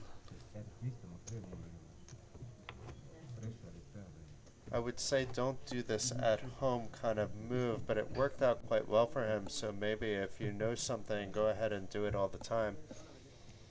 Yeah, but definitely what you noticed, that he was getting frustrated, that contributed to the call. But still, I think he had a plan. I think if the flop was kind of favorable to his range, or maybe even more so unfavorable to Beausoleil's range, he was going to do something, maybe just donk small or something. Then he got the king high flop. He checked. When he got the check back, he was... But he got the Yahtzee draw card on the turn. He did, of course. But I think he would have bet small no matter what game, unless it was an ace against Beausoleil.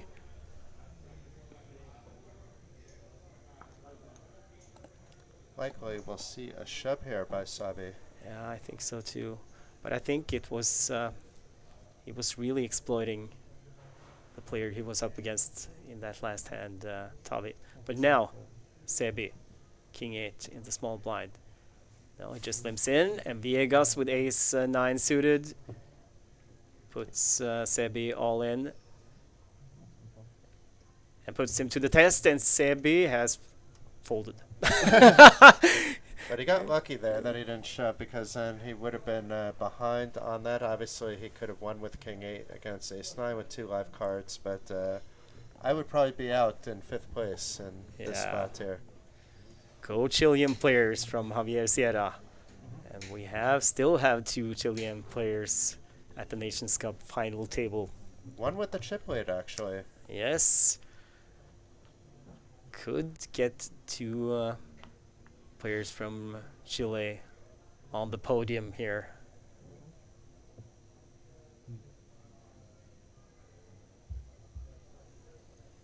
They've outlasted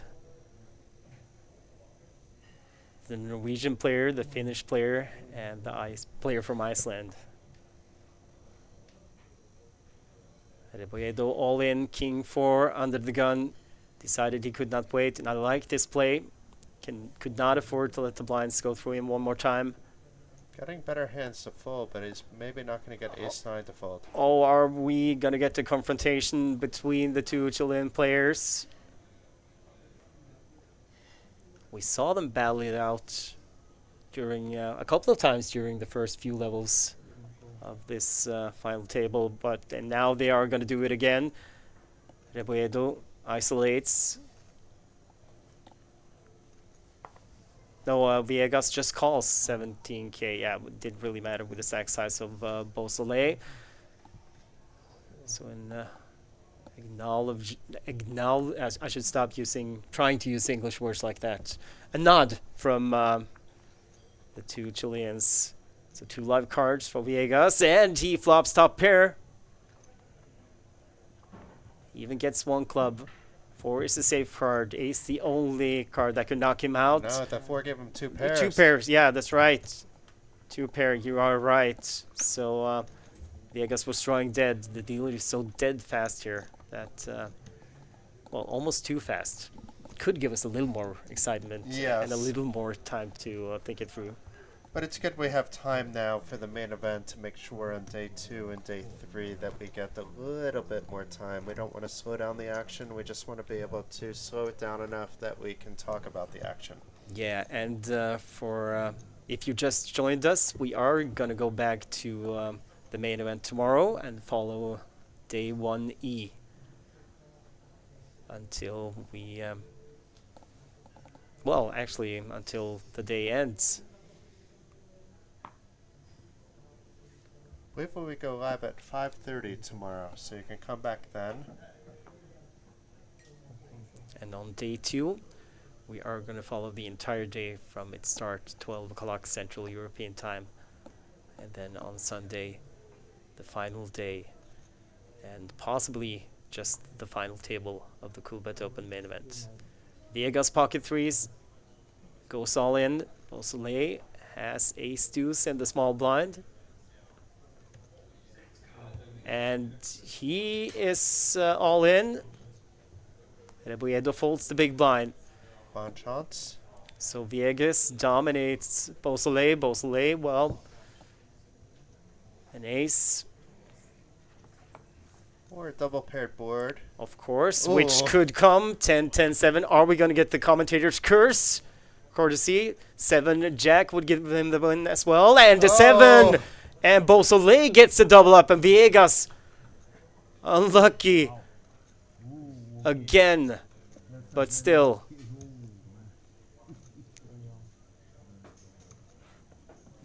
The emotions that he's running through right now.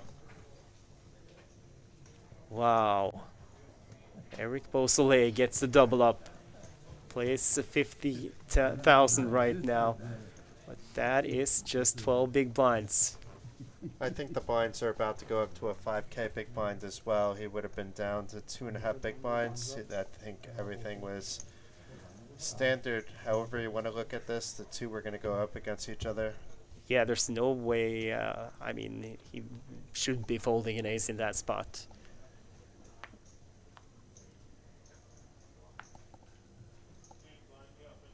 And now it's Javier that looks like he's had a little bit of air taken out of his sail, you know, like just with demeanor. But no, now he looks like he's already, as soon as he gets to the cards, he's already back. And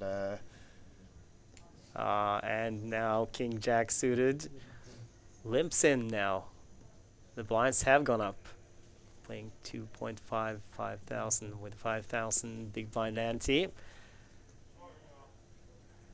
Rebolledo with the king in the small blind after Beausoleil folded. The limping is very interesting here. We talked about this the other day with like guys like Dominic Nietzsche doing it very well. But it's hard, really hard to play this way. I was going to continue. It's really hard if you're not Dominic Nietzsche. Oh, ace king for Volison. This might get ugly, and I could potentially be feeling really sorry for Viegas if his plan was to go over the top here, but it looks like he's just gonna call. But there are some flops that could be really dangerous, and I would say devastating for Viegas here. 9, 10, 4. Okay, picks up a gut shot. Nothing there for Volison. Overall, a good flop though for Viegas. Also, the backdoor flush draw 2 overs. 12,000 from Volison. If he limp called preempt, would be surprised if he's folding now. And he calls.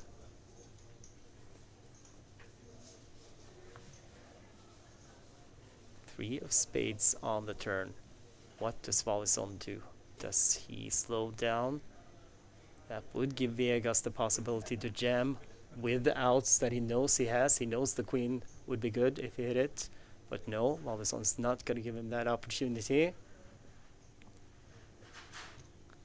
And this is 18,000 and quick fold from Viegas, who is down to just 41.5. Volison up to over 100,000 now. Small ball on these pots is much different than small ball on the pots early in the day.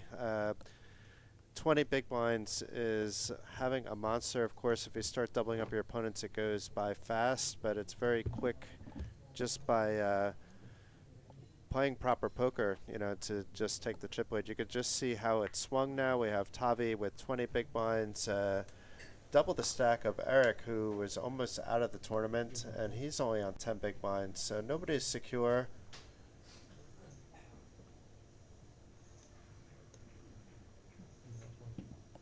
Viegas looks at the clock and sees that he has to put in, well, if he wants to. No, I think he just looked after he had folded. Rebolledo on the button. He has the king. He still has a little bit of fold equity. Well, actually a lot. but decides to let it go. Ball is on with queen 8. As Sebi has been really quiet now for the last few orbits in the big blind. I like this. The raise doesn't have to be a lot to send the message.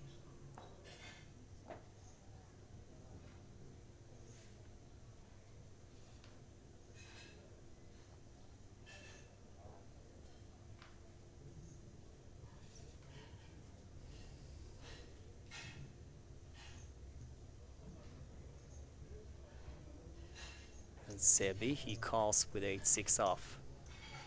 He's dominated, does not know it. Let's just hope for his sake there's not an 8 in the flop. Instead it's 9-6 jack with 3 clubs.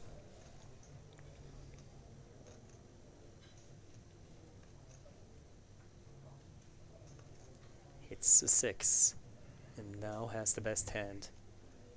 His first to act. No, he's not. Wallison, of course, from the small blind is first to act. He is gonna see bet the flop. And no, he actually, I think he put Sebi all in. And he has been called. No, he had to call 8 more. Yeah, and he just called it. It might also be that, yeah, it is 24. I was going to say that sometimes. But still, Sebi is ahead, but he is in danger of being knocked out. Right now, a queen, but not the queen of clubs. Ace of spades safe card. And so is the 6 of spades. Trips for Sebi, who gets the full double. Hard not to, actually. Yeah, hard not to. But yeah, that's why you could be calling in position. You could be calling a little bit wide with these small stacks. You get away or you get it in. If he didn't flop so much equity, he would have just folded there, lost a few thousand more. So not an easy day for Tavi Wallison. Been up and down. And now he has Sebi with a bigger stack to his left.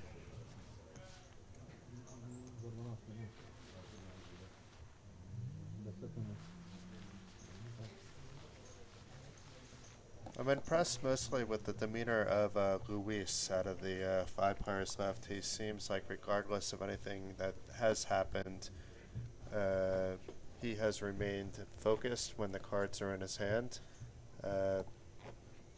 He does have this little pausing thing he does pre-flop, which is more than fine. He's not really wasting any time, but I think that maybe actually helps him. You know, it's something maybe other players should consider if they find themselves to be too hyper-intensive, is to slow themselves down just slightly, and it may allow you to remain focused. Yeah, there's a big difference between like tanking pre-flop and, you know, counting to 3 after you looked at your cards.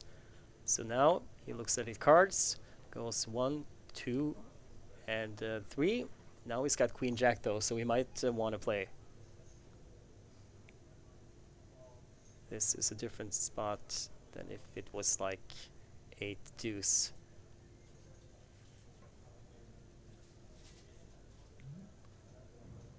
He's got 3 players behind and he's all in.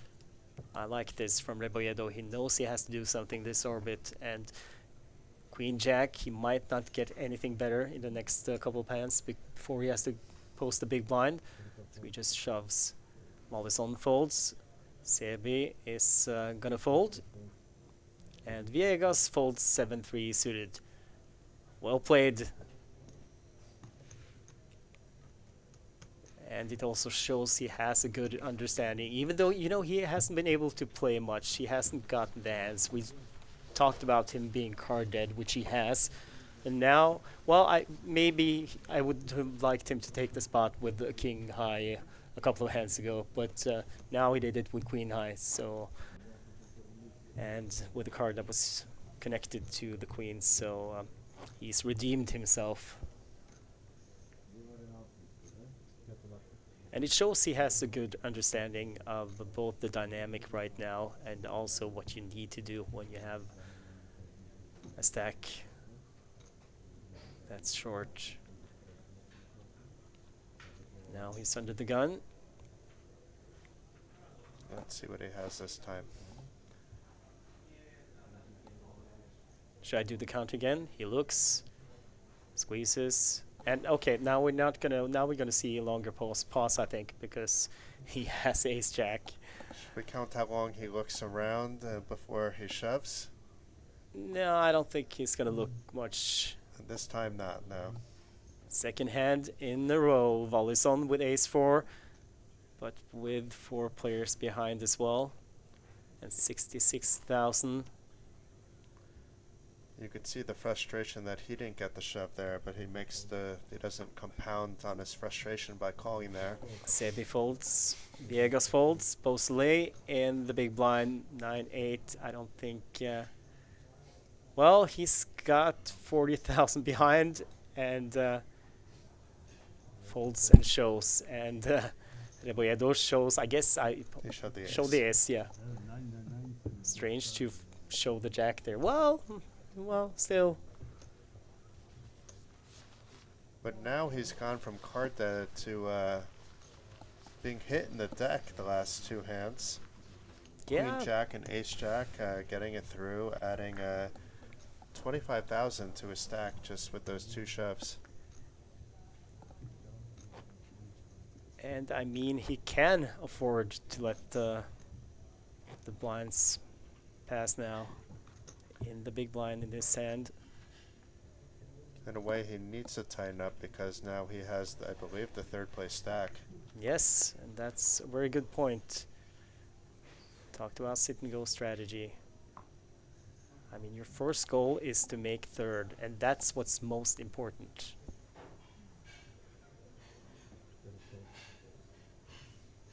Volleyson folds.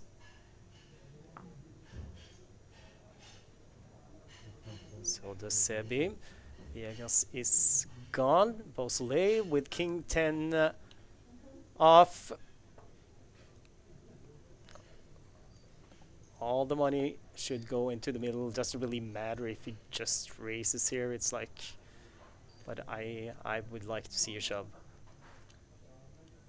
And he proved when he put in half the stack last time, he got off with the other half. Just don't compound and do it again, please. Get it in, get it in. Yes, he's announced all in.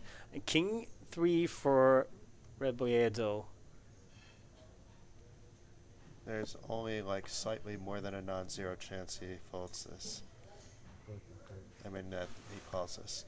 Yeah, in another situation against another type of player, he might think about it a little longer.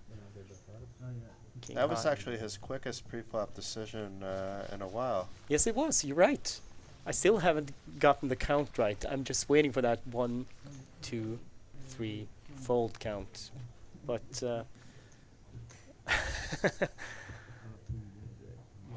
And now he's having a little bit of fun with Eric too. yeah, North American and South American.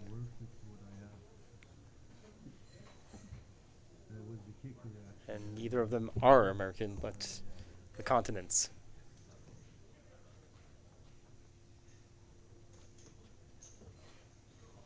Yeah, it's funny when you get into an argument because you said you were American, you know, because you were born in the United States. What do I call myself then if I'm not? Yeah. Sebi now with ace jack.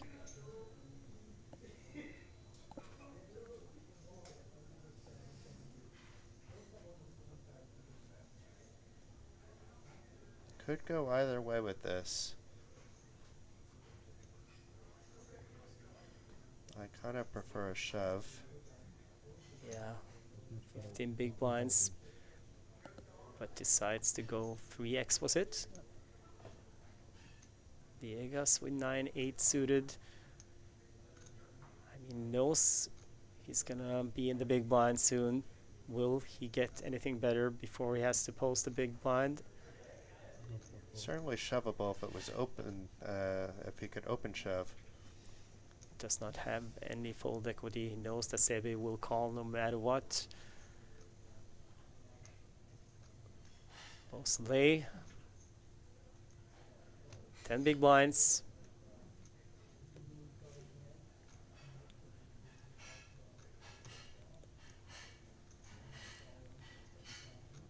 Let's just hope that he... Well, he did. Okay, I was just worried that he was kind of... You know, he's had a long flight from Canada, and I mean, could be that he's done it once before. He didn't see that a player had raced, and... It may have been something with the clock as well. You know, they're going to be close to be taking another break. You're right. So sometimes when you're a few seconds off that, you want to stall it so you know when you fold, you can just run, you know, from your chair and get a few extra seconds. But that wasn't it either. Race and take it. Jet lag is a real thing. It's crazy. It is. Race and take it for Christian Sebi from Sweden. He's already won one of these down here, with the qualifier being, I think it was, I'm not sure if it was 10 or 9-handed, but still. So he's qualified for this twice? Yeah, kind of. Wow. That in itself, never mind that he might win 2 of the finals, it's pretty impressive. I know in some of the regions it's quite competitive to get these seats. And the way he has played has been impressive as well. Now, Viegas, he's also impressed me. He's played really well. This is for his tournament life. Gone from being the chip leader to the short stack. He'll be happy if everybody folds, even if he's ahead. He's not going to be by much. Beausoleil, we can't see his cards. The dealer letting us know. Okay, 7-2.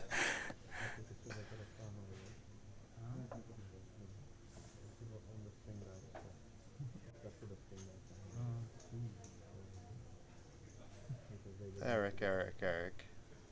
Yeah. We're not playing the 7 deuce game, although it would be fun if we added that component at this late stage.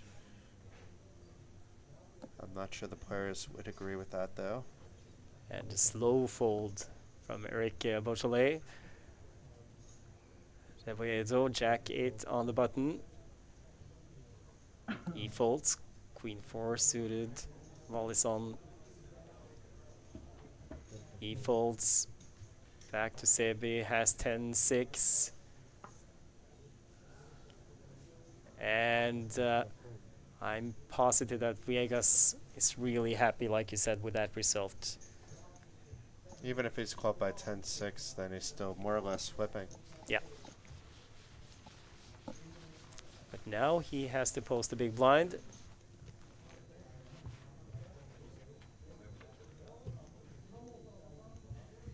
And the ante.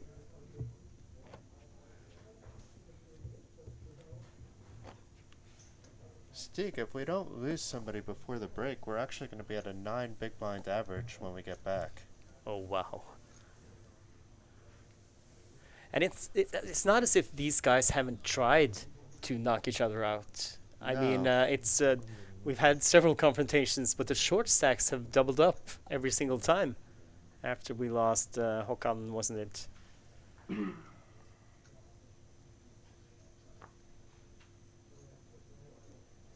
No, sorry, Davidsson was the last player out.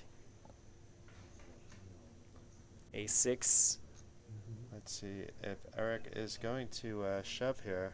He liked to bet like that 4x before with a similar stack size, at least big blind wise, when it was 2,000, 4,000. 10 big blinds. I don't blame him if he actually just folds here, but I think it's either shove or fold.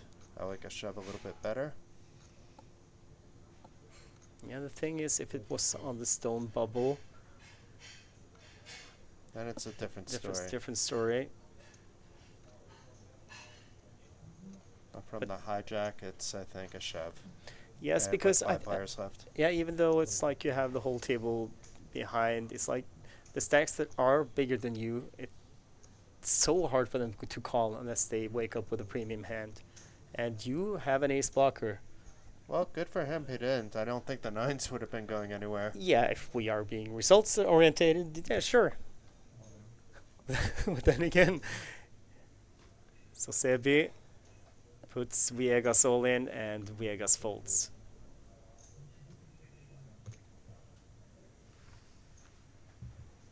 Especially if it was another 4x, it would have been just shoved over, and then yeah. Then what do you do if you're Eric? So if you just tuned in, 2 more players out, and they will all be guaranteed at least 4,000 euros. 6,000 for second place and 10,000 for the winner.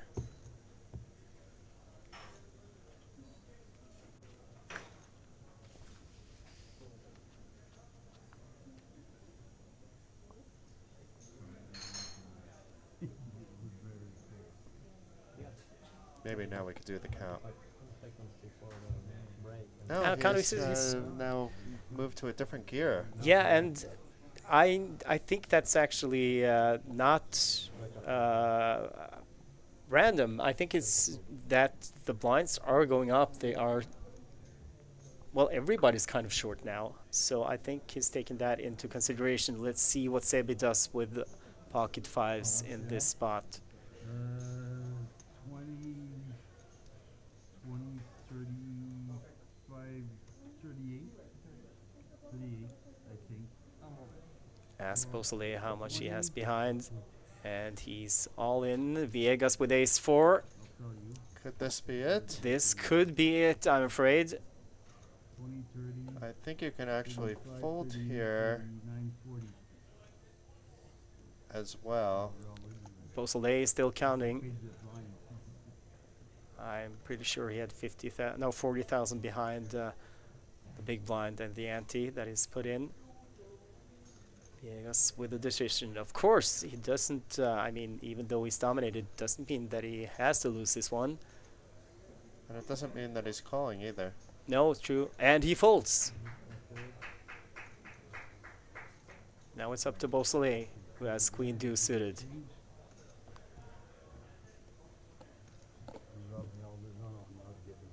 that finger is like, again, he points at Sebi.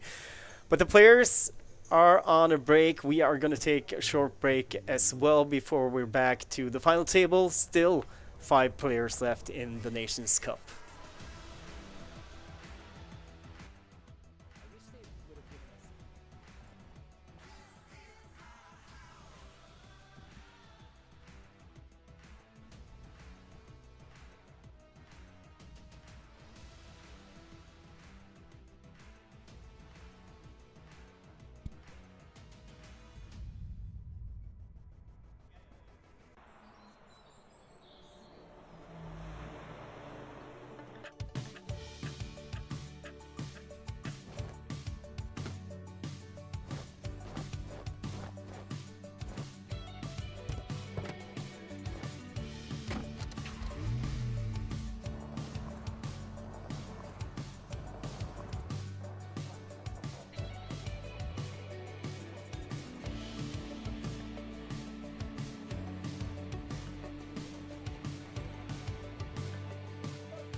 And we are back, and we are about to play five-handed still in the Nations Cup. It's been, well, I mean, I would have thought we'd be down to at least the bubble now, maybe even in the money, but still two players need to be knocked out.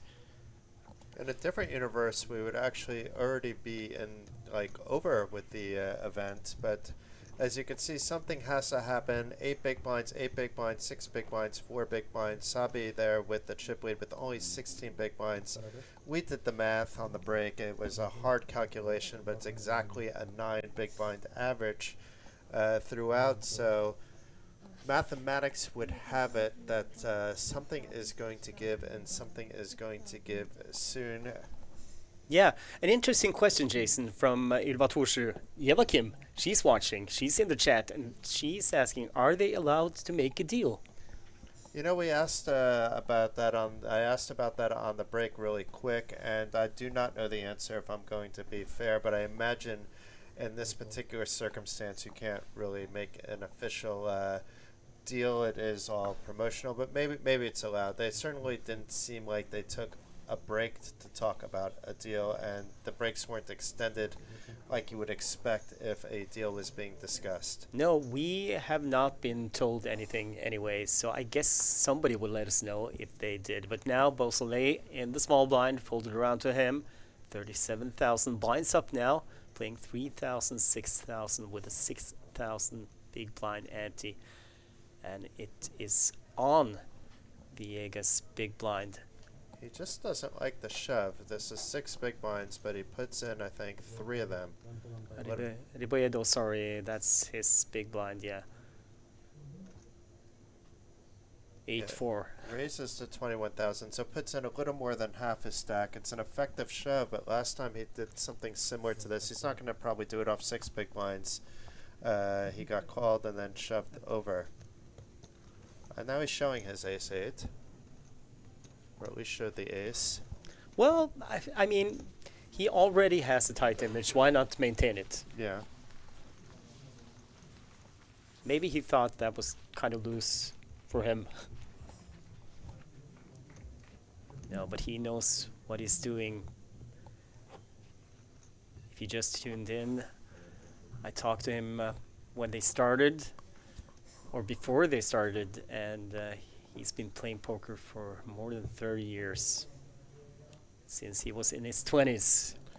And all of these players had to basically come out on top of other players in their region in order to be able to make it here. So it's the best of the nations and variety of different kind of competitions to make this final table. Ace-10, Sebi under the gun. Any raise for him is really a shove just based on everybody else's stacks, but he might be just limping. And you are right. Second time we've seen this for Sabi. Yeah, probably kind of a trick limp. He's gonna call a shove from all. Let's see, are we ahead of time here? No, we, I guess, with this quick shove with his pocket deuces. Beausoleil folds. Reboyedo, he folds. And Wallis on with 7-4. He is gone. Suerte Javier, I don't see how Sabe is getting out of the way here. No, I think he... Flipping for his life. Yeah, he just... Seba just wants to be sure that Viegas doesn't have more behind and gets the count and the snap call. So the race is on. Yes, it is, and it is for Viegas' life. He's ahead right now, but this is a coin flip. Not anymore when there's an ace on the flop, but, well, with 3 hearts as well, while still Viegas has the deuce of hearts, doesn't change anything. He needs to hit a deuce on the river, and he does not. He is out, and I feel really sorry for Javier Inti Viegas Guerrero, who is knocked out in 5th place. Early chip leader, and he also regained the chip lead late in this tournament, but now unfortunately he is out, and we are down to 4. They are on the bubble. Next player out gets nothing. Third place has secured 4,000 euros. And look at this, Rebolledo, the last remaining Chilean player representing Latin America, 5 big blinds now. Sabe can basically be raising an open pot in this spot if he thinks that his 3 opponents really want to not walk away with nothing. It's almost unfortunate for him that there's just the 3 big blinds separating Beausoleil and Rebolledo, but still a slightly bigger stack. You could put even more pressure on, but it's like you are definitely right. He can still apply pressure. And I mean, he's probably going to get a lot of walks as well, I think. Unless, I mean, I might reconsider because it's Wallison who is to Sebe's left. No, right, I mean. So he might try a steal or 2. We'll have to see. Rebolledo, 8-7 suited. And he lets it go. Good fold. Yeah, he's probably hoping that, well, not probably, he's hoping that one of the 2 other players are going to get knocked out before he has to post a big blind. But there we go, Sebe gets the first walk. He is the biggest of the short stacks, Luis, so he has to keep that in mind, that he shouldn't be playing hands right now. It's true. I know it doesn't put him in a position to win, but getting that first cash is quite important at this stage of the game when you're in second place. Yeah, and if any of you tuned in early from this coverage of the Nations Cup final table, we talked about that. This is like pure sit-and-go strategy. Get into the money, and then you can start to think about winning the thing once you've done that. You walk away with nothing if you're out in 4th place. Rebolledo, 10-7. Now I could have done the count. Yes, now you can try again next hand. Oh, it's probably just gonna snap jam or snap fold. Ace-9, Wallison. Here we go. This is a tough spot for him with the short stack to his right. He decides to raise to 12,000. And this is one of those spots where Sebi can apply pressure, actually. But, well, we didn't even see his cards. It just smells like aces when he's not shoving, and particularly with this player, with Tavi. It's true.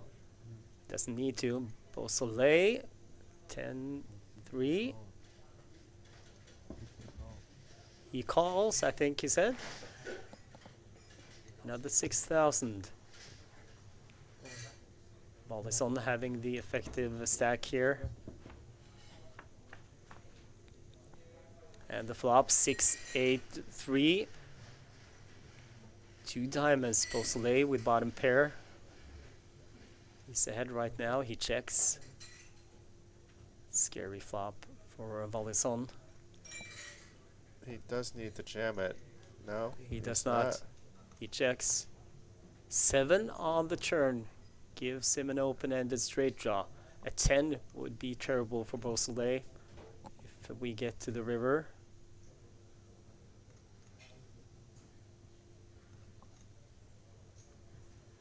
Of course, he can see that it's 4 to a straight, but still.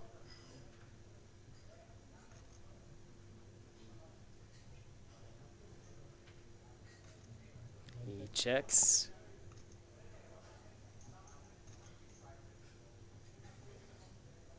Does Wallison take the free card, or does he go small? He goes 12,000. Leaves himself with 14.5. It's basically saying here that there's absolutely no fold equity. I'm not going to fold no matter what.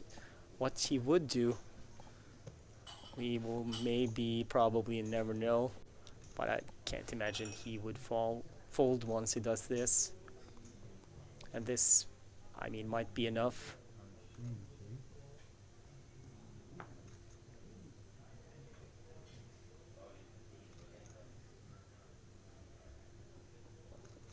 gets the fold from the better hand. Taavi Valisson from Estonia.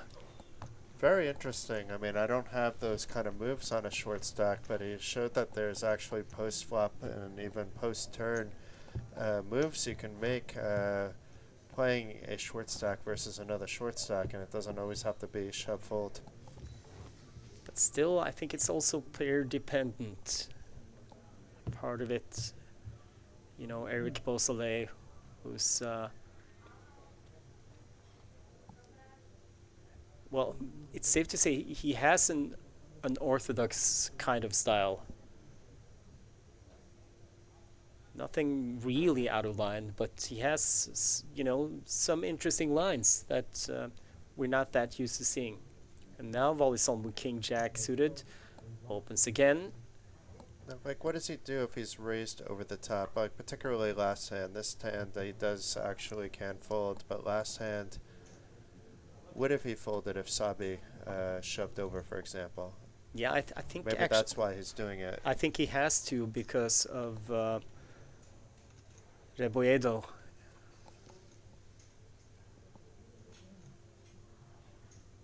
Beausoleil with 7-6 suited. So tempting, but let's go. Reboedo Queen 8.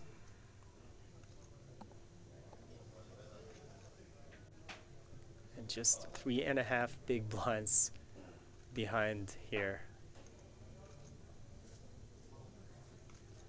No, sorry, 4. No, 3.5. Didn't we agree that you should do the math, Jason? I should do the math. Yeah. It's 3.5, though. You got it at the end.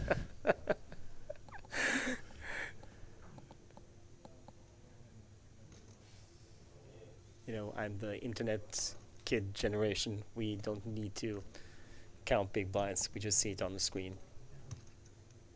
Does call. Yes, he does. Maybe now we're gonna see a stop and go if a flop that's favorable for Reboedo comes, which I think 7-3-4 is, even Where's though he range? doesn't hit.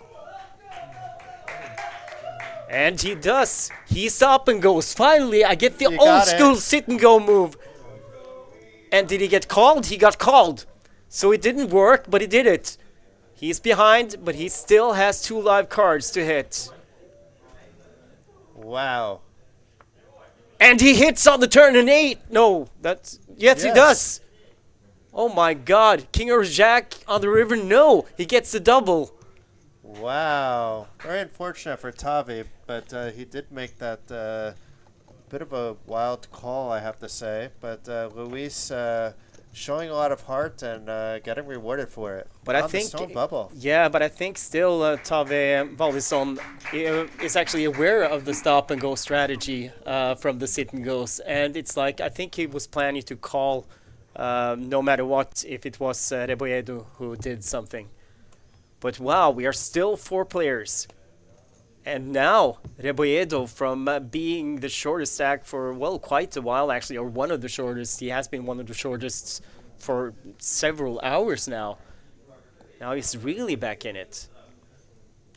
And blinds are about to go up soon. We're at a average now of about 11 big blinds, but we'd get back down even to that 7 big blind average pretty soon, 8 big blinds. And look here, Beausoleil looks down at ace-4 on the button, goes all in. 5 big blinds. Reboedo in the small blind.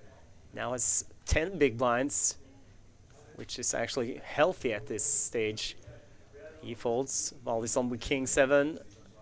Down to 20.5.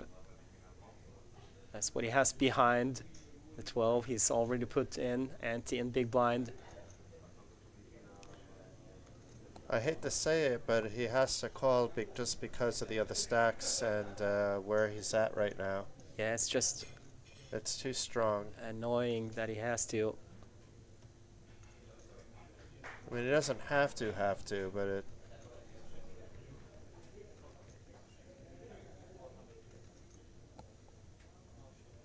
it hurts to do. When you have king 7, you know mathematically that you should call even ICM-wise at this stage. And especially when it's Beausoleil who does this, I think.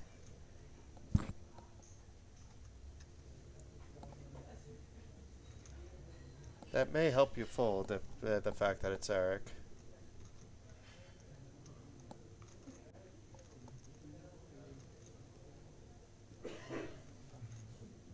Oh, look at this, Jason.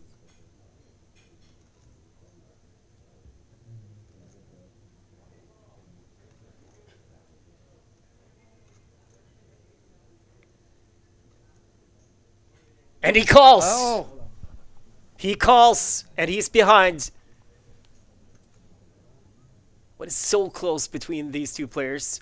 If Wallison loses, he's out. If Beausoleil loses, he's down to nothing. And a king in the door. Top pair for Wallison. A 4 for Beausoleil. 7 on the turn, 10 on the river. Wallison gets the double, and Beausoleil down to 4,500. That's less than one big blind. Wow. Wasn't happy about making that call at all, and Tavi just experienced a bit of bad luck in a few hands. Now is the fortunate beneficiary of a little bit of good luck. I mean, he wasn't a huge underdog. Eric was a 3-2 favorite in the hand. Was the correct mathematical call as well. But yeah, at the end he got there. Instead of going home with 0, now he has a chance at between 4 and 10,000 euros. So, now we have a situation where one player has less than one big blind.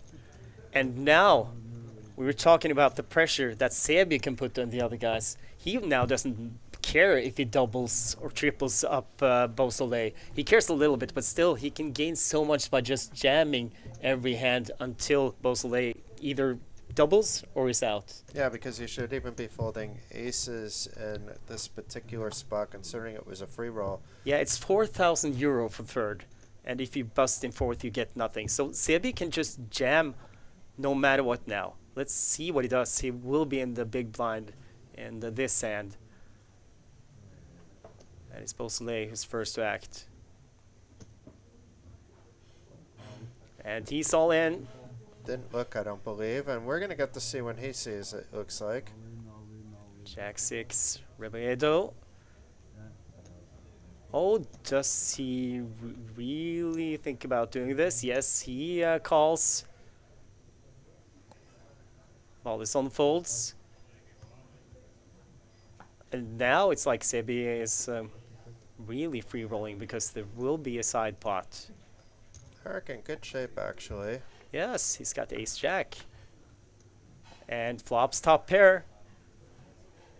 But still gut shot for Sebi, and it's a flush draw for Rebiedo. Yeah, very scary board if he knew what his opponents had. He's probably breathing a sigh of relief. But goes check check, king on the turn. I don't think any of them are going to bet unless they have something really good.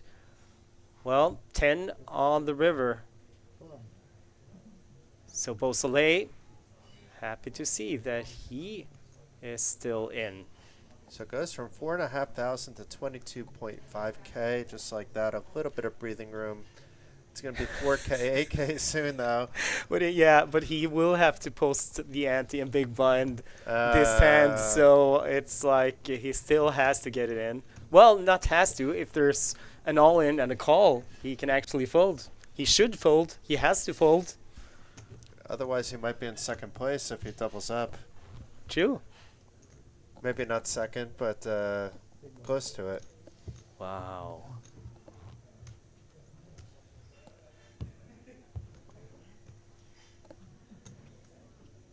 I'm going to pay attention to see if Eric is going to look at his cards. Yeah, do. Meanwhile, Rebiedo jack 9 off. I lost the angle.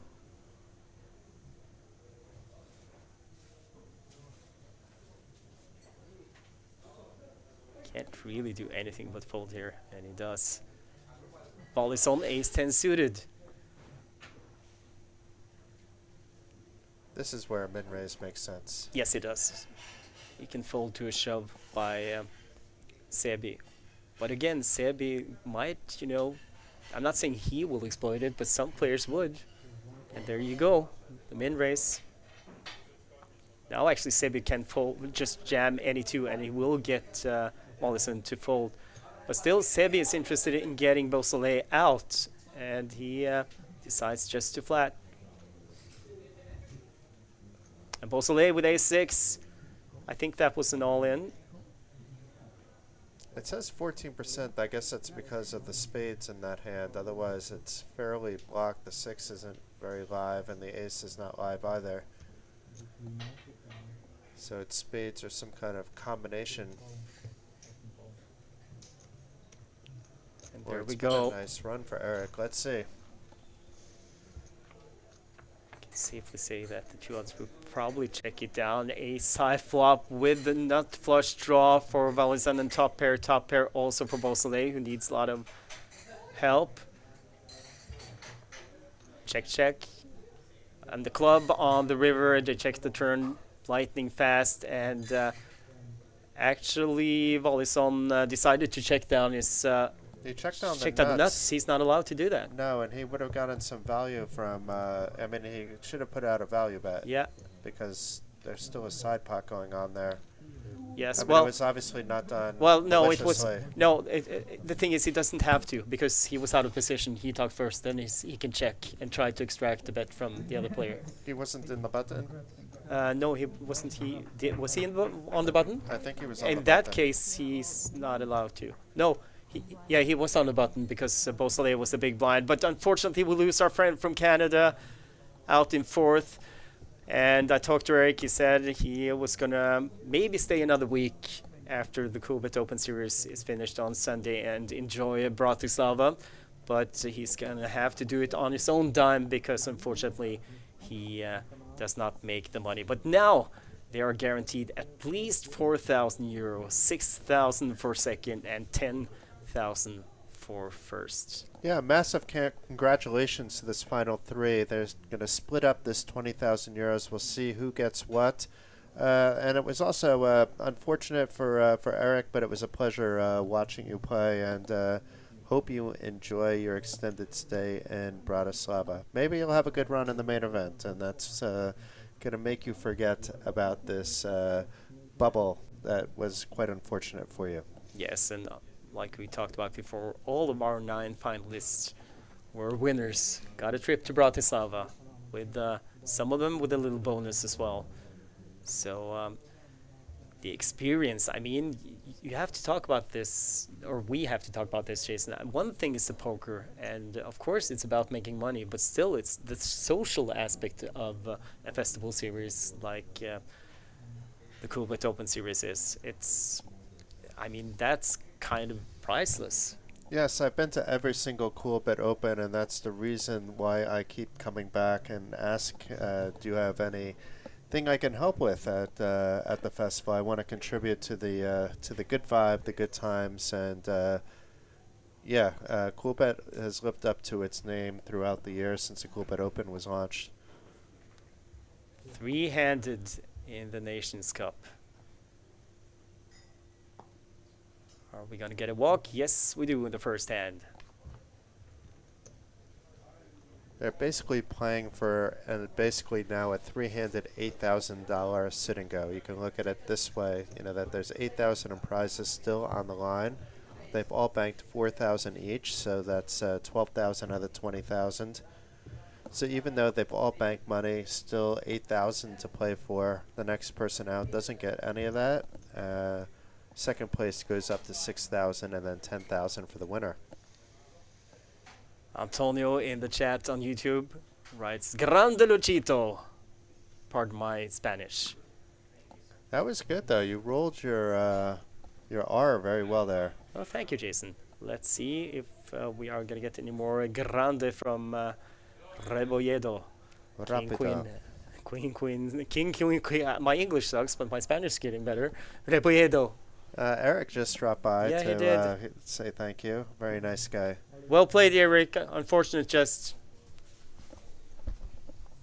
And we have a shove here by yes, Luis. we do. And Valenzan can't call. Now he's come to play. He's come to play. I mean, he's been here to play all the time.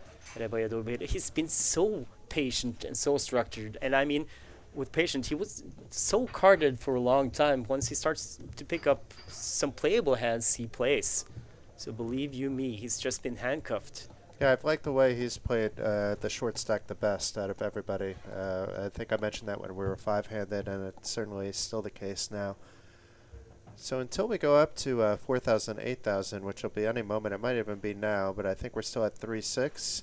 We've actually first time moved back to a 15 big blind average. So it's not deep, but it's not that you need to see shoves all the time either. Queen 8 on the button for Reboyedo. He folds. Wallison with Queen 6.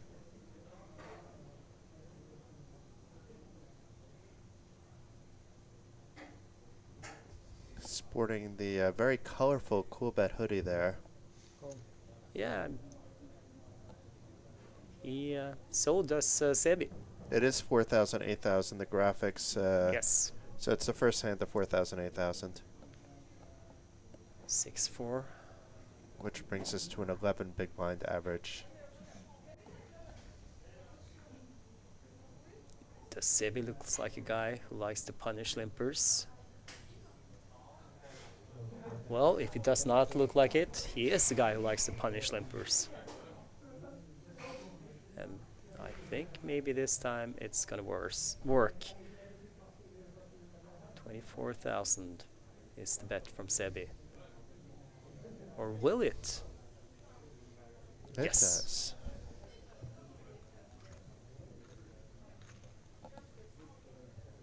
The players seem a little bit more relaxed. I'm not saying they looked stressed out before, but now that they've at least cashed some money. Yeah, I would be a lot more relaxed if I had 4K in my pocket.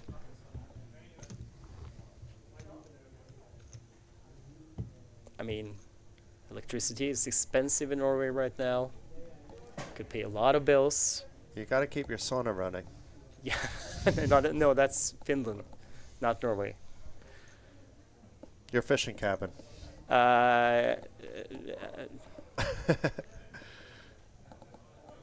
That's Canada, I think. No, there are some fishing cabins. Folded to Sebi, King 3. There's some very good fishing from what I hear in Norway. Absolutely, but a lot of it is quite expensive.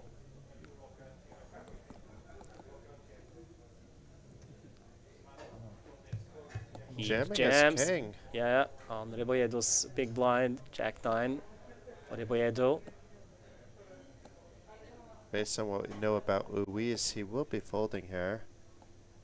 But he may be thinking about it. And that's just fine, because, I mean, it does, at this stage, it's like just to do a little bit of Hollywooding, just to show that you actually think about calling with, well, marginal hands, which you should, and let Sebi know that I'm actually thinking about calling with something marginal, even though he knows that I'm never calling here. But you don't need to do it full ring on day one in the Coolbet Open main event. Unless you just want to entertain us on the stream, you know, and it will only cost you 550 euros to re-enter, just for a little bit of commentating entertainment. And no, we will not be paying for your second buy-in if that happens. I'm not sure why I needed to add that disclaimer, but it seemed important. No, but I mean, you never know. Reboyedo, folded to him. He has King 10 in the small blind. 9 big blinds behind the small blind he put in. It's good enough to shove.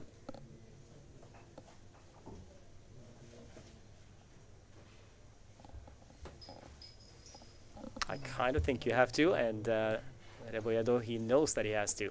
8-5 for Wallison. And now it's his turn. Now he could Hollywood. Yeah, now he can just let Reboyedo know, I have a hand that's kind of marginal. I'm going to think about it for a few seconds, and then I'm going to fold. So hopefully we have the graphics adjusted, otherwise the chip counts, right now they're not off by a lot, but it will add up after a little bit of time. Yeah, and still, not a lot is still a lot at this stage. 1, they are so shallow. The camera angles are amazing though, so we're able to like eyeball the stacks. If there's a jam, we can make sure that it's if we thought it was 10 big blinds and it was 5, we're gonna be able to see it. And we also can see clearly who has the effective stack. 6-4 suited. 11 big Suited blinds now. gappers are nice, but not this low.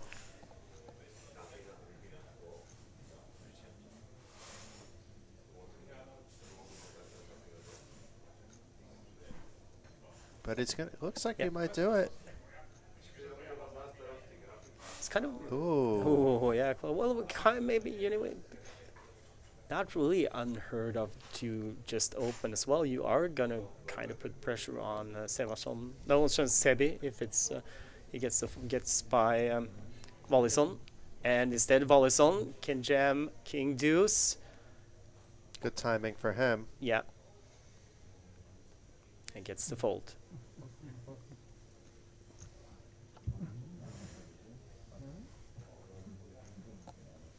Did Volleson show a deuce?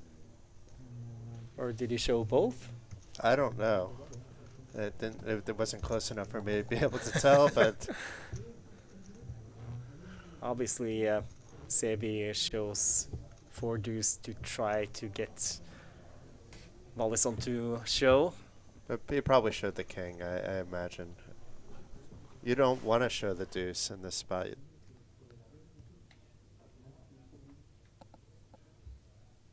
You are absolutely right, Jason, because the thing is you don't have time to tighten up and wait for good hands now. So, and the general rule is just never show. Folding the Jack 10 here. Yeah, well, let Sebi take care of Yeah. it's- Rebolledo. And he Oh. tries to, but he is gonna get punished. Rebolledo with ace-king. Amazing oh, fold he's- by Tavi. And there's the call. And a beautiful spot for Rebolledo. He could be chip leader. He does not want to see a 6. He does not want to see hearts. And that's a safe flop. Deuce, deuce, 9. Queen on the turn. Just a 6 knocks out Rebolledo. And the 4 means that he gets the double. And is now the chip leader, playing 130,000, maybe a little bit more. Maybe a little bit less, we are not sure, but still, he is the chip leader. And Tavi, he's always smiling a little bit, but is maybe smiling even bigger internally, not shoving that Jack 10. He would be the one on the rail, and we would have Sebi still, neck and neck with Luis playing heads up. The whole dynamic changes just because of that single fold right there. And of course, he was hoping that Rebolledo was going to lose that one, because that would have secured him at least 2,000 euros more. Not because he doesn't like Rebolledo, just, I mean, from a money perspective.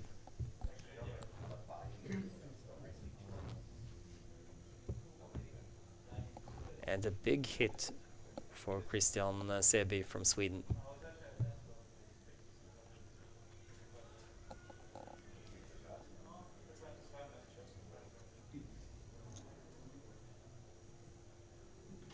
King Jack on the button, and he's all in.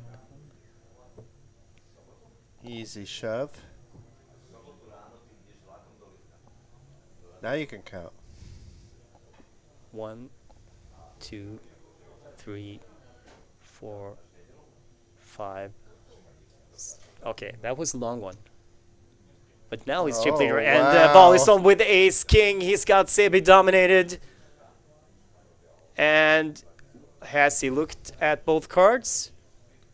It could be hero to 0 for Sabi. That's almost a slight slow roll, but still, he's got Sebi dominated, and the Sebi is like, what? I don't think he's complaining about how long it took to call No. this fact against ace king. And again. ace in the door with the jack. Sebi still needs a jack 3 on the turn, and a 10 on the river means Sebi is eliminated. in third place, 4,000 euros richer. And I mean, it's not every day you make 4,000 euros in just, well, 6-7 hours. And meanwhile, we're going to have a very close heads-up match. You could see the chip counts there. It's 17 big blinds against 15 big blinds. Should be quite interesting. It's not deep stacked, but still doesn't need to be jam happy for at least the first 20 minutes of heads-up play. Yeah, and we are now gonna prepare to start the heads up. Tavi Wallison against Luis Oriel Rebolledo Arenada from Chile. Chile against Estonia.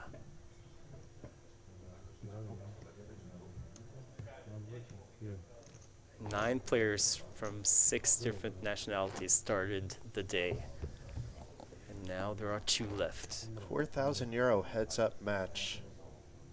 Both players locking up 6,000 euros, 10,000 for today's winner. That's all on top of the free trip they already won here to the Coolbet Open, thanks to winning the competitions in our local regions to make it to this final table. So, Quite an amazing grassroots promotion by Coolbet. They should be applauded as well. so now we are heads up, and the game changes. To Omaha. This to deuce to 7 triple draw surprise. This is the Nations Cup, ladies and gentlemen. No, but still heads up. Now you kind of have no time to wait. You have to be active. You have to play, especially when they're as shallow as they are. And King 9 suited is monster heads up on the button for Rebolledo, who limps in, and the limping strategy on the button. That's often useful to have. King 9 also for Wallison. And he checks it.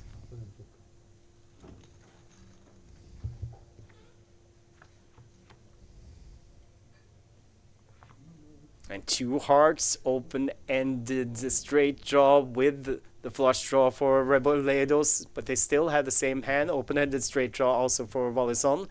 But Rebolledo, he's free-rolling, as we say.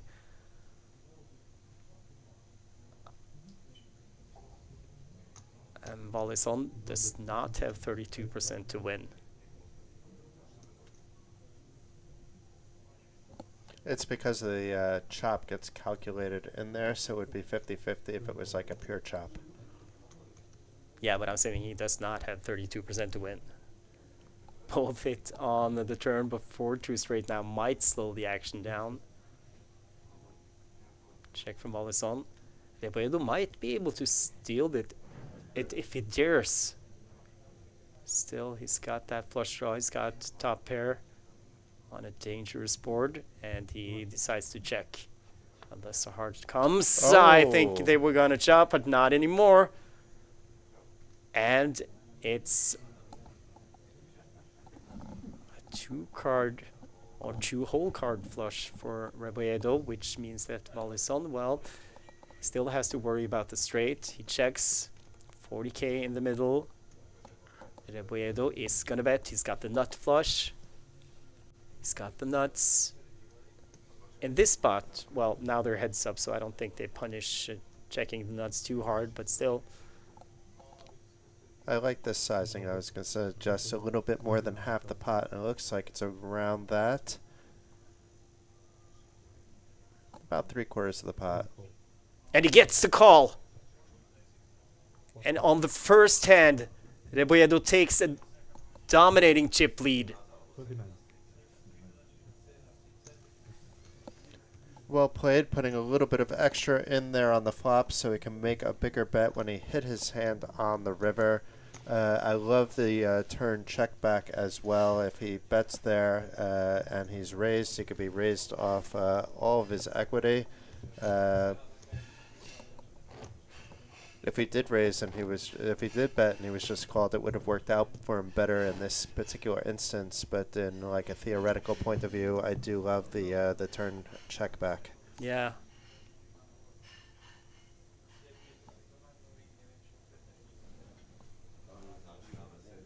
Tavi Volison first act looks out at an ace. Has 10 big blinds. Let's see when he starts shoving these kind of hands. Is it now or is it when he'd be a little bit lower?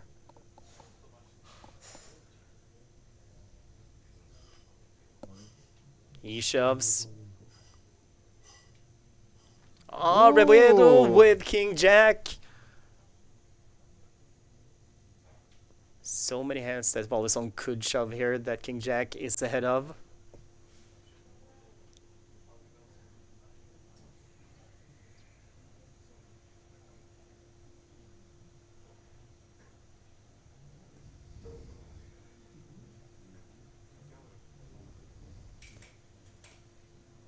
I'd be surprised if he folded here. Yeah, I don't think he can.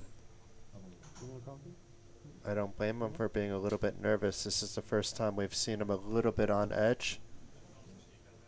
It is a big spot. If he makes a call and his hand gets there, he will be the champion. And it's not just about the money, it's about the pride. The 10,000 euros means a lot, but he's already locked up 6. 81. The title, 81. the trophy to take back to Chile. Just gonna make sure. I think the blinds are going up after this ad. I heard something, either that or someone was gonna have to wake up at this hour. I don't know. That makes this call even easier.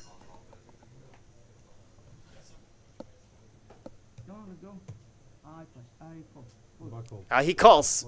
He calls, and it's for Volison's tournament live. He is ahead, but Rebredo with 2 live cards.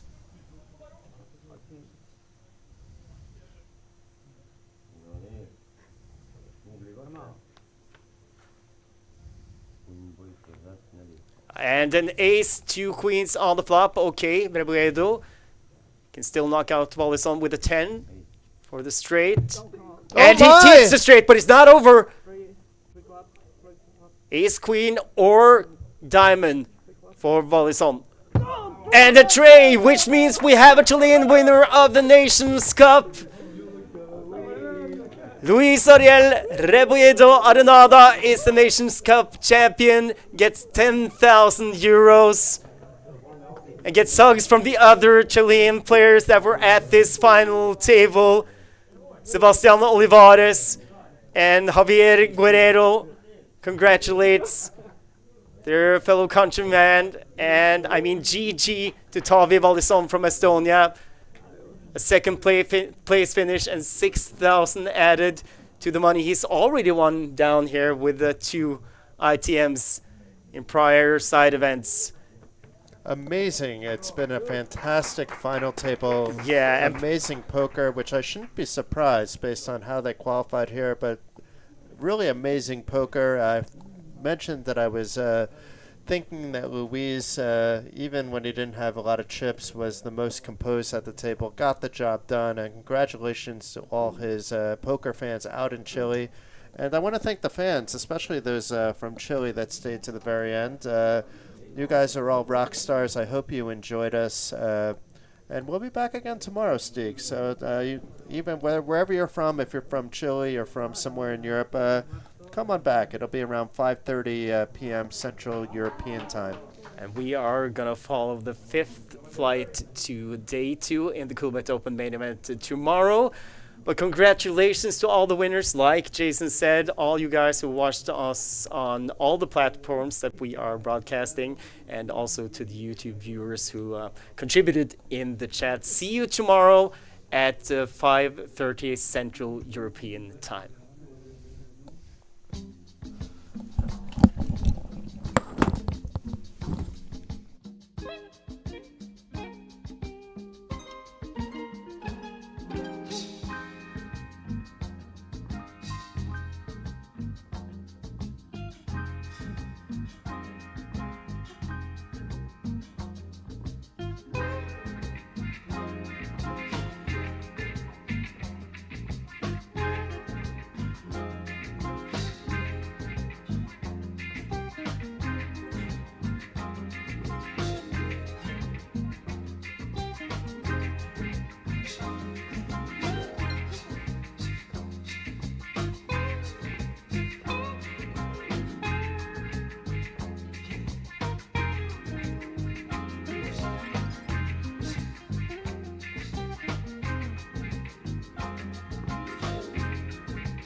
40.